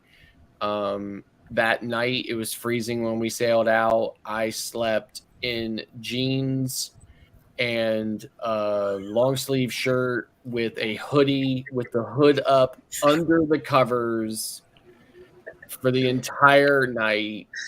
Now, And now was still let me cold. just say, It was still cold. let me just say, as an Australian, we hated every minute of your cruise because you were able to cruise and we were locked down. Yeah. Yeah. Yep. But I had the heat turned all the way up under the blankets with a hoodie on, jeans, shirt, the whole 9 yards, socks on, still cold. Couldn't wait until the third day it finally got warm enough for me. But again, I'm the weirdo. So my father-in-law, You said it. if it was 32 degrees C, 32, okay, 90 degrees roughly. If it's 90 degrees, he'd crank the AC on to be 110. Right? So he wanted to warm the place up, and that's because he lived in Fiji for a while. Drives me nuts. Nope. No. Yes, I think my ideal temperature is 39.1 C. Well, you do well down under. We have gusts. We have gusts up to like 45 in Melbourne. Yeah, which is nice. I don't mind it. Of course I do. I hate it. Well, bloody hot. I'm going to have to roll out. I got to get up at 6. Which Are is you in fishing? 4 Are you hours, which is in are 3 you hours fishing? and Are you 45 fishing minutes. row next through drywall? No, I am going to an auction tomorrow morning. Tool auction. Gotcha. What are you auctioning? Real exciting. Gonna auction the AC unit for your house? I need. I'm supposed to So what get you a auction? quote for that tomorrow too. Your head, your forehead looks a little pasty. Is it hot in your house right now? That's Just, sweat. that's from the glare on my thing. I'm not sweaty. Sure. What it is, I'll tell you what it is. It's from Clocky having to put up with me. That's what it's all about. Normally. That checks out. That's what it is. Survey says. Speaking of checking out, I'm going too, y'all. Ay, ay, ay. It's been real. It's been fun. It's been real fun, but I'm out. All right, sir. Thank you for hanging out. Shalom, shalom. Yes, sir. Texas. That's right. Hey, and you know, before I leave, I got a supporter here, DeFreak. Thank you for all of your wonderful questions tonight. Thank you so much. We enjoy talking about cruising. We do this all day long, every day. Yeah. So I'll leave you with this. He left a comment here that says, "God bless Texas." Texas. Bye, y'all. Some more of this. That's what you need. Some more of See you, this. Jeremy. See you, Jeremy. See you, Jeremy. I will catch y'all later. Probably tomorrow. See you, tomorrow night Clocky. if y'all want to. So, see you. Yes. See you. 8 o'clock. That was. Thank God we got rid of Clocky. Now we can talk about him. He's still listening. Yeah, no, I love it. I love doing that.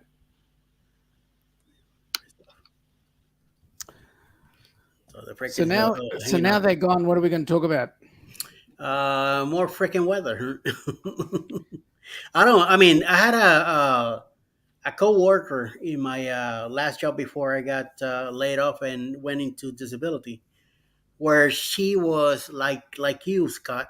She will put the heat on in their hotel room, and then she would take 2 blankets, and she was fully dressed. sleeping like that. It's like Mm-hmm. you just got to the door. You were like, oh my god. I mean, listen, Renee, you know, and I talk don't think about I've ever, I mean, I've talked about this a lot of times, right? But I don't think I've ever clarified how I feel about it.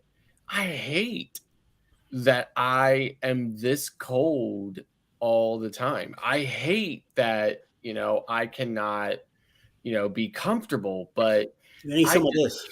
But wait a yeah, minute. no, need- listen, let's get it here's the right. thing though, right? Here's the thing. Yes, I've lost 60 pounds in the last 9 months. Okay. But even when I weighed, you know, like say 10 years ago, when I weighed like 210 pounds as a 5'6" guy, so I was like short and stocky, right? I was still cold all the Yeah, time. Even when I was like 15, 12 years old, all my whole life, always cold, never able to get warm, you know, and I don't particularly like it, you know, just a and minute. I Just a certainly minute. hate battling with my wife on the Nest app. She turns the air on, I turn it off. In the wintertime, she turns the heat down, I turn it up. You know, like, you know, I even have to like she, like when I pick my phone up and I swipe down and I put it on silent so she can't hear the clicks. You can't hear the clicks of my hang phone on when a I'm turning second. the heat up and down and stuff, right? Like, you know, like I hate doing that, but it's just the way I'm made. Hang on a So- second. You might be cold, but you've got a warm heart. Thank you. So yeah, I mean, like I said, I don't like it, but it's just the way I am, and you know, and I really like I'll get up sometimes in the evening, and my wife will be like, "Where are you going?" I'm like, "Outside to get warm." You know, where I even said to her the other day, I was like, you know what? She was like, "What are you doing out in the garage?" I'm like, "I'm trying to be warm a little bit." Like I was like actually thinking to myself, I could go out there and, you know, set the creeper chair up as a chair, right, and not a creeper, and bring a tablet out there and connect to HBO Max or whatever out there in the garage and sit out there and watch TV a little bit and be warm because the house is too cold for me. But the house is probably 79 degrees That's too Fahrenheit. warm. That's all right.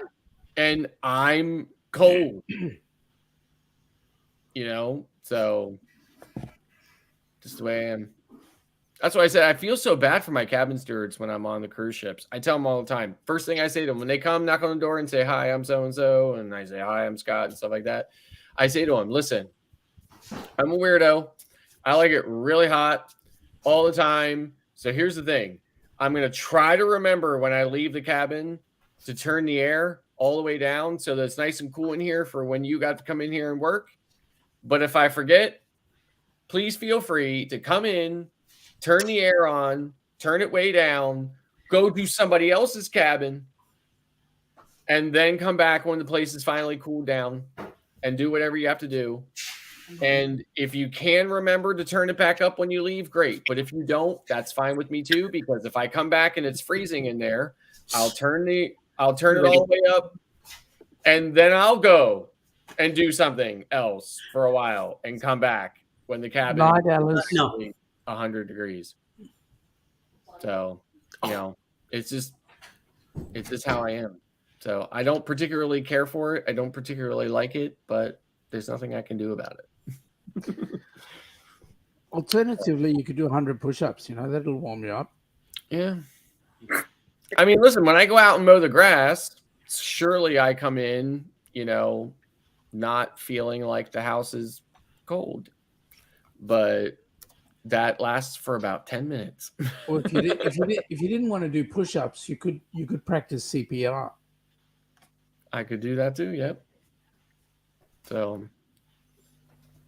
I don't know if your wife would agree, but hey, I mean, no, my wife is the polar opposite of me. In fact, she had the whole morning show in stitches a couple of weeks ago, and she made a comment about how we live in hell.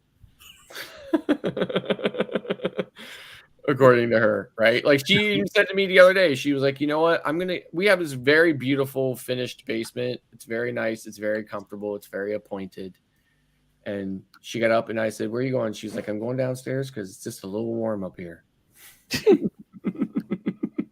Our basement is, a constant 50 degrees.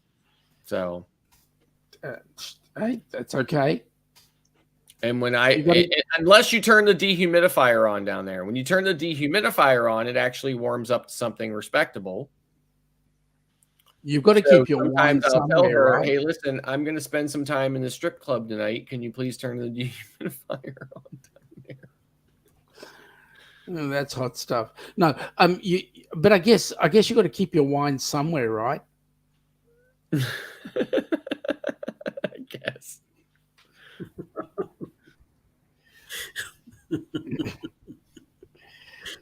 See, I told Sean that if I ever go to Australia, I'm gonna stay with him. Yeah. Yeah. He's like, what? Like one time I was on Royal Caribbean's private island in the Bahamas in, I don't know, late January or early February or something like that. And I mean, it wasn't horrible, but it wasn't super warm either. Like it might have only been like 71 that day or something. And we were in a cabana on Chill Beach. So the attendant had come by and she was talking to us about stuff or whatever. And she had said to us, I was sitting there with towels on, like I had towels over me on a lounger. And she said, "Oh," she was like, "you should have been here last week." She was like, "It was only 48 degrees on the island the whole day." And I was like, I would have died. Like I would have totally stayed on the ship. I would have never gotten on that ship if it was only 48 degrees. Oh boy, 48 degrees. Seriously, it feels like that right now. Fahrenheit or It's Celsius? winter down there now, right? Oh shit, I forgot. Oh. Shoot.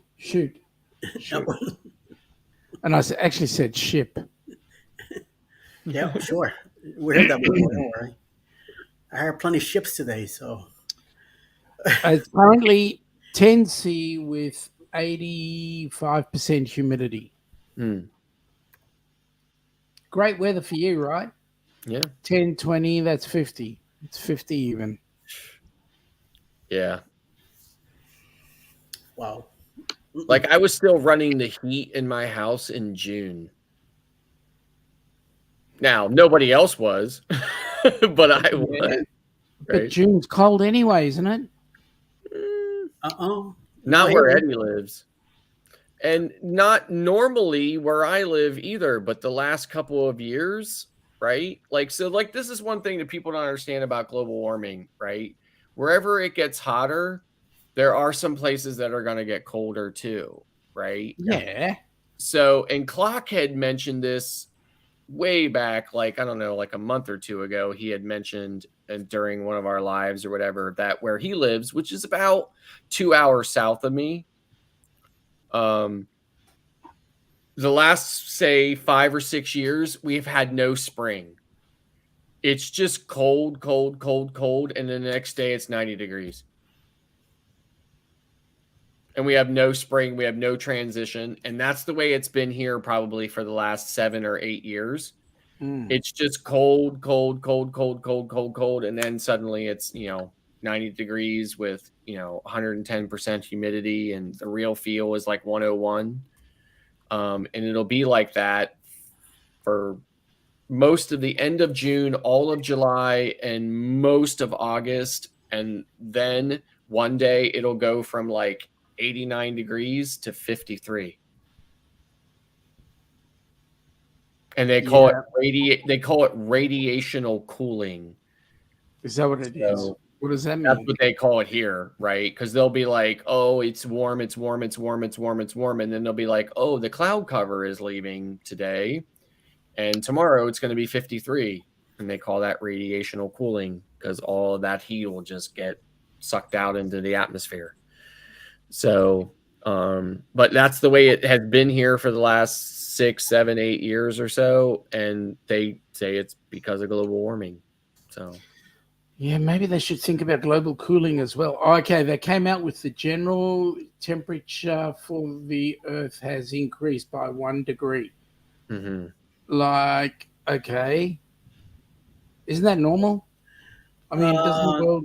I don't know, but 1 degree is a lot of. It's a big difference. Is it? Yes. Yeah. Another couple of degrees more, and we could be in a lot of trouble.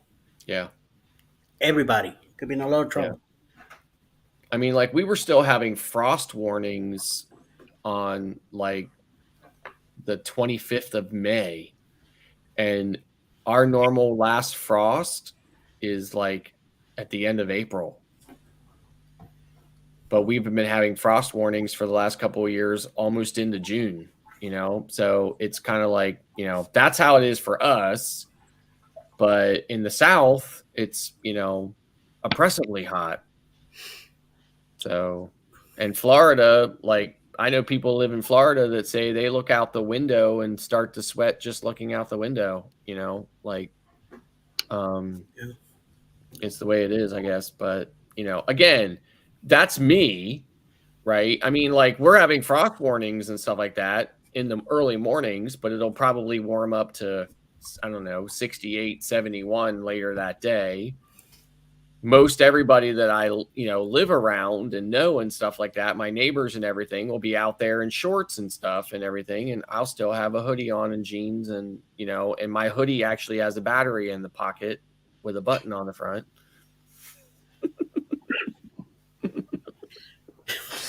That's just so you can listen to Bachman Turner Overdrive or something like that.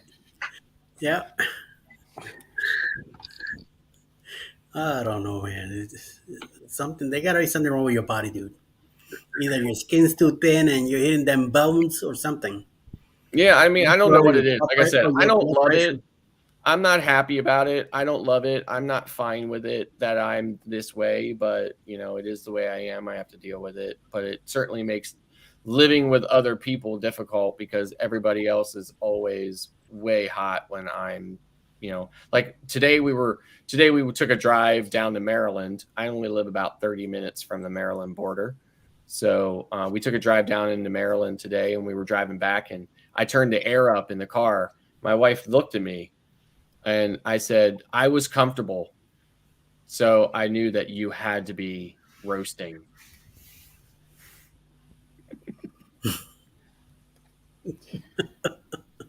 I think you just do things to cause trouble.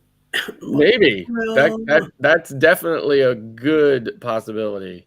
I mean, you do a Sean trick just to stir.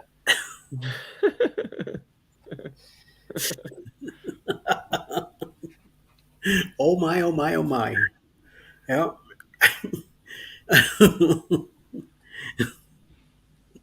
I openly admit I'm a stirrer. It's like we have our AC on since April. Mm. I think it's around 7. It's been on 72 this whole time. Yeah, so like I turned mine off around 7:30 tonight because, or not 7:30 tonight, 9:30 because I knew that I'd be getting on this live at 10. So it's now 79 degrees inside my house, and it's perfectly wonderful. It's, you know, but today, like, so my wife, she works from home since the pandemic. She's worked from home. And we set up an office for her in our basement. So she works downstairs in the basement, which is, you know, really cool. So she's fine down there all day.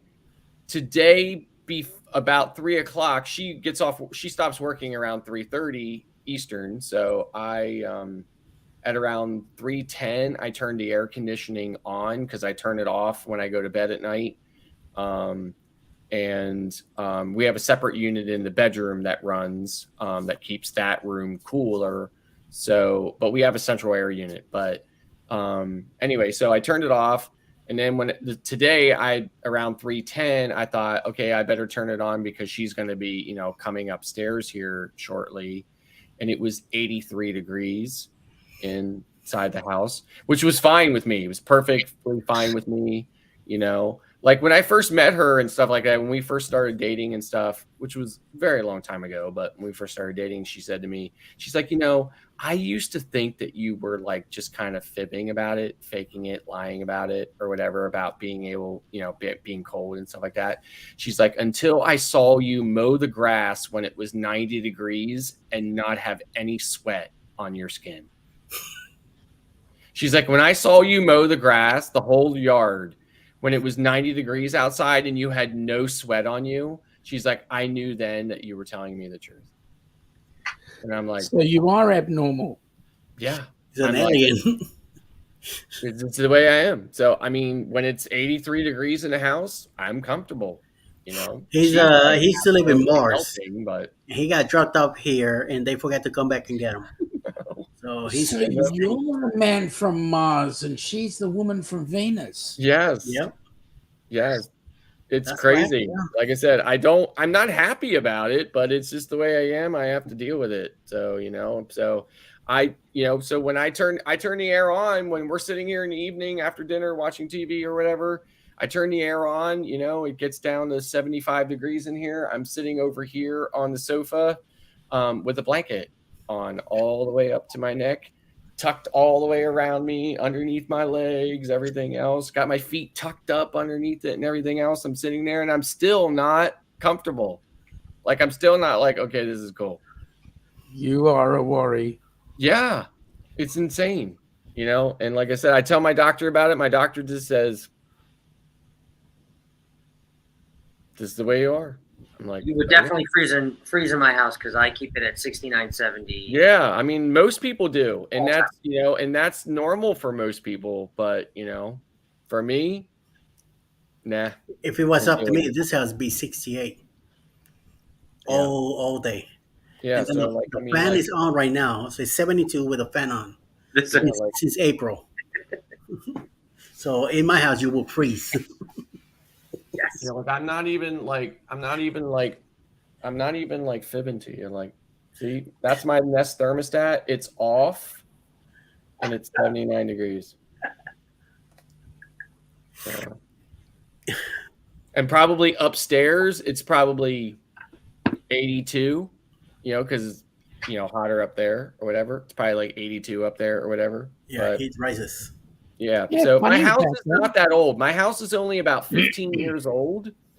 But I have one of the last houses with the old ducting system in it, which is these kind of like L-shaped galvanized pieces of metal that fit together like that. And then they tape the seams, and they are not efficient. Like, they stopped doing that in the US about probably a few years after this house was built, and they started putting the units up in the base or up in the attics and just running like 8-inch or 12-inch ducting to the ceilings of every room for a central air unit. But ours, so we just had our central air unit replaced. It's a brand new system, state of the art. It's 2-stage, costs us $10,000, but our ducting system is old. So even though we have this brand new state of the art central unit, we still need individual mini splits in all of the bedrooms, or it won't get cool enough for everybody to exist. It gets cool everywhere else in the house, but it won't get cool enough in the bedrooms for everyone to exist. So we have those separate units. Now, I would have thought they might have invented a universal heating system that would allow you to stay hot and the rest of the family to be normal. Well, a body bag. Yes, exactly. So anyway, so my kids, obviously in their rooms, they're plenty cool and, they're fine or whatever. And then, the bedroom is freezing. I've got, like this 2 big heavy comforters on and stuff at night or whatever, while the wife is like, like, it's still hot in here. Now I've got a question for you, which dates back to an earlier conversation. If your daughter brought Staten Island home and wanted to have him spend the night, Ouch. It wouldn't happen. She would never even bother. She realizes where the lines are, and she pushes the lines pretty well, right? As But a she definitely 24-year-old knows where would. those absolute lines are. She would never even cross that line with me. You sure? I'm pretty sure, because here's the thing, right? I think if she was going to do that, she'd have done it by now. She'd have planned some elaborate scheme like, "Hey, Dad, let's go to like Aruga's for buffalo wings or something like that tonight or whatever," and then we would go there, and we would walk in, and he would be standing there in the lobby or whatever, and then she'd be like, and he would walk up, and then she would be like, "Oh, hey, here's John." His name is John, by the way. So she'd be like, "Oh, here's John." And then I would be like, "Haven, what a fucking," and turn around and probably leave, right? I'd be so mad about it, right? Then she'd probably say, "John, I have to spend a couple nights at your house until he calms his ass down." See, I never had that luxury. She just rocked home, brought him home, and said, "Dad, he's spending the night here tonight." Yeah, I mean, listen, Haven dated him for 6 months without me even noting she was dating. She did a great job. I said, "You know what? Chip off the old block there, boy." Right? Like, she dated him, didn't even know it. And I think I have good sense of things, right? Didn't even know it. Pulled the wool over my eyes on that one. I said the student has surpassed the master, right? But yeah. But then it started getting serious. She was like, "Okay, I better tell him now because it's gonna get serious now." And he's gonna wonder why I don't come home some nights and stuff like that. Whatever, right? And I'm not gonna be able. And she didn't want to lie to me, so I was like, "That's cool, right? I appreciate you not wanting to lie to me about it." But again, I complain to you guys more about it than I do to her. And I guess at the end of the day, I guess I am happy that she's not with a total loser, that, I got to worry about and stuff. I just, wish he wasn't so much older than her. So, as long as he treats her fine, that's all you should worry about. Yep. Like I said, my wife and I, we're 4 years apart, but we're old, for crying out loud, right? Hell, I'm on a prostate medicine. How information about that one. I wish I was his age, but I'm twice his age, so no biggie. Just let it happen. I mean, my birthday is October 29th. I'll be 53 years old this year. You're still a baby. Yeah. I'm surprised your mother let you out.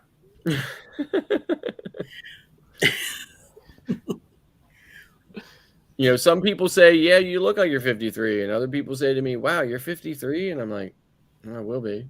Like it just depends. I guess what you think, but I mean, like for me, it's different because we're older, but for her, I just I worry sometimes that maybe that she's missing out on certain things because she's with somebody. I mean, he's not that much older, but he kind of is. He's kind of in a slightly different kind of age group. Let me say this for what it's worth.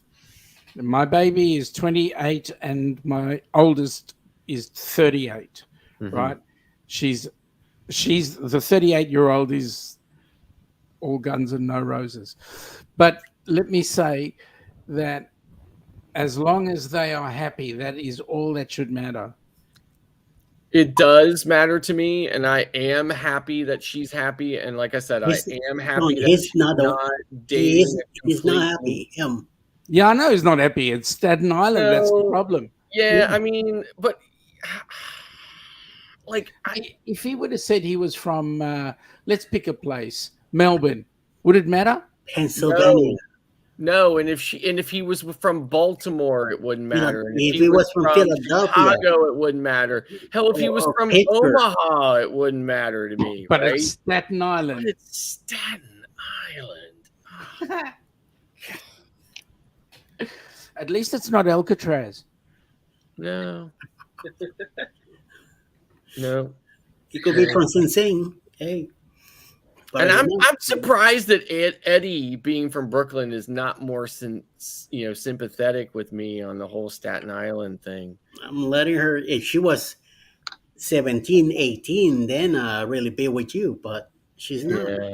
She's a grown woman, so Yeah, she is. She not is. a that is Like girl I said, anymore. couldn't be more proud of them. You know, they both finished college. They both wiped their own asses. You know, I mean, they, you Yeah. know, they're, you know, they have great jobs, and you know, they're perfectly well adjusted, and you know, they don't have any, you know, they're not in therapy or anything Yeah, else and yeah. stuff like that. Get You a know, horse.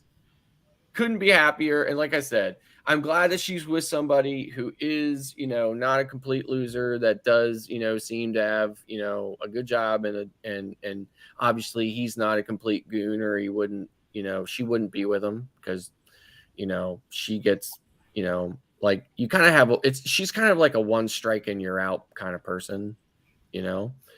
So So he's made it to 3 strikes. He's a yeah. lucky guy. So, you know, so all of that said, I'm, you know, I'm happy for her in that respect, but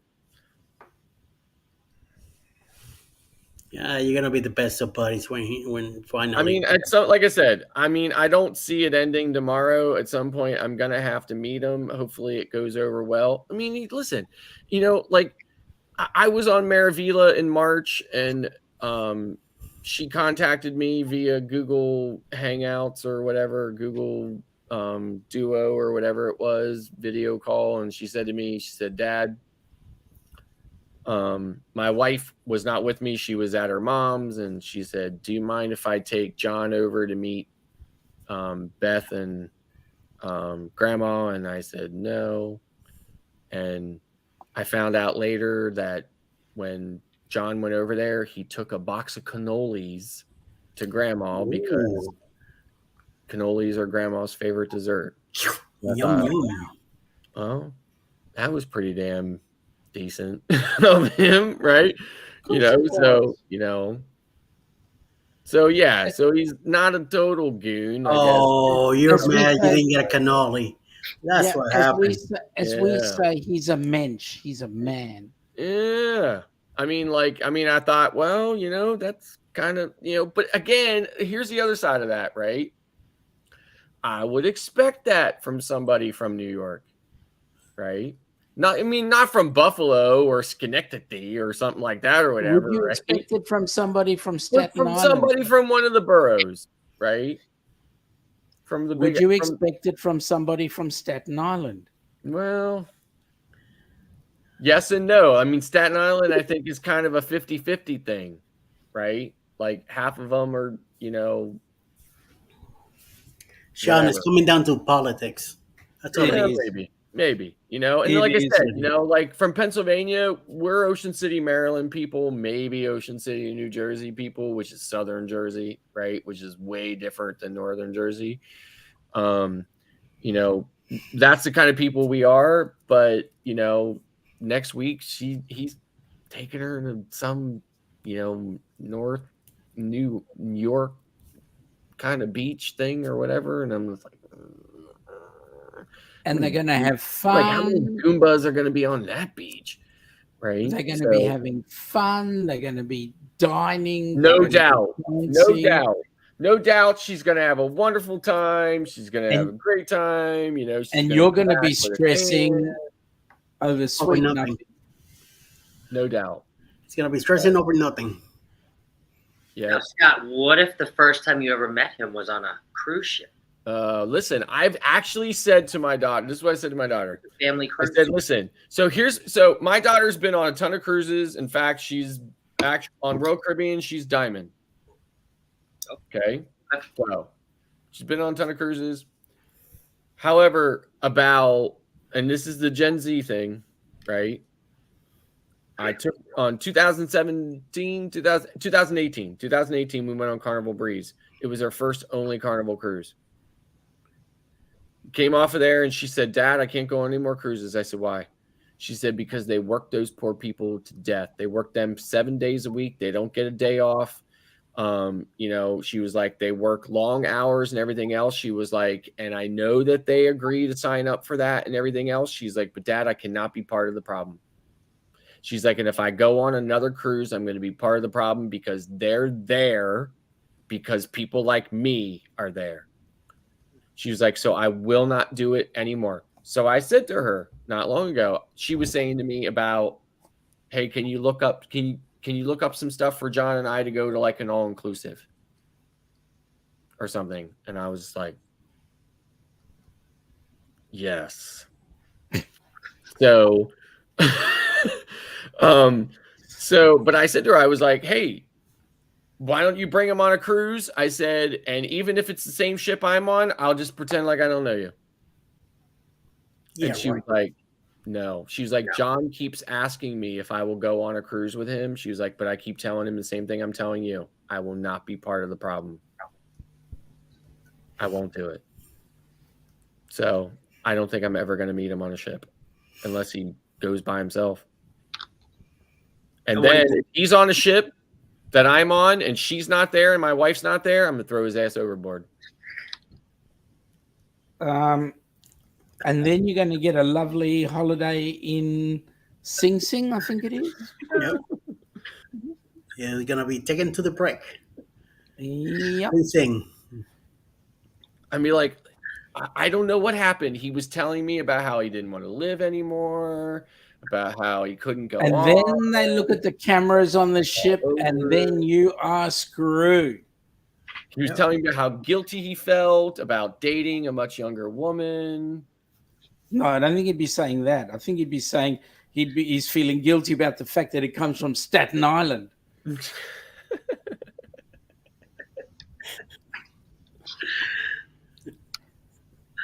So yeah.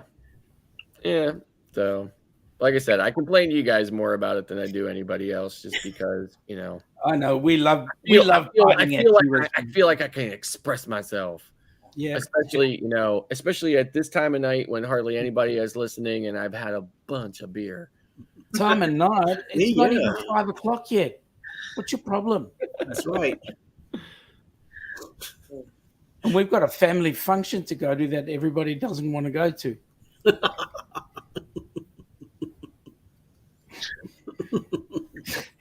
Oh. So I'd much rather be sitting here talking to you guys, but I know that you guys look like you're falling asleep. So Oh my god, This is definitely a new world record for Eddie's After Dark. No, I've been here longer. Five and change with drag Sherry on it. Oh, was that the one when you drug? It was 5 hours, right? Yeah, 5 hours, 60 minutes. Hey, I remember that night we started chatting, and she says, "We're not going to be here till 1 o'clock in the morning." I was actually in the chat at the beginning of that, and I remember hearing her say, "Eddie, you're not going to be on here all night, are you?" No, we're not. We're not. No. Yeah, 5.5 hours later. You guys know Kenneth Oakes, don't you? You know Kenny Oakes, don't you? Yeah. So Kenny is rather renowned for actually falling asleep on one of his lives, which went for 16 hours.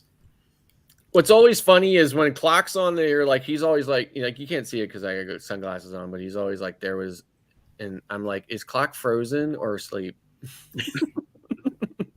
I called him out a few times, and he just. I told him too. I was like, Clock, just get off, man. Just leave the studio and go to bed. Yeah. And then I'll see him and that'll be at like 2-3 o'clock in the morning or whatever. And then he'll be on Sherry's live in the morning. And I'm just like, yep. Which I'm catching on the replay because I was asleep. She already sent me the link for the morning now, 9:30 in the morning.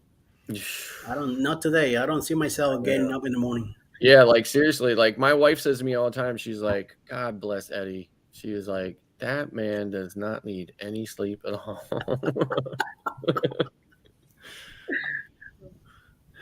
I'll probably be up around 9 o'clock and be up then come over here and talk for an hour or two. Yeah. I mean, like I'll probably be up at 8 something. Yeah. For sure. Like, and I'm not one of these old guys who takes a nap either. No, I I know do. that you lay down for naps sometimes, right? Oh, But every I chance I don't. get. Every No, chance I get, I take a nap. I can't nap, right? Like I'll just drag ass tired all day, and then probably around 9 o'clock when I'm exhausted, I'll catch a second wind, and I'll be like, oh, yeah, this is the time I need that second wind, right? Now I won't probably have too much trouble going to sleep that night, but yeah, like I cannot nap. So I don't. 9 o'clock is too early to go to bed. That's why I take a nap in the afternoon sometime. You know, Yeah. like around. I've been known to get into bed at 8 o'clock. Wow. But then that's because I've had 4 or 5 days of 2 hours sleep a day. Gotcha. Yeah. Yeah, definitely. So that's what I do too. You know, every chance I get, as soon as I feel tired, bed. Now that I'm here all by myself all day, I don't waste no time. I say if I feel tired, I hit it. I look at the cat, say, "Well, see you girls later." So Right. I hit the sack. Yeah. There's, Sometimes I sleep there's, an hour, sometimes half hour, sometimes I sleep 4 hours. there's no good in trying to live with FOMO. You know what I mean? Yeah. There's nothing to miss out on. Yeah. You need the sleep, get the sleep. Yep. And I do turn my phone off. I put it on airplane mode because that's as soon as I go take a nap, that's when my phone starts going ding, ding, ding. Messenger, hey, messenger, hey, messengers. I just shut it all off. Right. And I when put I'm my like, phone I put my phone on silent. Like first of all, I have my phone to go into do not disturb every night at 11 p.m. until 7 a.m. So the only person who's getting through is those couple of people who are on my, special list. But so that's automatic for me, but I will also silence the ringer on it throughout the day as well too, just because it's dead right now. yeah. I killed it, Gotcha. and I won't turn it on until I wake up. You know. Yeah. So my phone's been off the charger since this morning and it still has 66%. I had to charge this one twice today. You can see it there. 66. Yeah, got it. Yeah. Yeah. Twice today. So, but now the battery is really good in that phone. So that's the 23 Ultra. That's a weird picture of the other Scott. It looks like it's a Carnival ship, and based on what it looks like maybe XL, possibly. No, not XL because there's lamps next to the bed. I don't think there's XL on next to the bed. The XLs have those flip out kind of like swivel map lights. So it's definitely a Carnival ship, obviously, because you can see the luggage thing there. I honestly am not that good. I look at a ship and I go, that's a ship. I can tell you whether it's Princess or Carnival, but I can't tell you whether it's what the name of the ship is or anything. I go, that's a ship, I'm on it.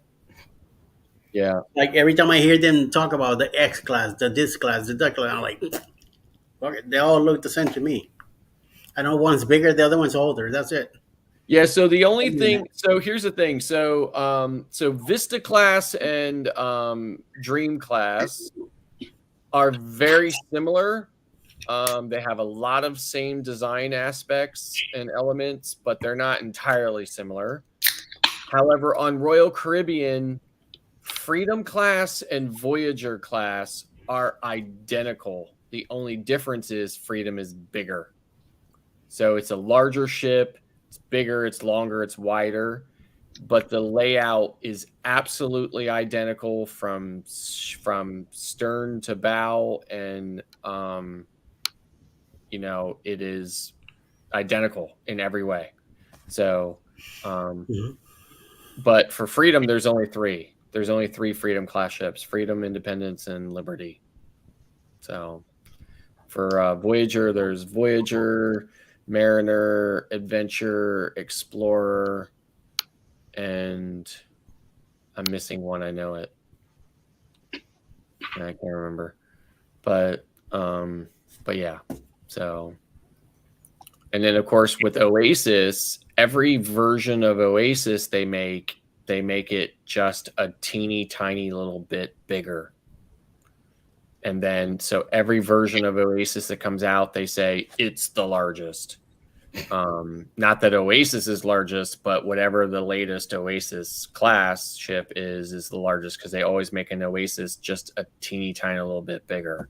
Now, I've got an important question to ask about that. When they go about and make that ship just a little bit bigger, is somebody trying to compensate for something? Probably. Exactly. So yeah, so I guess Utopia will be the last one. So What are they going to call the new lot? Well, then now they're going on to Icon class, right? Yeah, but what are they doing different with that now?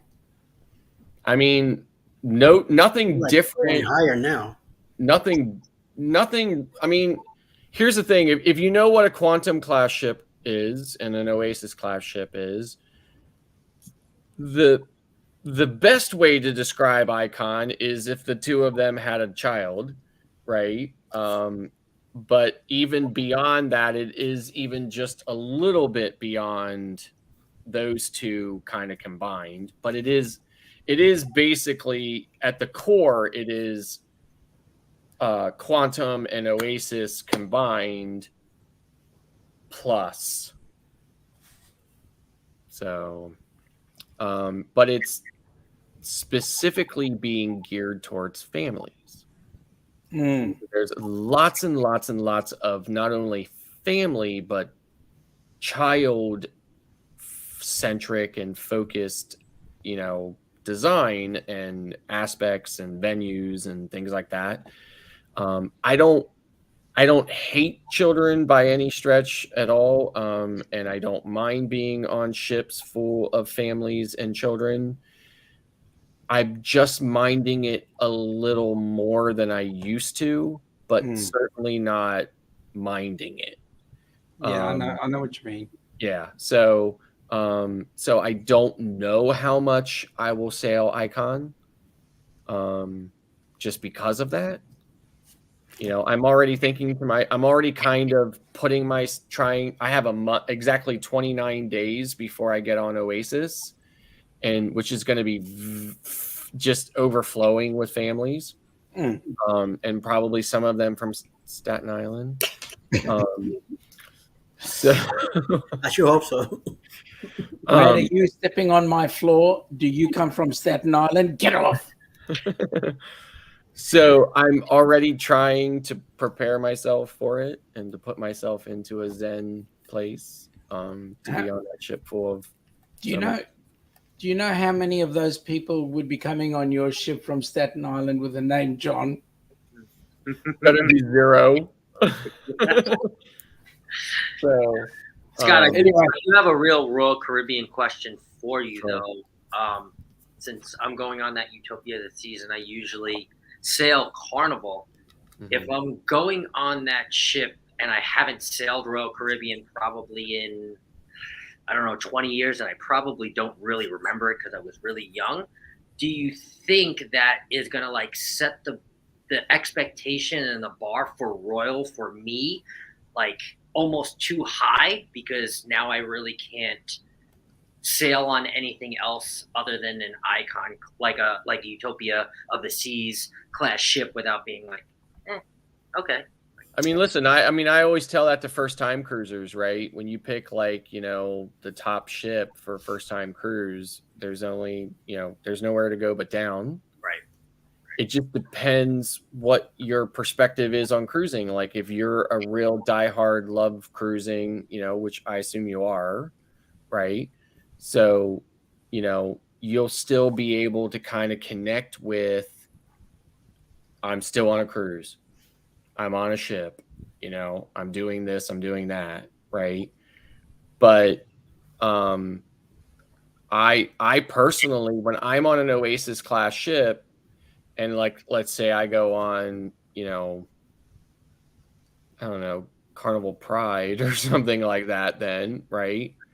I I definitely know that I'm not on, Symphony of the Seas, but I go there with that expectation in my mind that I'm about to get on Carnival Pride. Yeah. But it may be harder for people who are newer to cruising to do that. Right. I think it definitely, runs a big risk of ruining them, for lack of a better way of putting it. Definitely runs that risk. Hopefully it doesn't. Hopefully they're able to embrace the different style or the different experience of a smaller, older ship, but they may not. Right. I kind of figure that Ilana generally likes the smaller ships, and I don't mind what ship we go on so long as it's a ship. Yeah. But we started off going on the Golden Princess, which was not a small ship at the time. Our next cruise was on the Sun Princess, which was a much smaller ship.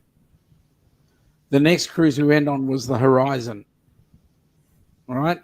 Now, when we're looking at it from our point of view, it's what are we on the cruise for? Right. And if you're going to go on the cruise to say, I'm going on the ship because it's the biggest, wrong mindset. But if you go on the ship to say, I'm here to have fun, and what can this offer me, that's a better mindset. Yeah. Right. Exactly. I feel like I'm going to come back, to be honest with you, completely honest, because it's a 4-day cruise or 3-day cruise. The inaugural is only a 3-day. Yeah, the 3-day. So the first Mike Clock cruise is the one that I'm going to. I feel like I'm going to go on that cruise, and people are going to be like, "How was the cruise ship?" I'll be like, "I don't know. I was too busy taking a selfie with Eddie Lugo and meeting Scott from the Mustard Drill and meeting J&S Adventures, and I'm just going to be running around trying to meet all the people that I want to meet because that is important to me. Right. I can go back on the ship again if I want to experience the ship, and you guys aren't there. You know, so I don't know. So I'm kind of like at that crossroads for me. So Don't get me wrong, but I played a video on our morning show that was from the Beards on Royal Caribbean, and if you know how to read them, like a lot of people will watch a video like that and they'll just get swept up in everything and stuff like that, and they won't hear half of what's being said, and if they do hear it, they won't kind of internalize it for what it really is. So I'm not one of those people, but so what they basically, this is the easiest way to put it. They have so many Oasis class ships now, they can afford to waste one. Mm-hmm. Okay. So this is what they're wasting it on, at least for the first couple of years. They have invested a crap ton of effort and money and, into Coco Key. So, and that whole experience on the private island, it's way different than any other private island you've ever been to. And they wanted it that way. And that's the whole thing. And they want the experience to be contiguous. So they want you to get on a ship that's big and bad and amazing and awesome. And it's got all this pump and hype and everything else. And they want you to be like up here. And then you get off of the ship and onto the island, you're still up here. Then you get back on the ship, you're still up here. And then you get off in Florida and you're like, shit, it's over. It's only in 3 days, right?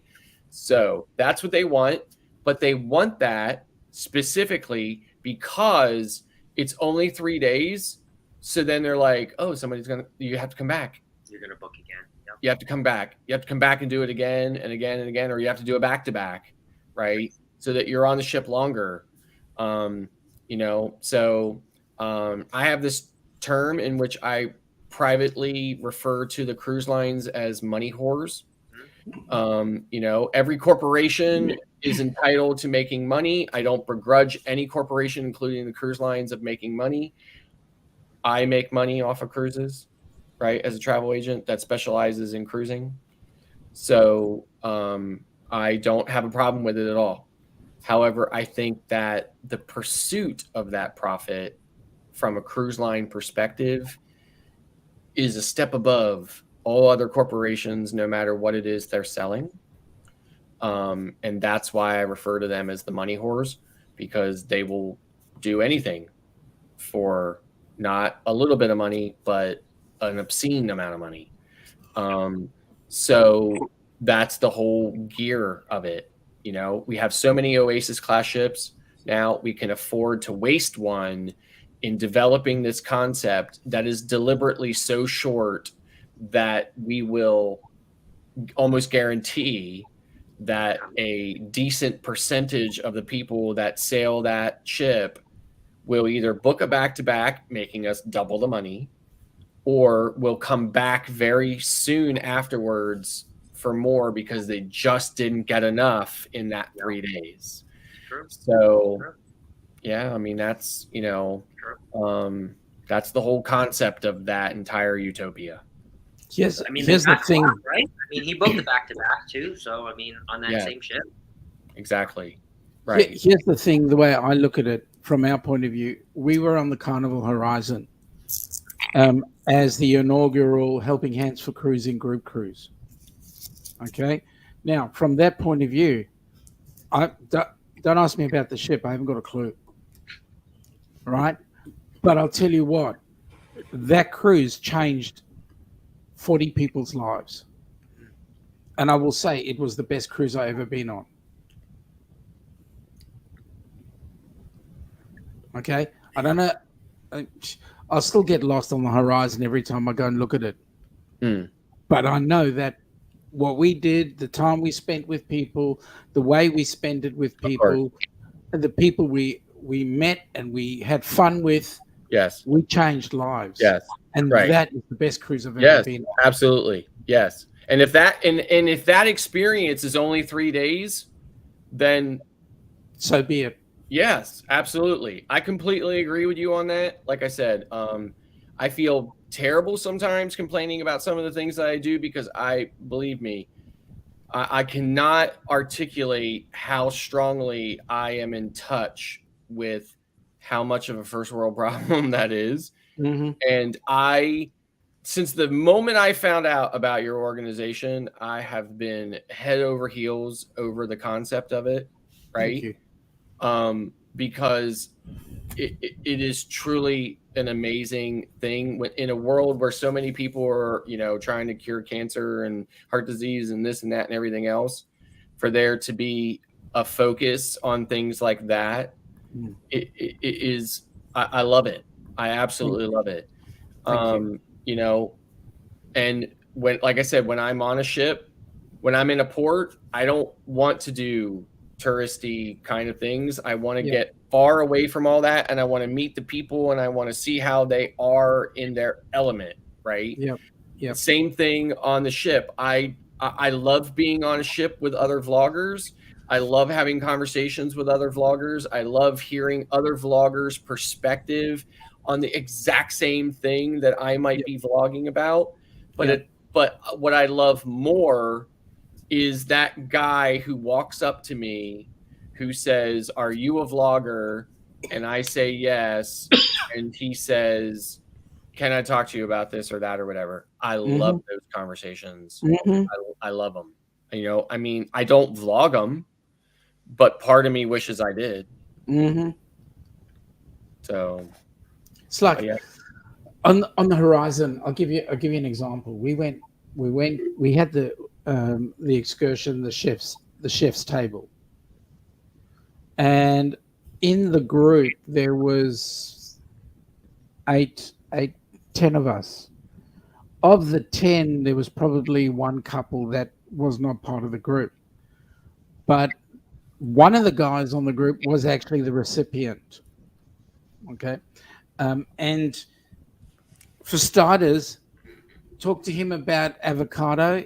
You're like, yuck, you. We started off with the first course was actually in the kitchen, and this guy was served. We were all served a piece of food that was made with avocado, and he didn't have a clue it was avo until he'd eaten it. And everybody looked at him and went, Kenny, thought you don't like avocado. He goes, yeah, I hate it. That had avo in it. Really? And then the rest of the meal progressed as we went into the chef's table on the in the table room, and Kenny had a special request. It was escargot night in the MDR. The chef went to the kitchen, got him an escargot for himself. Right? So here's Kenny eating this escargot. The room is full of vloggers. The chef got involved in the vlogs as well. I mean, it was the most exciting experience I've ever seen. It changed everybody, including the wait staff. So all you got to do is you got to look and say, okay, why am I on the cruise? And then from then on, you make it whatever it is you want to make it. Because the rest of it is all, you know, right. My opinion, Eddie's opinion, Master Drill's opinion, your opinion doesn't matter to anybody else out there unless they're going to look for it and use it as an opportunity to learn from it. I mean, so like, you make of it as you will. I mean, like, so my style of vlogging, even though I haven't produced anything since April, because I've been really lazy. So No, you've been cold. Yeah, You've been really cold. That's it. So in any event, my style of blogging is not ship tours and room tours and this kind of stuff or whatever. I tell people, and I've always had people say to me, you know, I wish I could have seen more of your room, and I tell them very politely, very, diplomatically, there's about 1 million other vloggers on YouTube that have vlogged this ship. Go check them out. That's and not done a better job. Yeah. What I do, That's what I say. What I do is say, this is my experience on Coco K. This is my experience in Cozumel. I try to work into that things that I think that a inexperienced cruiser or somebody who's curious about that or whatever, or even somebody who's been there 100 times, but just didn't key in on this thing or that thing or whatever. I try to say, this or that. I try to offer some value in that. But otherwise, I say, listen, this is my experience. And if you've come here to find kind of like a legend in the description that says, if you want to know about this particular thing, go to 3 minutes and 39 seconds, you're not going to find that in my vlog. I'm sorry, guys. Excuse me. I've got to hightail it out of here. We're going to this dumb function. No problem. Thanks for the chat. Yep. Look forward to catching up with you all next time. Yep. And Eddie, keep going. Don't get some sleep. See ya. But just to finish my thought, like, I am like, listen, you watch me from beginning to the end and you'll get the information that maybe you wanted. And if you don't, I'm sorry, you'll find it on somebody else's channel maybe, right? But that's what I try to do. I try to vlog the experience from my point of view, from my experience or whatever. A big influence in my vloggers, I don't know if Eddie knows who this guy is, but I don't know if you know either, Scott, but big influence in my style of vlogging is Casey Neistat. Oh yeah, I know who it is. Yeah, so that's a big influence in mine, but at the same time, I'm a travel agent. I've been on a gazillion cruises. I feel like I think I know what people want to know and see and experience. So I try to talk about that or whatever, but I also just try to say, like, hey, listen, this is what I saw when I was on this island. This is where I went. This is what I saw. This is what my experience was. Watch it. If you enjoyed it, if you, said, hey, you know what, that gives me some ideas for this and that or whatever. I got to see some of the island. I got to see this or that or whatever. It's one of the reasons why I use my phone specifically to vlog in this director's view, which is, which is me. see here. So if you see this, this is, you know, what I'm seeing, and then me up in the corner. And you'll see that in most of my vlogs. So therefore, you know, it's not all me. And then you're just trying to pick out what's behind me a little bit, right? You're seeing what I'm seeing in the bulk of the image or the bulk of the video, and then you're just seeing me in this little thing. Like in this instance, you're seeing, you know, whoever there, Eddie. Eddie, yeah. Right? Yeah. But you're just seeing that, right? And then you're seeing what I'm seeing. Right. And I vlog that way specifically for one reason. I thought it was a cool option in my phone, but I was on a Reddit forum one time doing research about what, you know, my audience wants, right? And I saw this massive Reddit subreddit that had over 200 posts in it, and the majority of the people were chiming into a single poster who said, I want to see more of what you're seeing and less of you.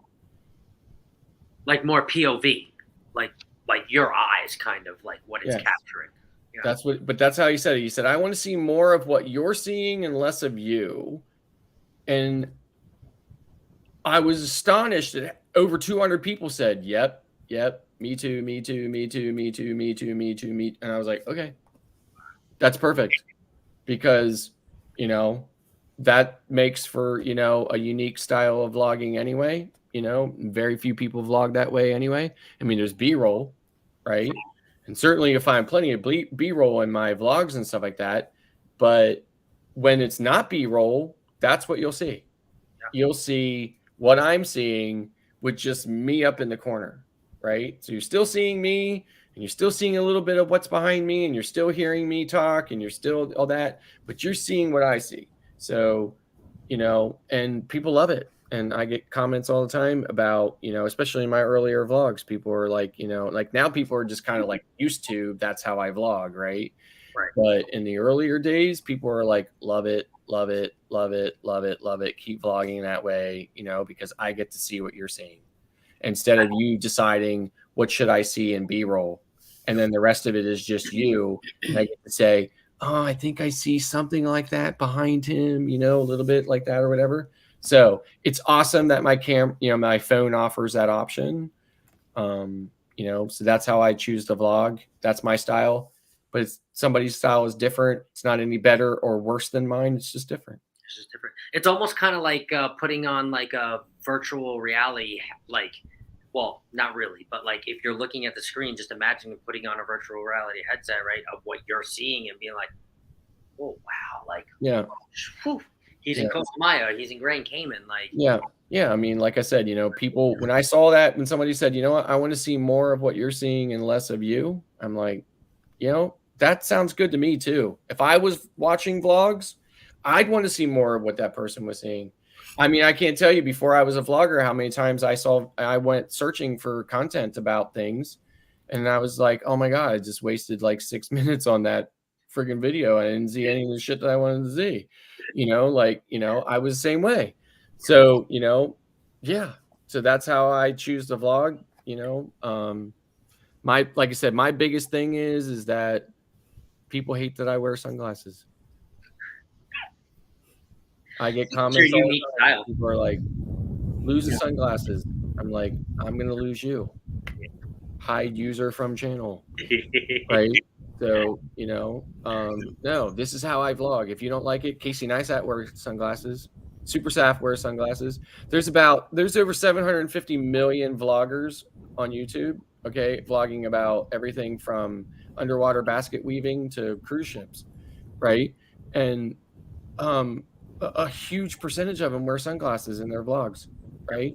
Sorry you don't like it. There's another one for you to watch. Go watch it. Right. Don't watch me if you don't like my sunglasses. If you're here for the content, which I assume you were, but now you can't get any value out of the content because you hate that I wear sunglasses, then you've got bigger problems than the fact that I'm wearing sunglasses in my vlog.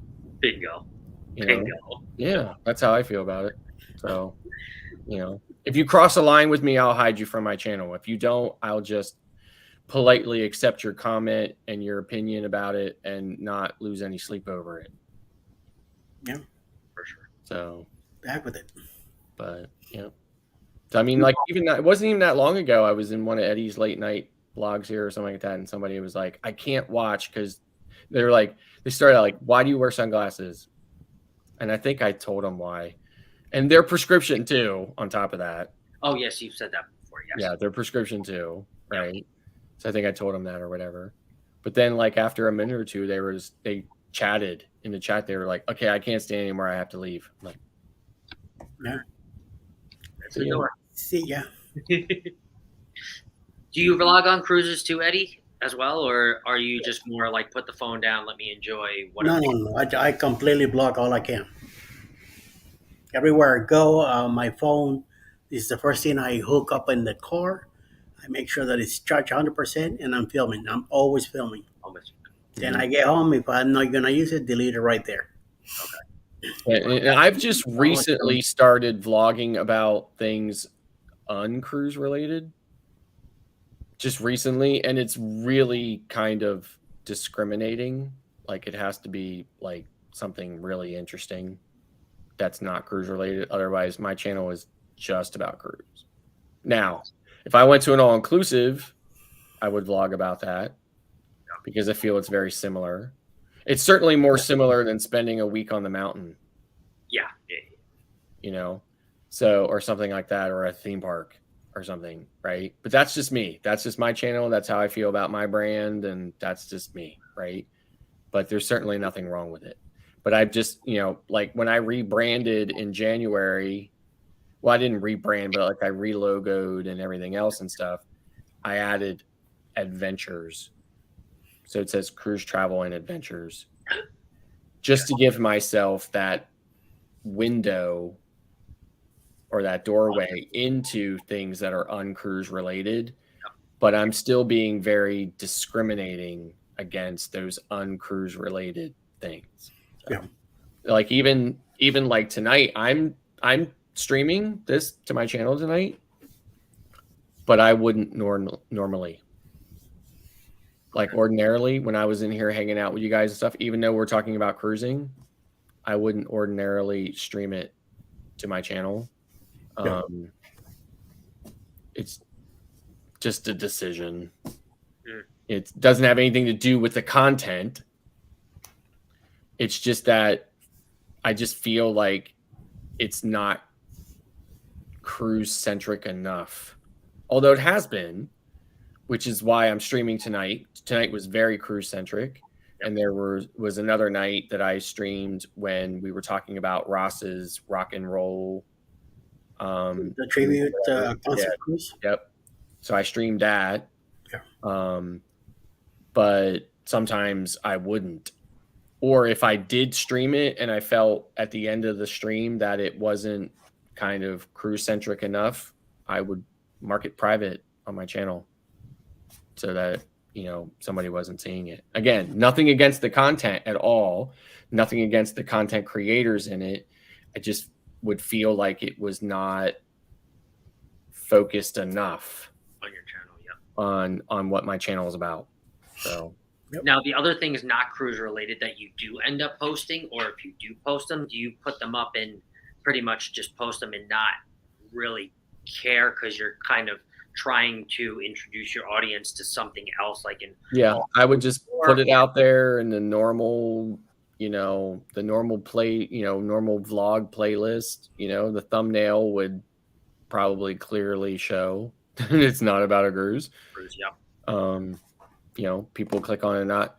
I can tell you of the few I've done of those, they get very, very few views. Okay. My audience is about cruising.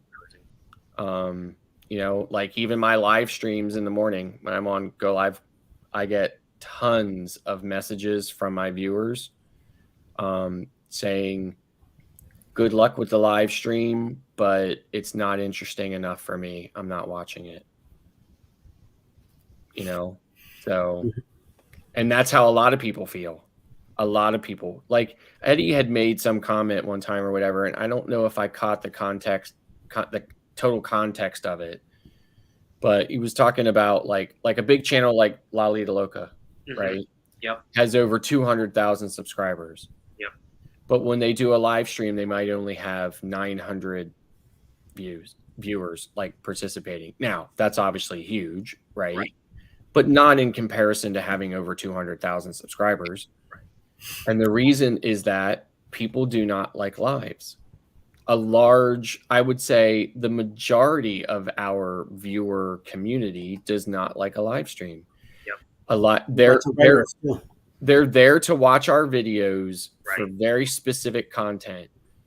And they do not want to have to sit and wade through the live stream to get the one piece of information they're there for. Right. So they don't watch it. So, so that is what it is, and I have that in my mind going into it. So I know, now I'm seeing our live stream growing, our audience growing in the morning, right? But it's not growing by leaps and bounds, but it's not going to. Right. But it is steadily growing. It is going to steadily grow, right? It's just going to be a more organic process. Right. Yeah. So it's going to be that small audience that sits there and wants to watch that and doesn't care about the information. Exactly. Hang out with you guys in the morning. Right. So, but for me, like I said, I have a crap ton of experience in cruising. I've been on 50 plus cruises. I'm a travel agent, so on and so forth. I have things to share. I have, perspective to offer on this, that, or whatever. And that's one of the reasons why I do it. Right. And you don't know if it's one or two. I mean, you could get one person one day and two persons the next day. They could be organically and exactly end up booking a cruise from that. And, hey, yes, exactly. So it's kind of like, again, but like a lot of my viewers will watch my vlogs, but they will not watch my live streams. Yep. Makes sense. So, and it's just because they're just not interested in lives. Like my wife puts the live stream on and about half listens.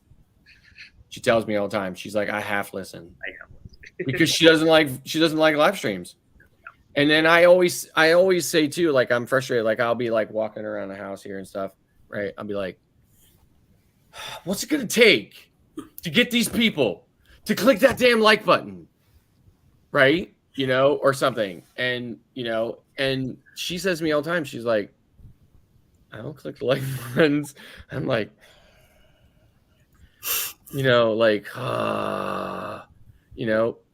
people just will not click that damn like, even if they like it. Yeah. They won't click that like button. I don't know why. I hate reminding people. I hate it. I hate putting up. I know. I say the same thing. I say, I hate it. I hate it. I hate it. I hate that they will not click that like button.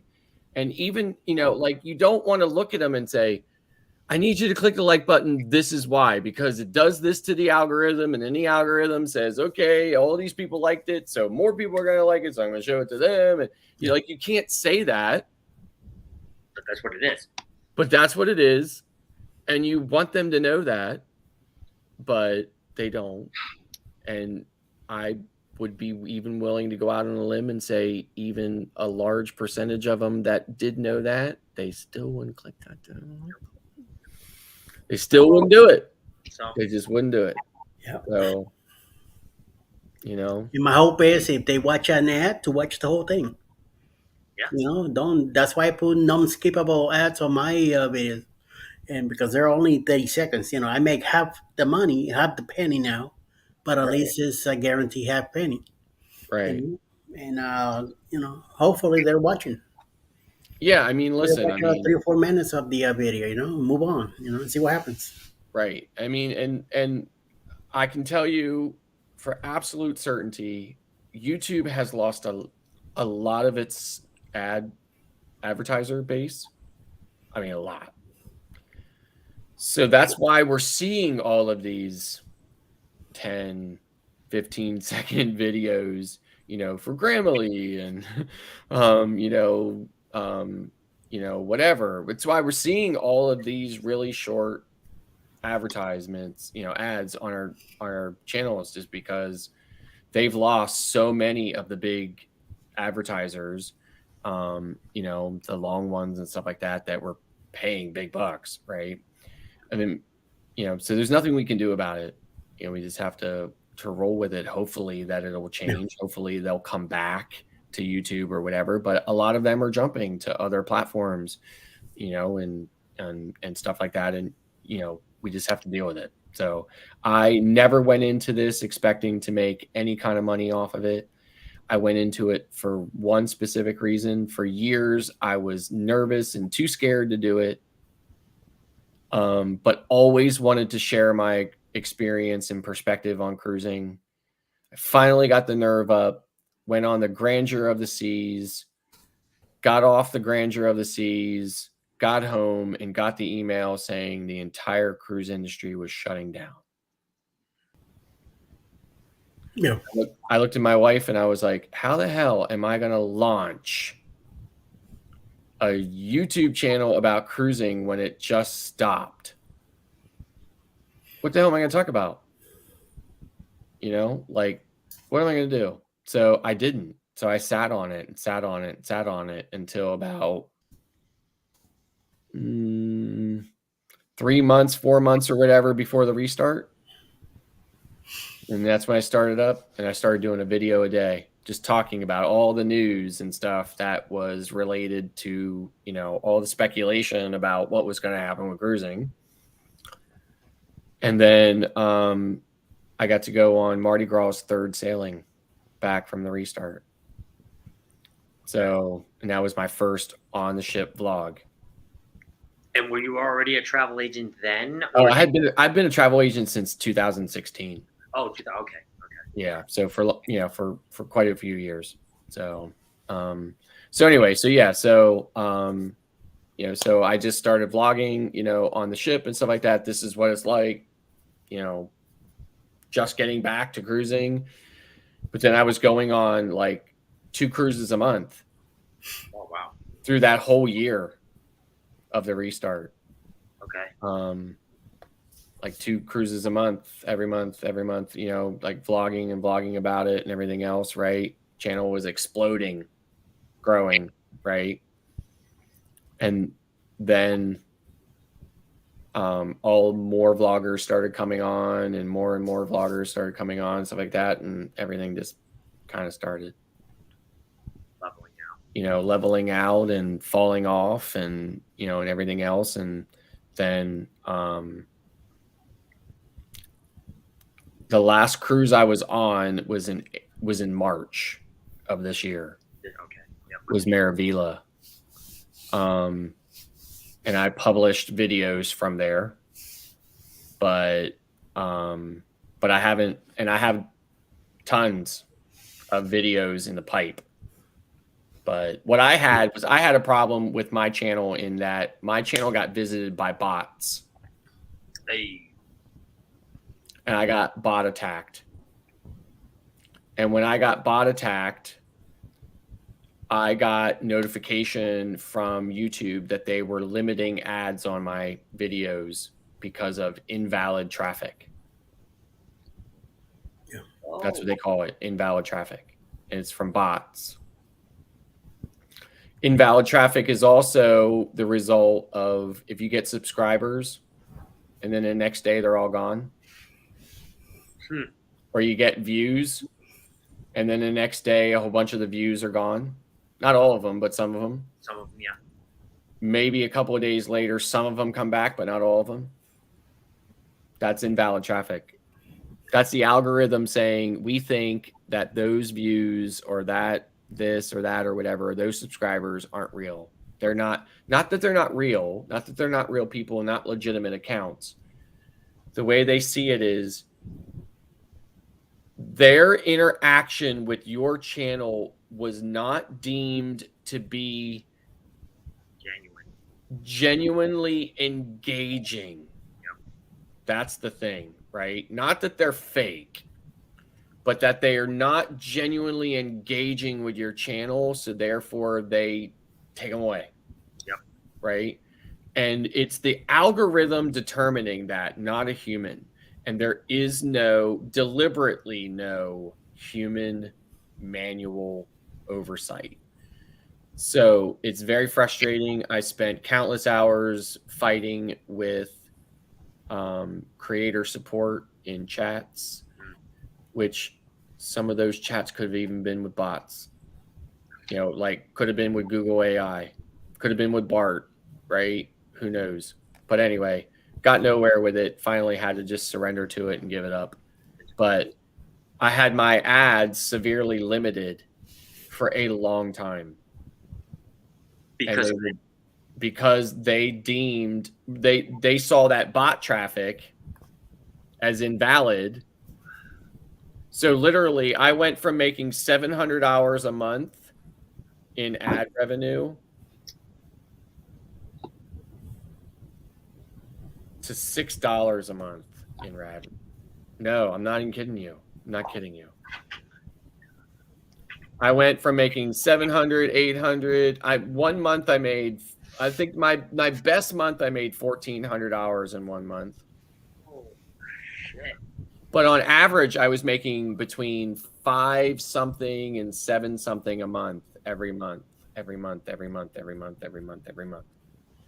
in ad revenue. And then when I hit October of 21,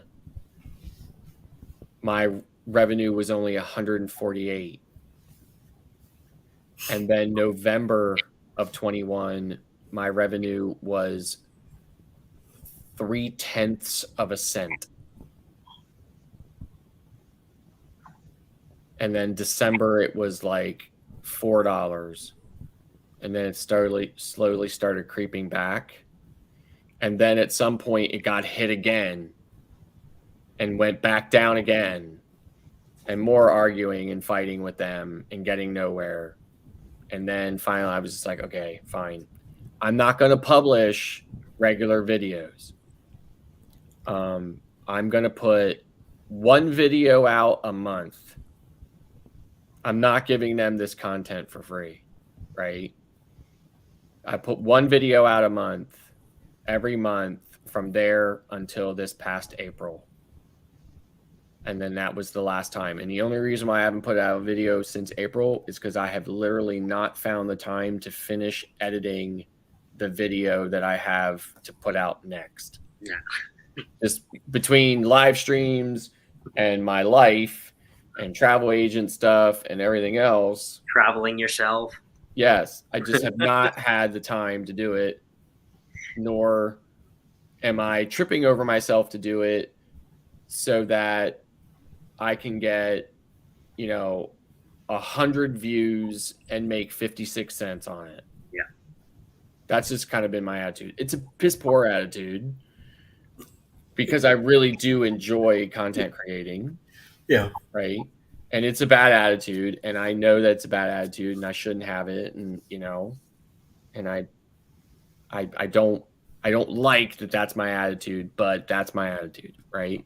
So anyway, so that's my attitude about it. But you can put your time and energy into, helping other people book cruises and right. Because listen, I'm not doing it for the money. I'm honestly not. I don't need the money from that. I mean, like everybody would like money, right? Like, don't get me wrong. When I'm making $700 a month and stuff like that, I was loving it.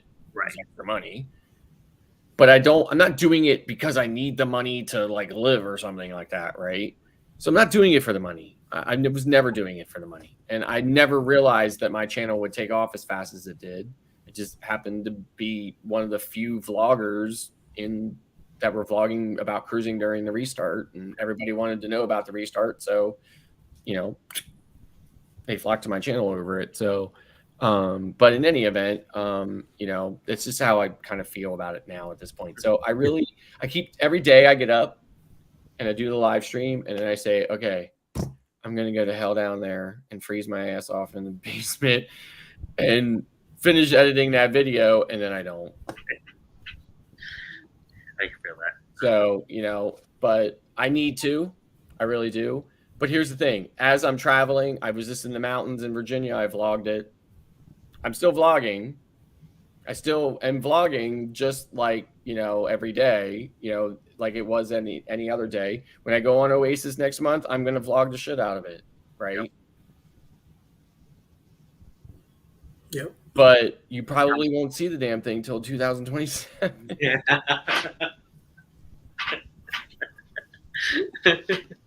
So, hopefully not, but maybe. So, yeah. I'm trying to break the cycle, really. I'm trying. Yeah, I have so much content in the pipe right now. I could release a video a day and still not run out of content. So, but like I said, I'm still traveling. I'm still vlogging. I'm still creating all the vlogs. I'm still, putting all the effort that I always did into it. I'm just not editing and putting it out. You just need to duplicate like a warm version of yourself to stick in the basement and just edit all Exactly. Yes, definitely. Definitely. I actually thought to myself, why the hell did I move that editing video down to the basement, or the computer down to the basement? Oh, I know why. Because I built the strip club down there. That's why. Chickies. You gotta put some poles now and bring some girls. No, seriously, like I can't tell you how much experimentation I did with different lighting scenarios and stuff down there, and I didn't like any of them and stuff. And then I put those strip lights up, and I was like, okay. And then the first time I came live on there or whatever, and then Eddie was like, strip club. I'm like, okay, well, I'm not doing it anymore. I'm running with it. Strip club. So now there's ones I have in the middle. I just put up recently because I had ones at the top and ones at the bottom and nothing in the middle. And I thought there's just too much nothing in there. Right. So I was like, oh, hey, let's just put another strip down there. Right. So I put another strip down, but I guess that makes it even look more like a strip club. So anyway.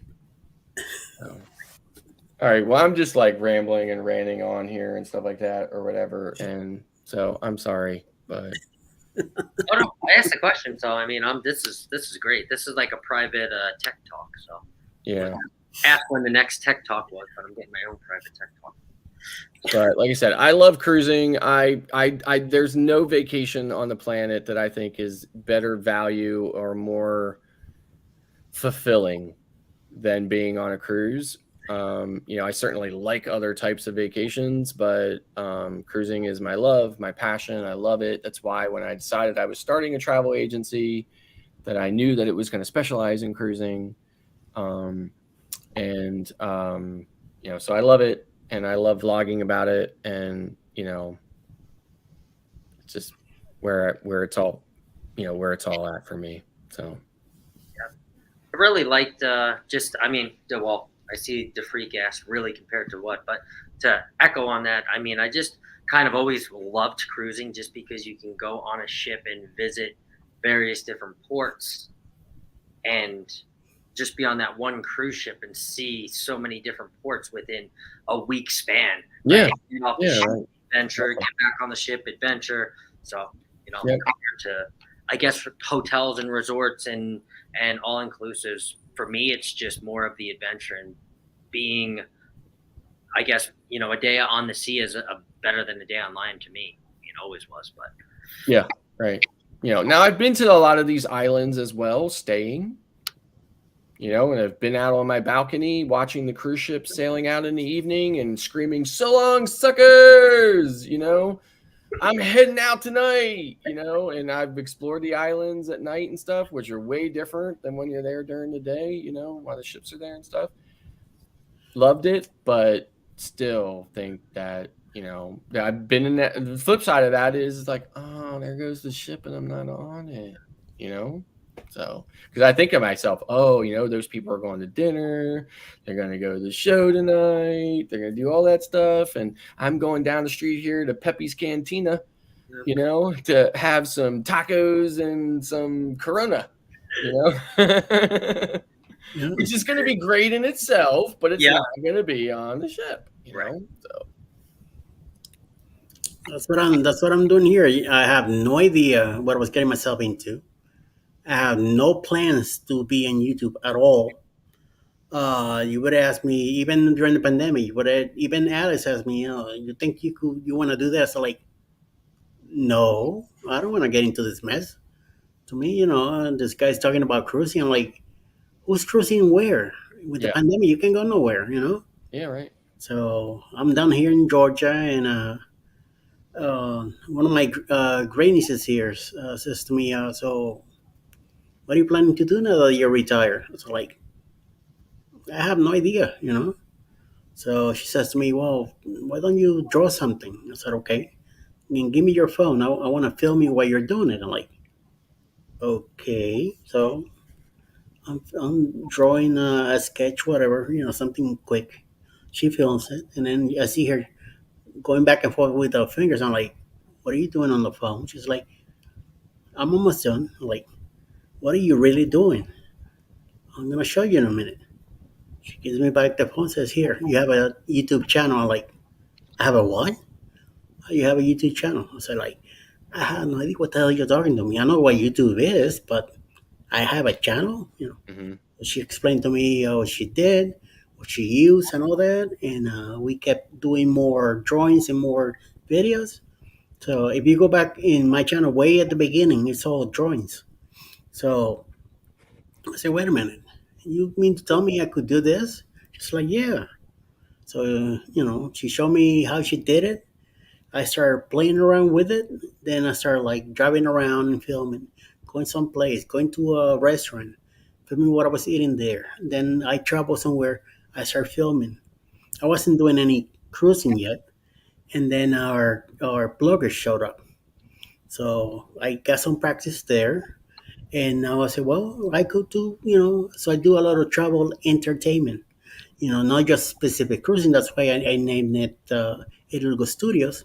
So it'd be I could bring a whole different ideas. I could go to different venues. I could different scenery and stuff like that. So I do have videos with my cats here in the house. I have videos of me driving around the Atlanta, and when I go to a different state, when I drove up back to New York, I started filming from the Verrazano Bridge all the way into Brooklyn, and that was about 25 minutes long, and they gave me a bunch of views. And I recorded the Verrazano first bottom lanes going into Jersey and all that, and little by little, it's been picking up. So, and I said, well, I think I could do this. Then I got like more involved, and I started talking to more people, and more people hooked me up with this. And this group that I was in kind of started bringing me in. Mm-hmm. So finally, in the bloggers, when I went down to New Orleans, I got to meet a lot of these people that I've been seeing on the screen here, and I'm like, okay, this is doable. I could do this. At the time I was I don't know, 500 subscribers, and then when I went to the bloggers, I was around 720. During the whole thing on the bloggers cruise, I only picked up one subscriber. So Brian from Howie Cruise says, tells Alice, "Oh, I feel bad for Eddie. He only picked up one subscriber and stuff like that." I worked that out during the cruise ship. I gave out pens, I gave out my card and stuff like that, and I talked. I played the game too. And then after that, 4 months later, I kept working on it. Going out to the Asia markets, going to the Indian markets, getting involved with anybody as much as I can. I'm this close to 2K. Yeah. Well, I just been working it. Working the stuff I out of tell it. people all the time, YouTube is the extreme long game. Yeah. Okay. If you see these channels like La Lita Loca and stuff like that, seemingly, like not literally, but seemingly exploded overnight, they are not the norm. Yeah. They are the extreme exception. Yep. Most channels take years and years. Most channels take 18 to 25 months even to get 1,000 subscribers. Okay. And let alone your watch hours and stuff like that for monetization. And then, it is the extreme long game. And I tell people all the time that are so impatient about it or want to give up, and I'm like, well, it's your decision, but I think it's unrealistic for you to expect that your channel is going to explode. It's a long, and while you're while that long time is going by, you have to be working on the quality of your content. You have to be doing things. You don't have to do massive things, but you have to constantly try to make things better. You have to try to do things better. I bought equipment and Stream Deck, and nobody's tuning into our live stream because I have a sound effect that says Texas. Nobody's watching our live stream for that. But what it does do is it adds just that element, teeny little bit of production value, right? And that it just grows from there. So it's not perfect.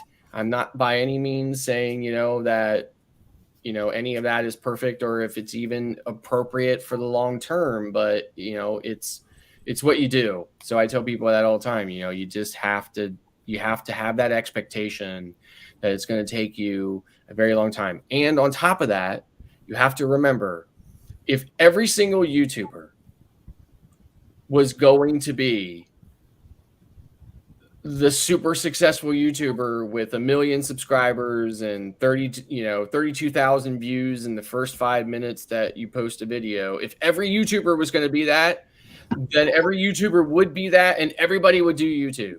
Yeah, everybody would. Right? Yep. Like, I always refer to it as, growing up, I always heard the term, the world needs ditch diggers too. Right. Not everybody's going to be the CEO. There's there's going to be a place for everybody. Right. Not everybody's going to be a super successful channel. So there's going to be channels that are less successful than others. Maybe it sucks if you're that person, but that's the way it works, and that's the way it is. And, you either have to be okay with it or don't. But you still serve a purpose, and you still have some sort of reach, even if it's not, Of course. as much reach as Tony Yeah. La Loca. But Absolutely. have an impact on somebody. Yep. And there's not a single time, there's not a single video that I ever put out that somebody didn't come on and say thank you. So that's what makes it for me. That's what makes it worth it for me. So like when I first started doing videos, right, I did not have prescription sunglasses. I had standard sunglasses. I can't tell you how many times I would look at footage afterwards and think, I can't even use that because there was this thing or that thing wrong with it, and I didn't know because I couldn't see, because I can't see close up. Far away, I could, read tiny little print. I can tell you whatever's happening down the street, but if it's right here in front of me, I can't see it. Right? I can see it, but I can't tell you what it is. Right? So if I take my sunglasses off, none of this, writing on the screens, I can't make any of it out. I can't tell you what it says. Yeah. So I was like, okay, you know what, Scott, you're gonna have to have prescription sunglasses so you can see what it is that's on the screen while you're vlogging, so you make sure that your shot is right, that it's framed right, that you're getting what you need, so that you can go back later and sit in the room or do whatever you're going to do and actually have workable footage, right, to make a really, to make a good video. So I did that. But in the beginning, I sat here in my living room with a green screen behind me, with this hat on, sunglasses, and a damn life jacket. If you go back and look at some of my old videos, I have life jacket on, right? First time the first video I ever did, it wasn't even from this angle here. It was this angle here. My computer was like here, and my camera was here. It was all this back here, this way. So it was like going back that way rather than here. And my wife came she was downstairs working, and she came upstairs, I sent everybody a text message that said, I'm about to record my first video. Don't come down. Right? Don't come up. Right? She came up out of there. She was like, I got to use the bathroom real quick. I'm like, okay. She came up out of there and she said, is that what you're going to wear in your videos? I'm like, yeah. She's like, really? You're going to sit in the living room with a life jacket on? I'm like, yeah. She was like, okay. I'm like, I'm doing it. Right? I got to get noticed. People are going to notice the dude with the fedora and the sunglasses and the damn life jacket on. People are going to notice that. Right? So, that's how I started it. But then after a while, I was like, okay, no more life jacket. Yeah. So, and then I need prescription sunglasses now so I can see what the hell it is that I'm actually vlogging, like even on here when I was on when I was on some early live streams and stuff like that, the chat would be going here and somebody had said something in the chat one time oh, I asked you a question. They sent me a message, posted on one of my videos. I sent you a message in the chat you were on earlier today or whatever with JNS Adventures. And I think it was rude that you didn't answer me or something like that. I was like, I didn't see it. I couldn't see it. I can't read close up. I had Oakley's on, right? I can't see it. I'm sorry. I apologize. Ask me your question. I'll answer it. So, so then finally I was like, okay, prescription sunglasses it is, so that's what I did, so that's a double-edged sword for me because if I'm trying to look through these far out, I'll get a headache. Yeah. Right. So it's kind of a double-edged sword. So now I'm like constantly, now. So, is what it is. But anyway, so yeah. So wait, somebody said wife and no ring. No, because let me tell you why I didn't have a ring on. Okay. I'm gonna give you the real quick super abridged story of it, right? I used to weigh over 200 pounds. Okay. But when I met my wife, I was as thin as I am now. So I got too fat for my wedding ring. So I took it off. My wife was perfectly fine with it. Then I just recently got thin again. So I got thin and I haven't worn a wedding ring in years. So I said to my wife, do you really want me to put it on? And she was like, I don't care.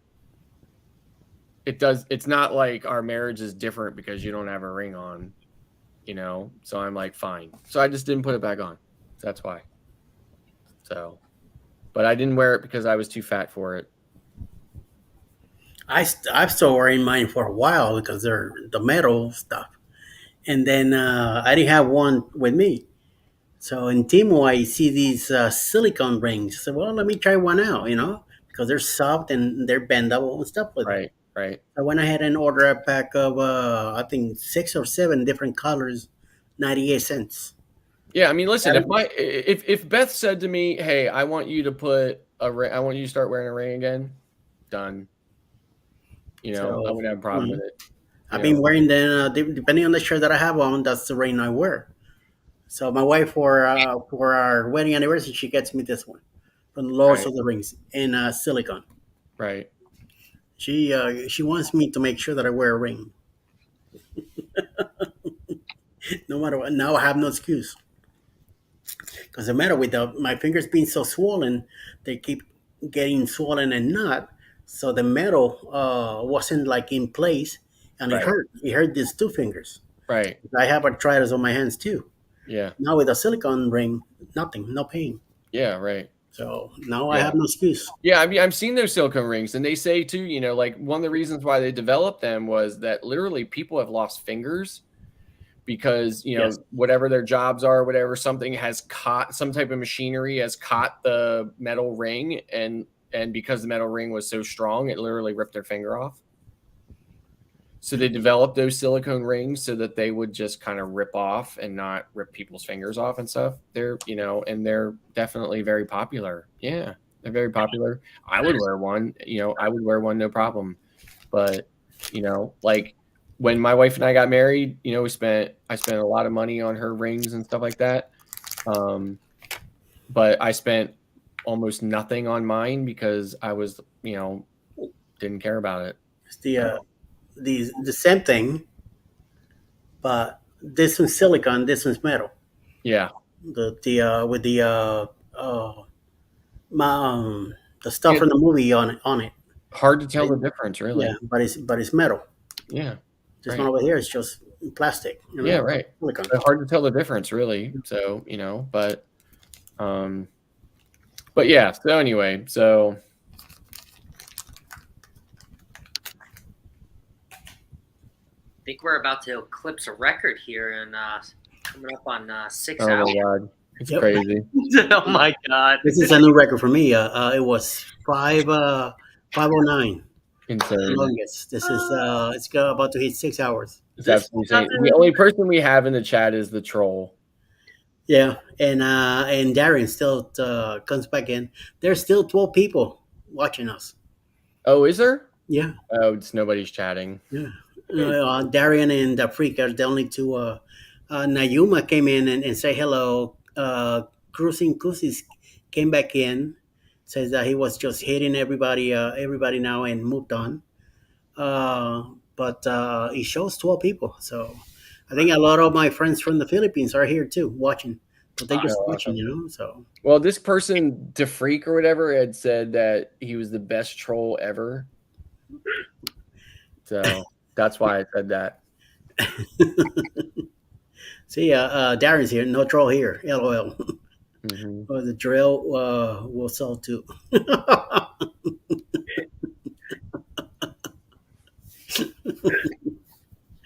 Just But I mean, I wanted to tell you guys today too.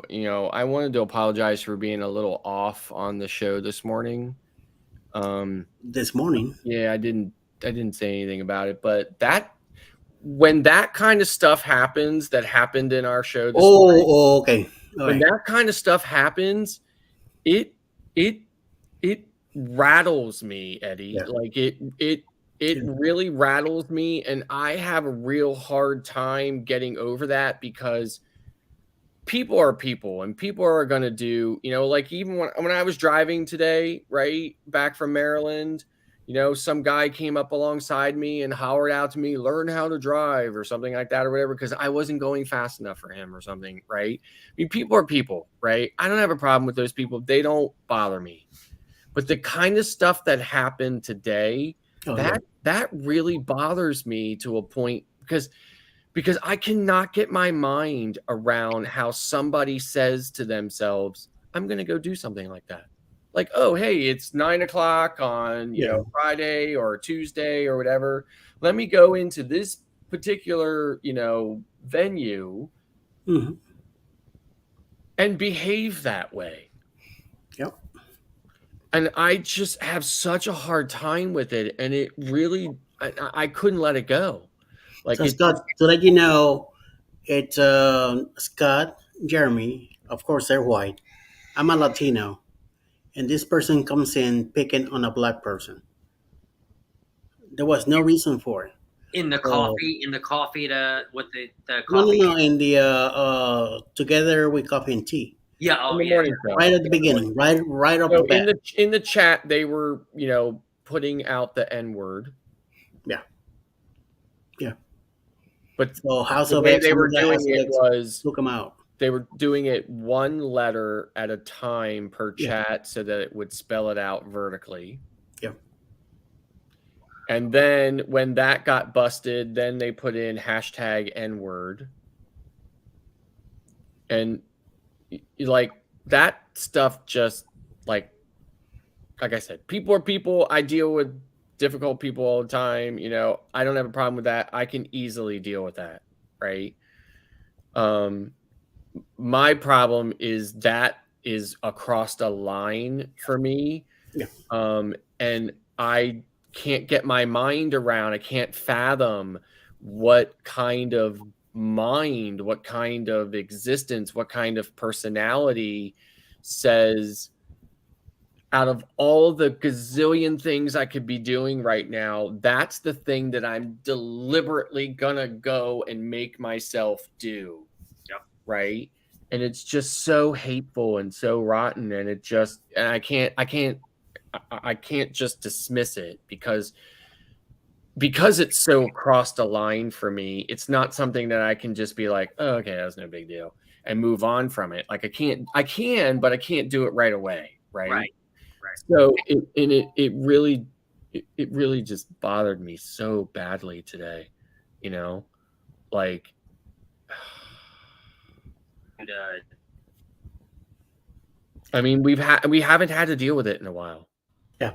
You know, I mean, we've had to deal with it in the past, but we hadn't had to deal with it in a while, and it really just flustered me so badly today. So, but so I was slow on everything, and I was not really speaking that much, and and I was trying to do my best to just kind of put on a face about it, but it really did bother me so badly today. So.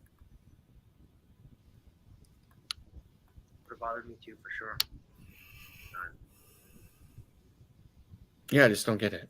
I mean, in this day and age, just something stupid, to tell you the truth, something definitely stupid. So,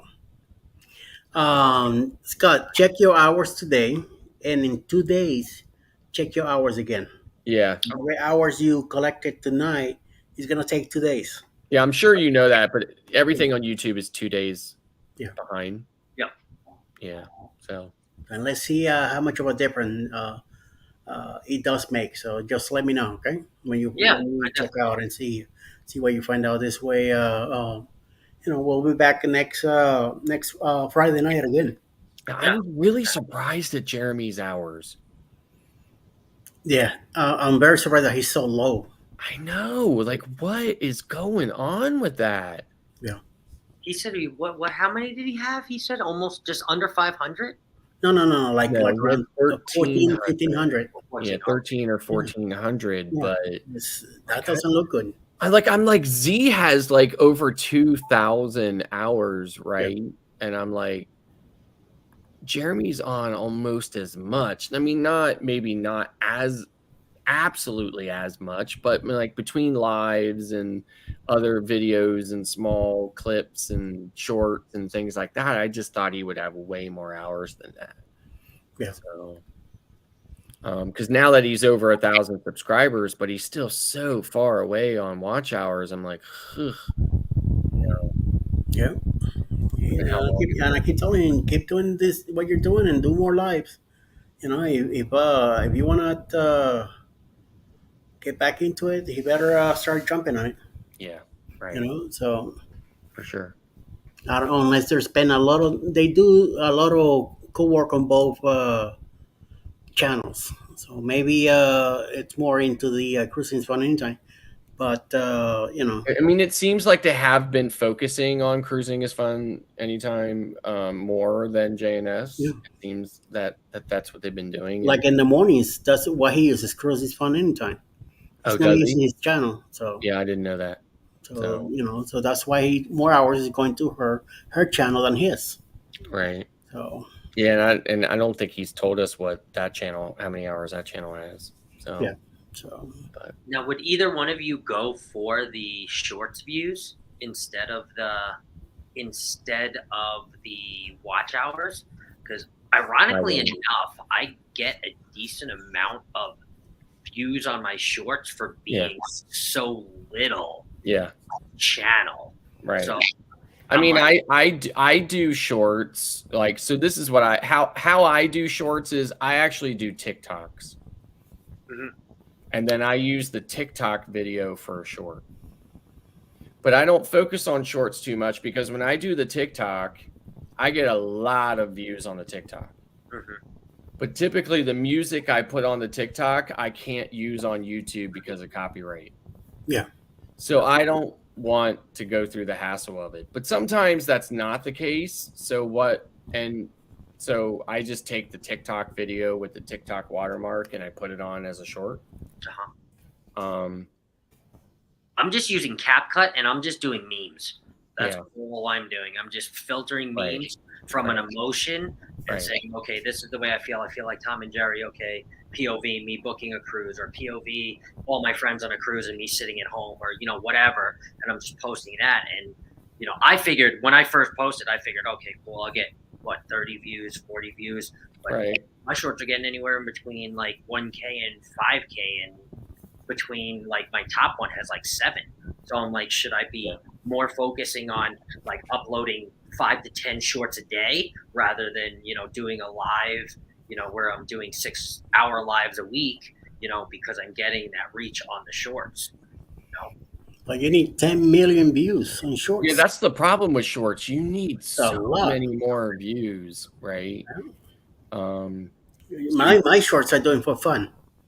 Yeah, I'm doing them like, I'm on the ship, I'm up overlooking the pool deck on Sailaway. I'm like, done. Short, TikTok, Instagram reel, done. I don't do any of that. All I do. I don't do that, I don't do that religiously, and I don't, like I said, I'm more focused on producing an actual genuine vlog for YouTube. That's where I'm at. I will post a picture on Instagram. I don't focus on those other things. So the only reason why anything even ends up on the Mustard Drills Facebook page is because Instagram gives me the option of when I post it there, it goes there automatically. Otherwise, I probably wouldn't bother, right? I have a Twitter account for Mustard Drill. I can't even remember last time I tweeted from it, right? I just don't. I have a little over 1,100 followers on Instagram because I don't do much on it, so, but yeah. All I have is YouTube. That's it. I don't want nothing else. Okay. Nothing else. And like I said, if not for the lives, like someday, hopefully, I'm going to start doing lives myself. Like a We've been separate waiting. live. Eddie's like, yeah, right, sure, I'll believe it. I'll believe it when I see the notification. The Mustard Drill just went live. Because I'm cutting down. October comes around. No more party after the rape parade. I'm giving up on that one. That's the afternoon, evening live. Unless they don't get anybody, then I'm gonna be stuck with it for a little longer. Saturday, I don't do Saturday nights anymore. Only I've been doing it lately because Clark wants it. So I help him out so he could get hours. He's not upgraded in StreamYard or anything like that. He's too cheap to pay for it. I noticed the duck up there all the time. So yeah, that's why he comes in, so he could get the times, like the watch hours. Once he gets the 3,000 hours, I know he's gonna blow me up and tell me go mess with somebody else. I'm already I'm part of the YouTube program, so I don't have to deal with hours, but I'm still doing the lives, Right. So I got so used to it that I keep doing it. But eventually, on the weekends, I've been trying to cut up a lot of stuff because I want to spend time with that woman in there. Yeah. About a month ago, she sat me down and told me, "What about me?" Yeah. And we need her, so right. I gotta cut this out. Yeah. Right. Happy life. So yeah. Yes. Yeah. I used to be in a lot of chats before. Yeah. Helping out, giving support to a lot of people. Now, if I'm a moderator for you, I'll be there. But if I'm not, don't I'll show up if I have time. But if I don't, if she's here and she wants attention from me, I'm giving her attention. Yeah, that's the same way I do it too. Like I'm here if I have the time, but otherwise I'm catching replays when I have time and stuff like that or whatever. I just can't be there. Like for me, I'm doing the morning show because that's perfect time for me. I wouldn't be doing anything anyway during that time, and my travel agency doesn't officially open for business until 10 a.m. I started doing the morning show out of luck too.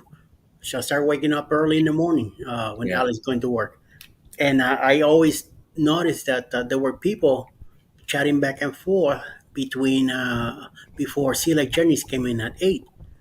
Once I saw that, I said, wait a minute, I could gain a half hour by being there with them, just chatting back and forth. So I got into it. Then it became to 45 minutes. Sometimes I'm there an hour. Sometimes I'm ready by 7 o'clock in the morning, and I go in. There's already people waiting, so I jump in, and then see the Genesis decide we're not doing the 8 o'clock in the morning show anymore. So I'm like, what the hell am I gonna do now? I'm gonna lose these people because they're not gonna wait around. So Right. CME went ahead and move forward to 8 o'clock from 8:30. So that kept the chat going. So I said, okay, let me stay around and see what happens, and it just stayed the same. These Right. people kept coming back, coming back, coming back. I don't have any plans. I just turn the thing on. I start reading what they're saying, and we back and forth. Sometimes we talk about crap. Sometimes we talk about nothing. But there's no topic or anything like that. We just Right. chat out. Everybody saying, "Oh, I'm drinking coffee, whatever. How's your morning going?" It's a morning thing. And then 8 o'clock comes around, CME. Then we hop into CME, and then we go from there. You know? Yeah, like a lot of times I put CME on, but I'm sitting here doing like getting prepared for our morning show. Yeah. So I have them on this monitor, but then I'm over here on this monitor doing, all the stuff that I need to do to get ready for, our morning show. Or 9 o'clock, yeah. Stories and everything else and stuff. Yeah. So. And I got into the morning show with Jeremy and Cheryl by luck. They had Z with them, and then they say, "Oh, we need the fourth person," and I just happened to get picked. And I went, "Oh, okay, I could deal with it." And a problem happened where C got kind of went on his own, and I stayed. And then Jeremy decided to bring Scott in. And then they picked me because I talk too much. Yeah. Because I can't Yeah. shut up. Because Yeah. I don't shut up because I talk too much. Because I have the gift of gab. He used to say to me, "Oh, I'm sorry, I talk too much in your life." genuinely Like, sorry. who gives a shit? I don't care. Like even right now, I know that I am largely I have the lion's share of the responsibility for us still being on the air at 4:18 a.m. Yes. Yeah. Seriously, like I know it because I can't shut up because I've got a sickness.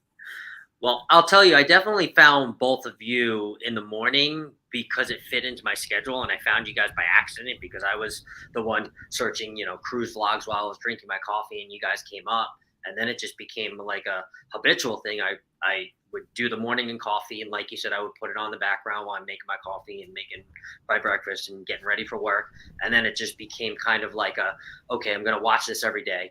Then Eddie started his morning quickie, and I'm like, okay, well, let me just see what happens if I wake up for that. And then everything everybody kind of in the group, oddly enough, kind of just fell into my schedule with where their lives are. And I'm sure there's tons of people that are live when I'm at work and I don't Yeah. But the group that are here, they all just kind of fit into my schedule, and it's kind of nice. So right. I mean, I catch lives when I can. Sometimes I can catch them more than others. Otherwise, I just catch the replays on them. I try to support people as much as I can. That's right. Yeah. Through that or whatever. I try. I watch their lives. I genuinely engage with their content. I like their videos. I comment on them. I'm genuinely invested in this community. Yes. Right. Like I was part of this community, but not really because I didn't know a lot of the people and stuff. I didn't know Eddie. I didn't know Jeremy. I didn't know everybody. I fell into it, found them, fell into it. And now, I'm part of it.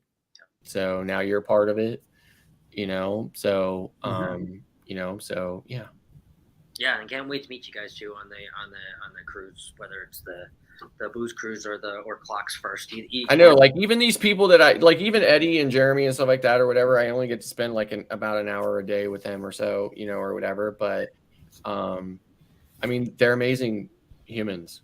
Yeah. Right. They're amazing people. Like I can't, like if I died tomorrow or something like that or whatever, it's an honor to have known them and met them and spent time with them and stuff like that or whatever, even though we're kind of like in this capacity, I mean, everybody is just such decent people. Yep. You know, really, honestly. So Yeah, little by little, man. And then you popped out of nowhere, and then look at where you're at today. So hey, just keep trying and kind of just emulating what I'm seeing you know you guys do, and obviously I stepped into the game a lot later. Yeah. I'm just kind of just watching and kind of trying to recreate and yeah, and learn. yeah, I mean, like, listen, that's what that. I mean, that's how, like, like I'm telling, like I was telling Jeremy and all them in the beginning. I was like, listen, I'm not an expert on it. I've done a lot of research on it. I know a lot about it. I don't know everything about it or whatever, right? But I've done a lot of research on it and stuff. There are some fundamental things that are universal to all YouTube channels, no matter what you're vlogging about. Yep. And then there is whoever and whatever you are as your individual self and a unique vlogger. And in the beginning, until you figure all that out, there's absolutely nothing wrong with you copying or emulating other vloggers. That's kind of like the normal thing to do. And, then from there, you find your own self or your own footing and you go off on it, and in this day and age and in crowded spaces, you're going to find similarities in a lot of different channels. It doesn't necessarily mean that you're copying each other. It just means that, there's only so many perspectives. There's so much perspective on a particular thing. And naturally people are going to see it similarly. Yep. I mean, I started with just the basic cruise news, and that, I mean, sure, I was getting views from it and I was having fun and I was recreating, and in a way that I'm still doing that. But then I found the people that are following me really like the reaction videos and the reaction posts that I do on what John Heald is reporting, because obviously he's reporting the most controversial. I like your thumbnails. So I think you do. I think you make some really great, compelling, and clickable thumbnails. I appreciate that. Yeah, I do. I really put a lot of time into the thumbnails Sure. too. I mean, that's part of it. I mean, that's part of the thing, right? You've got to appeal to people to make them want to click, right? Then you've got to keep them watching, right? Yep. So,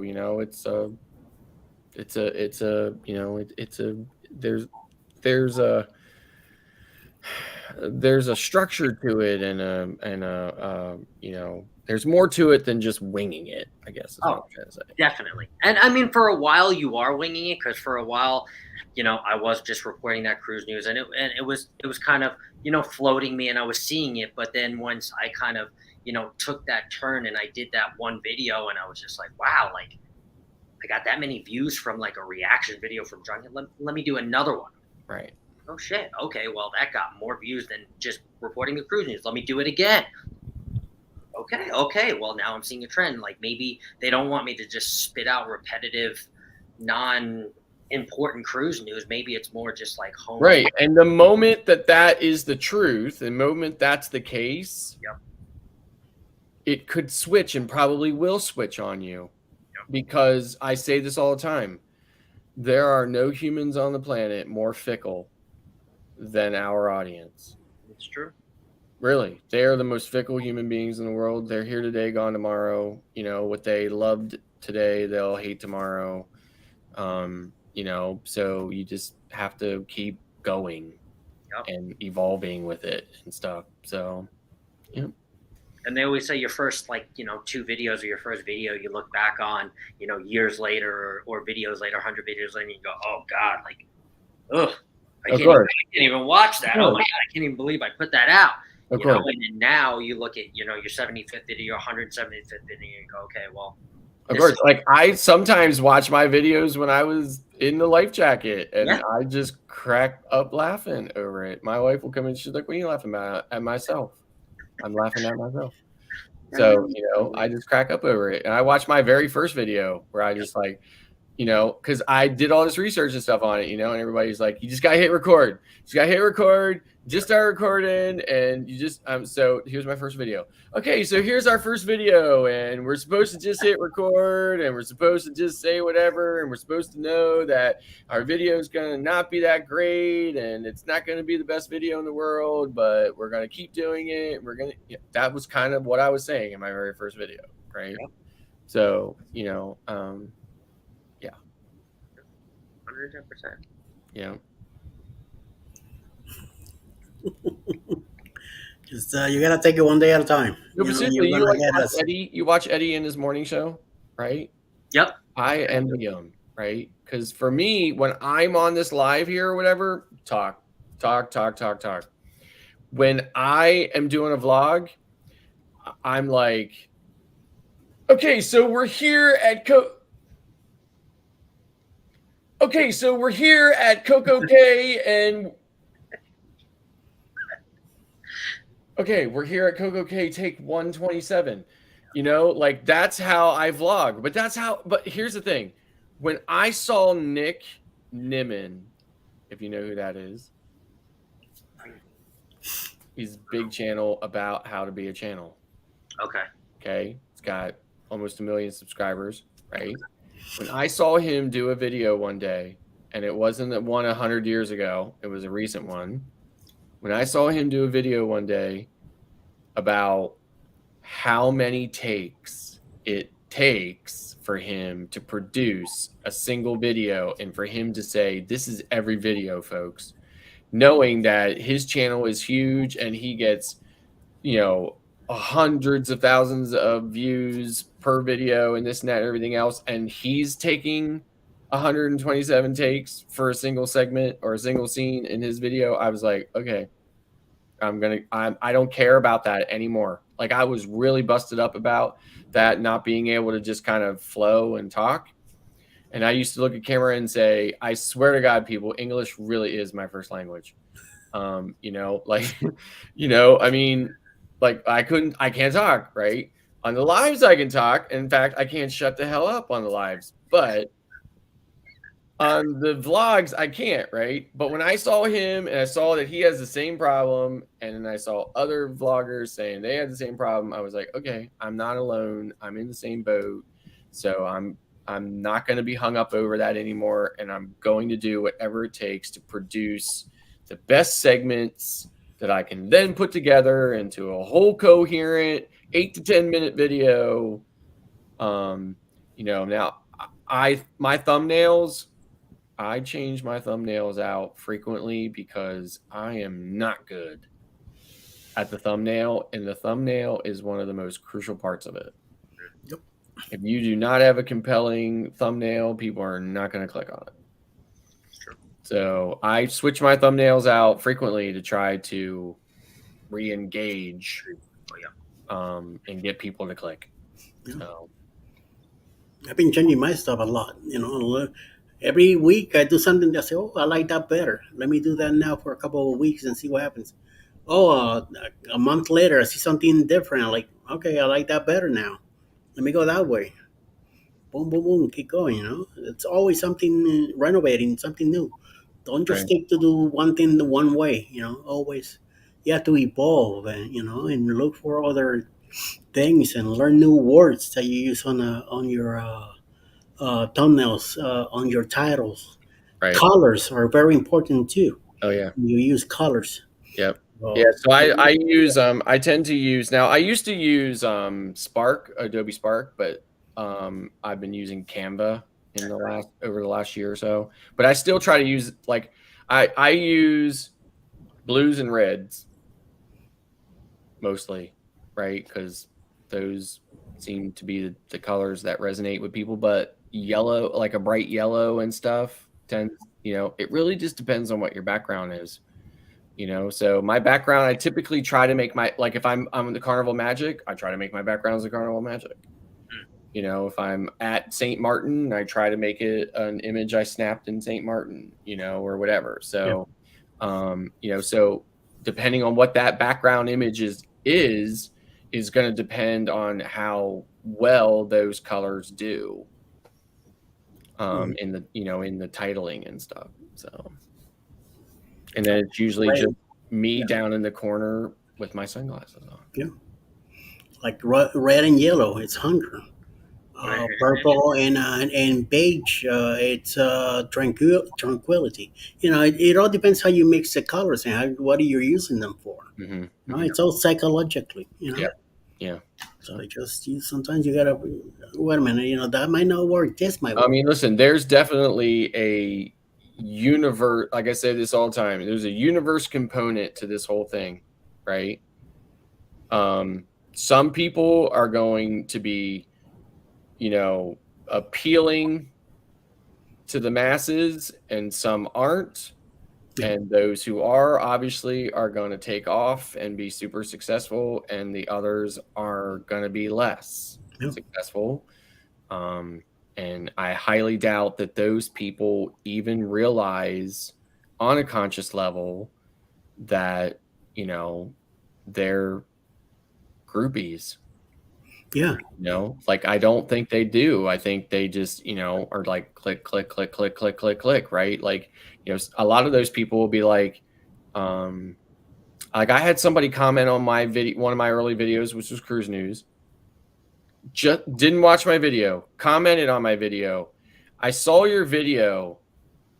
So it was about whatever my thumbnail said about what the news story I was going to talk about. They literally came into my video, didn't watch it, clicked on the comments and said, "I saw your video, but I want to hear this from Tony and not you." I'm like, "Oh, well, thanks for sharing that with me then," right? Like, fine, from so okay, that's fine. I don't have a problem with that. I could have maybe did without you telling me that, but I mean, okay. Go see what Tony has to say. I watched Tony's video on the damn thing. He said the same damn shit I said, but he got 68,000 views and I got 4, or something like that, right? Go on his channel. Look for videos back 5-6 years ago. You'll see how boring he was back then. Listen, it's really like blah blah blah blah blah blah blah blah blah. I hate to say this, right? I'm surprised how many people who don't like him even today. Yeah. You go on to Reddit and you go into the cruise vlogs, like cruise vlog subreddits, and you will see comment after comment saying, "I cannot stand Tony. I cannot stand Don. I cannot stand this person. I cannot stand that person." There's a couple of cruise vloggers that I don't particularly like very much either. Yeah. But I'm never gonna comment about it. But these people really loathe. They do not like these guys. So, yeah. But you're right, Tony. I mean, you're right, Eddie. I agree about Tony's older videos. I was just man, he just like like what the hell? Yeah. Alice was watching the stuff. I wasn't. Yeah. And Don was the same thing. Don was like I call him the professor, like a college professor, with his white shirt and his green screen of like the ocean behind him and stuff like that. And those two got together. Johnny and Don became buddies. Boom. Yeah, so I saw the video from Tony, like when he came right out, he was like, "Okay, my channel was kind of stuck. It was kind of like stagnant. It wasn't going anywhere."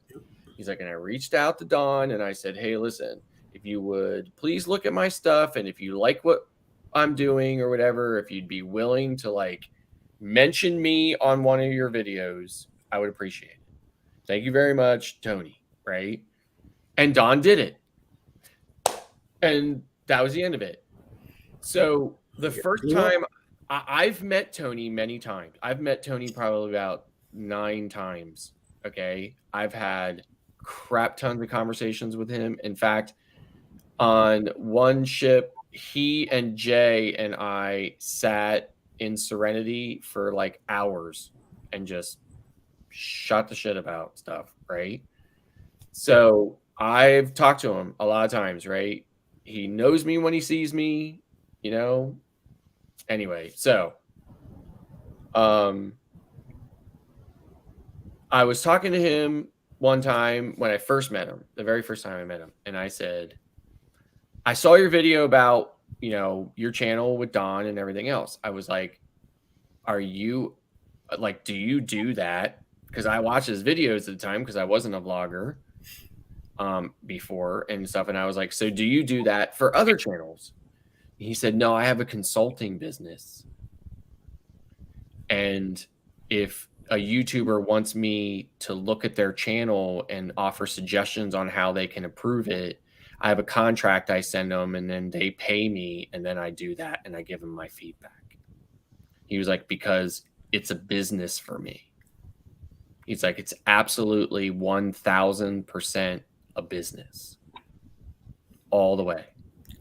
And I was like, no, that's his decision. It's his decision to make. I don't begrudge him of it, but I just think to myself, wow, what if Don had that same attitude towards you? Right? Then maybe you wouldn't be where you are today, running your consulting business, charging, small channels to get your opinion, and that's not him saying on his channel, hey, watch this channel. That's not even him doing that like Don did for him, which is what got all these people to come over and watch him, right? Is what it is. Again, it's his decision, it's his business. I don't begrudge him of it, but it's certainly not paying it forward. No. Should have helped And I did when I hit the YouTube program, I reached out to Tony. So if there's any advice you need, I could hear from you. I know, because it's a business for him. Yep, I know. Straight line, nothing. Yep. That's one of the reasons why I love this community, because we are here for each other. We are talking to each other. We are sharing our experiences with each other. We are helping each other. We are answering questions for each other. Those guys aren't. We all want to see each other win. Yeah, that's right. Absolutely. We want to see each other win. No, it's not. And they want to stay on top, which is, again, fine. But again, it's not paying it forward. Right. Well, and eventually somebody will kick you up the top. Who's it gonna be? You never know. Right. Right. I mean, I had a conversation with Jay on Celebration, and then he and I left Celebration and went over to Margaritaville at Sea. And we were talking again on Embarkation Day on Margaritaville at Sea. And I had said to him, I was talking to him about it and stuff like that, because he was leaving then Margaritaville at Sea and he was going up to Port Canaveral for the press event for Wonder. And he had been invited there by the cruise lines and stuff like that or whatever, right? All expenses paid. So, and I was talking to him about his channel and stuff like that or whatever. And I was telling him about certain things and stuff. And I was talking to him about some of the conversations I had with Tony on Celebration that we had all just come off of. And he had said to me, he said, well, Don helped Tony. And I said, I actually do know that. I said, because I saw Tony's video where Tony said that's what happened. And he was like, but nobody helped me. He was like, and those guys had been in it for a long time. He was like, but look at me. He was like, I went from 1,000 subscribers to 130 some thousand subscribers in a year and a half. And I'm like, yeah. And he was like, but I honestly don't know how I did it. Yeah. And I'm like, okay. It's one of those luck cases that just ends up blowing up, like you were saying before. Something hit for him that we don't. Exactly. Yeah, exactly. you Some people just have there's just something that clicks with people. You can't reproduce it. You can't duplicate it. You can't pinpoint it. You can't say what it is or what it isn't. It just happens, and that's what happens, and that's the end of it. And so I try not. I mean, I understand it, and I believe it as a reality, but I try not to think about it. I try not to focus on it. I just try to think and focus on me and my content, you know, and see where my channel goes. But I have always known that my channel, that for the masses, YouTube is a slow, long, drawn out grind that takes years and years and years and years and years and years and years. And at some point in those years, you have to make a decision as to whether or not you should keep going or not. Right. But you aren't there for years and years and years. So in the meantime, you have to just keep going with it and figuring, you know, and just seeing where it all ends up. And you cannot say to yourself, you know, what are they doing that I'm not, that they're this and I'm not, right? They're not gonna tell you. So yeah, I saw T-Dub, you know, T-Dub said one time in one of the morning lives, he said, you know, I'm doing the same thing everybody else is doing, but they're like taking off and I'm not. I'm like, I know, like, because it's not in the cards for you. You know, it was in the cards for them, not in for you. So you can keep doing what you're doing. You're just not going to be as big as they are at it, or you can do something different. But either way, you know, it has nothing to do with the fact that you are this and they aren't. Right? You know, and again, it has a lot to do with, you know, like I said, Tony got propelled because Don was already, you know, so big and he put him out there, right? Casey Neistat, you know, huge vlogger, huge YouTuber, massive, you know, like, I mean, massive, over 1 million subscribers and stuff like that. Now he has over 10 million. He was a big, huge subscriber. And there was this girl named Sarah. She was from Memphis, Tennessee. She did this vlog where she was a nobody. She had like 400 subscribers or something like that or whatever. Videos sucked.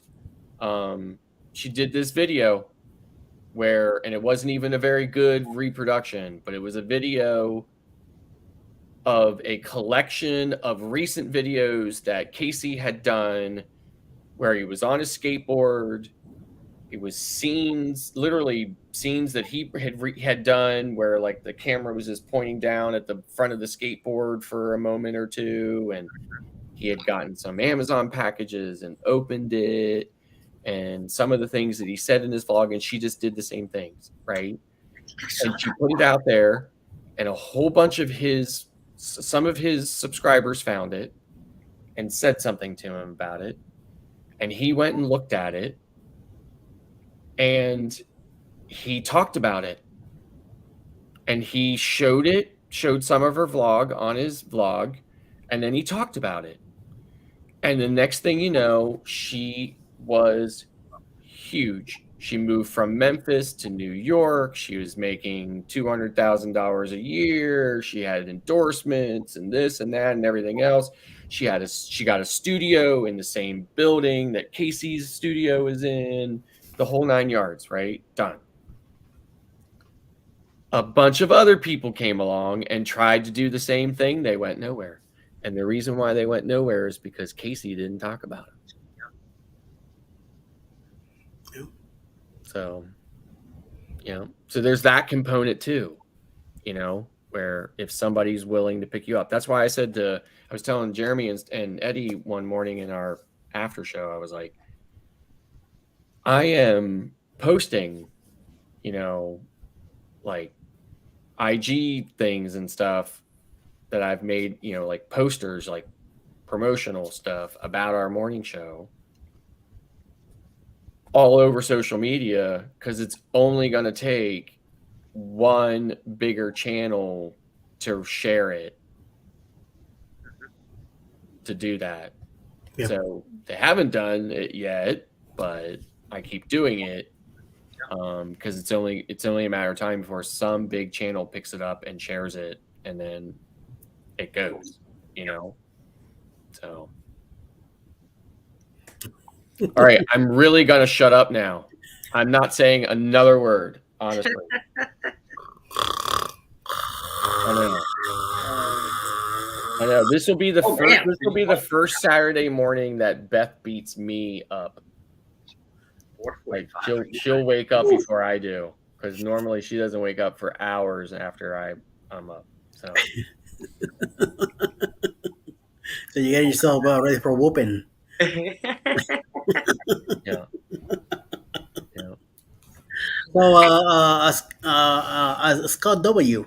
Yes. We've been hearing the drill, both of us, and let's get a little bit about you. What's going on? How do you got involved in this? So, What got you into the craving of doing this? So honestly, I guess what got me into the craving of doing it was putting it off for so long. You know, I've been cruising for, since I was really, really young with my parents. It was always kind of like an every year cruise. It was either a cruise or Ocean City, Maryland. So we always flipped a coin, and most of the time it fell on. Are you the only child? Yes. Lucky. Yep. And so you must have lived around here if you were going to Ocean City, Maryland. Yeah, I lived in Long Island, New York. And then when I branched off and I moved to Arizona, well, before I moved to Arizona, but when I was in New York, my parents moved to North Carolina. I started cruising by myself, and hey, found a couple best friends to come with me. I met my other best friend who now works on Carnival ships. And we had always joked about me being a cruise director or me being in the entertainment staff. Hey, yeah. And I should have started that, to be honest with you guys. I should have started that 10 years ago. Not to say that I'm too old now, but looking monetary wise and looking at what they get paid versus looking at what I get paid and the pay cut and all of that at the age that I'm at, it just wouldn't make sense. Yeah. However, I said, okay, well, what can I do to kind of spill this passion over, right? And I said, okay, well, I can start a YouTube, right? And if it fails, cool, I'll shut the computer and I'll never upload another video. Right? Are you in your late 20s? I'm 35. I was going to say early 30s. Yeah, to me, like 29, you look to me. So. Yeah. And you still got plenty of time. I was the only reason why I was going to say that is because of the hairline. Yeah. Yeah, that's why I say, or late 20s. Yeah. This guy here, 50-something, 53, whatever. 52. He's the old guy, so. I was going to guess 43 before when you said 53. Yeah, I'm 52. Okay. So I call him the old man, but I'll be 59 in January, so. 1970. 65 myself, so. Yeah. Sorry, Alan. Go ahead and continue. No, and honestly, to tell you the truth, I never really thought I'd hit upload, and I knew one of my superpowers was connecting with people, so I said, even if my content sucks and I'm not getting views, I'm still going to go into the cruising community and I'm going to engage the right way in the cruising community, because that's one of my superpowers. Yeah. Before the job that I have now, I worked for a social media influencer, a fitness influencer here in Scottsdale, which is I don't want to say what brought me to Arizona, but it was one of the factors of why I decided to move from Long Island to Scottsdale, Arizona. And I was following him around a lot, filming him lifting weights in the gym, doing all kinds of nutrition, workout materials, eating videos, recipe videos. And then I said, once I started this, I said, well, why don't I just translate everything that I've learned there? Because I basically got paid 3 years to learn a crash course in social media. Why don't I take what I learned there and apply it to cruise vlogging and travel vlogging and throw it at the wall and your own craft, see if it sticks. And to be honest with you, I couldn't stand Jay in the very beginning. Now I watch all of his videos, but in the very beginning, I could not stand watching him. Yeah. So I watched Tony a lot. And one of the very first things he ever said was, take 100 videos, throw them at the wall. Like, it doesn't even matter if you're just gibbering and jabbering, just throw 100 videos at the wall, see what the data says, and then go from there. Right. Either shut the computer or then hone down and say, okay, what does my audience really want? What can I deliver? And how can I make better content? And do I want to do that? Right. You know? Yeah. So, I mean, listen, easy for the guy to say, you know, that could literally just make a video staring at the camera for 8 minutes and 10 seconds and get 68,000 views in 4 days. I get it. I mean, I've heard him say that too, right? For me, I don't watch those guys at all anymore. I do not watch them at all. I do not watch their video. And if occasionally one of them sneaks into my suggested, I click on it and say I'm not interested so that the algorithm stops suggesting them to me. Not because I hate them, not because I'm jealous of them, not because of anything, just because I do not have time for their content. I need to focus on mine. Yep. So that's just my opinion. So. And I believe at a point in time, it will definitely come to that, because I feel like now, even though I'm still super small, I'm feeling myself kind of prioritizing their videos to like the back end of my days, you know, now, whereas it was like, I get home from work, I'm like, oh, I got to watch Tony, you know? Yeah. Now I'm not doing it. And I'm like, okay, cool. I'll put them on later, or sure, when I'm making dinner, right? Yep. But now I'm getting home and I'm engaging in these lives, right? I'm seeing, okay, who else is live from, you know, our group, the Destination Fun? Is Eddie Lugo live? Is the Buster Drill live? I'm more focusing on those things, right? And for me, and where my channel is, it's those things are important to me and my channel, right? Because those are the people that are around me supporting me. Those are the people that I'm around supporting the most, right? And those are the people that I see face to face. I guess you could say the most personable as far as the internet would go, you know? So, you know, Yep. That's really for me. And I don't necessarily, I mean, I have 175 subscribers. I don't necessarily know if it's really working for me, but for now, I'm having a lot of fun with it. I'm learning a lot, and get to meet some really cool people. So if nothing else, being around this group, you'll start picking up. You know, get involved with the Ray Parade or the Saturday Stroll. If you could do that, do it. It's a great incentive way to promote yourself. You have 183 subscribers. See, so little by little, you start. Yeah, picking up it will grow. So I mean, there are many people in this community that you could name off right now that were at that many subscribers literally like 6 months ago, and now they're knocking on 1,000. Yeah. So just it's probably going to happen for you. So. Or decided to give up.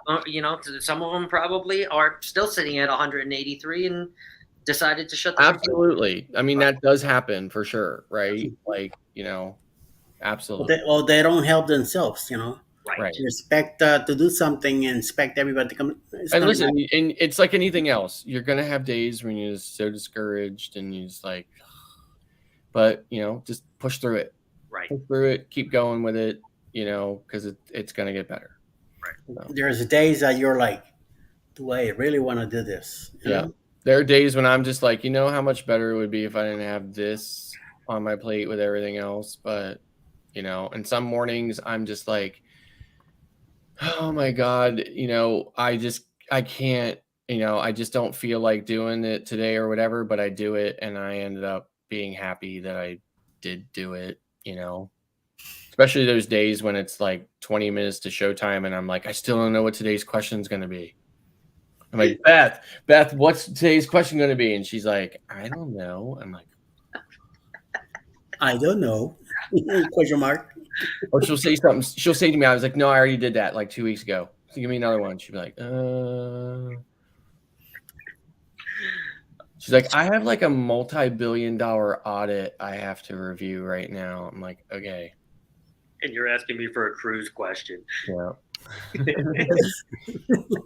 So, but I mean, I just, I keep going with it and it happens and then it's over and, we're on to the next day and the next day and the next day, so yeah. Sure. So my biggest thing is that now I'm going to start cruising again more often because I don't typically cruise much in the summer anyway, but I just never did. But now we're gonna start getting to the end of the summer. I'm gonna start cruising more. My biggest thing is, am I gonna be able to do lives from the ship? Because the internet's always a hit or miss, no matter what. Yeah. So that's my big thing now. I regret not getting the Wi-Fi on the bloggers. I would have done a lot more. Yeah. And I wasn't doing too many lives back then. And Josh from Moonlight Adventures sent to me, start doing lives. He said it to me a few times. I wasn't listening. Mhm. Well, I wait till the bloggers, then I'll do lives from there. And then in December last year, I decided to let me hop into this live business. And then I realized that I was getting a lot faster watch hours by going Yeah. live than videos. Right.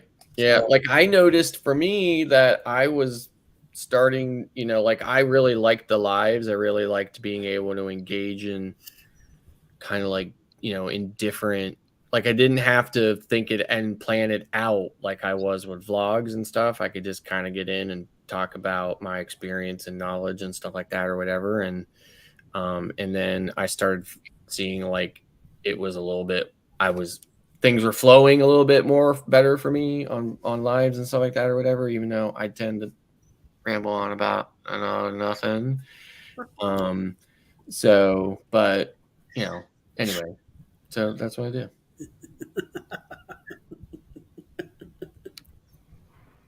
And I shut down my voice mod, or I would like play some sound effects right now. You're picking on yourself too. So, Scott, you any plans to stay in Arizona for now? Yeah, I mean, honestly, I love Arizona, to tell you the truth. It's I never really imagined moving out here until I did. And even though it's 111 to 119 degrees now, the other 9 months out of the year is it's absolutely gorgeous. That's what I'm saying. It's warm in the summer, or I mean, it's warm in the winter, right? Yeah, it's like 75, 75 in the winter. So it's perfect. And I also play baseball too. So it gives me more chance to play baseball, 9 months out of the year rather than in New York. It was What position? Maybe. Yeah. What position you play? Pitcher and outfield. I'm a lefty. So. Oh, okay. I used to be catcher. Oh, okay. There you Until, go. I did play AAA, University of Miami. But then in '88, I got into a major automobile accident, and that was it. Done. So I got into 2 years later. I got into almost professional bowling, but unfortunately, my niece decided to finally start showing the damage that I had from before, and I had to retire from that too. So then I got into softball and started catching again and all that. And I did that for about 3 years, and then I have to quit that too. So my body's been I put my body through a hell. So, but got very close to those major leaguers, but didn't make it. So, Which team were you affiliated with? down in Miami with Miami University of Miami. Oh wow. Yeah. That's crazy. So, but I never made it. '88. I had a major automobile accident, and that was it. Done. Done. Yep. So listen, I know that we're still here because of me, and I really apologize, but I am about to click this leave studio button down here and go. Hold on. Let's. We got 3 minutes. Let's hit the 7 hour straight, and Okay. Hours. All right, I'll hang out. I still got everybody above the chat. I got 1, 2, 3, 4, 5, 6, 7 people up there. So those are the people who are waking up and saying, "Wow, look, Eddie's still on." Oh, it's the morning quickie with Eddie. Oh wait, no, it's No. Saturday. It's 8 people watching. The 8 people are still on the in the chat, but from you guys that are streaming to your channels, I see got 7 people here. So whoever is streaming to their channel still here. Let me look here. I only have one person watching my channel, and it's probably controversial cruising. It could be. They can't be for me. Yeah. So hey, who knows? It says that we have 7 people watching. So Jan and just came in. John came in. There's a few people here from the Philippines, also. So They might be a couple of people lurking, or they just forgot about that they're on the computer and fell Well, asleep. what I thought was interesting is when I went in here, it looks like in my list, it looks like Orange Clone, or according to my YouTube stats, Yeah. Orange Cone Vlog, JNS, Mike and Rheanna, Clock are all still showing as being live. Yeah. That's why I'm telling you that all these things that I got on top, that means that they're still here. Yeah. They're still collecting time. Even though they're not here, they are collecting hours. It's very interesting. Yeah. Maybe they just put us on in the background or something. No. No, I think Until I'm the host, until I end broadcast, nobody goes anywhere. So that's It's saying that they're still on live on the panel. yes. Oh, No, they're still. When I look at time is them, still because going. I'm subscribed to all them, so when I go into my YouTube and I look down along the side here to all, I see they're all still have the live symbols next to their channels. Gotcha. Yeah. Because I mean, they show up in various orders, but if you're live, you always show up at the top. So That's right. So 30 seconds. So hopefully we might be on tonight at 10 o'clock tonight if Clock wants to. I'm not sure if I'm gonna be in it. I'll still be sleeping. That's like 10 hours from now. Yeah. Yeah, you got that right. And then I'm gonna be on the South Shore tonight at sometime at between 7 and 8. But you're not going to be on Sherry's morning show, right? I doubt it. I doubt it. That'll be up in the morning at in about 4 hours. I really doubt it. That'll You be what up. Randacita said. Good morning. Oh my God. Good morning, night. Good night. Hey, Eddie. We never went to bed. And she just came in and we're about to go. Oh. Hi, good morning.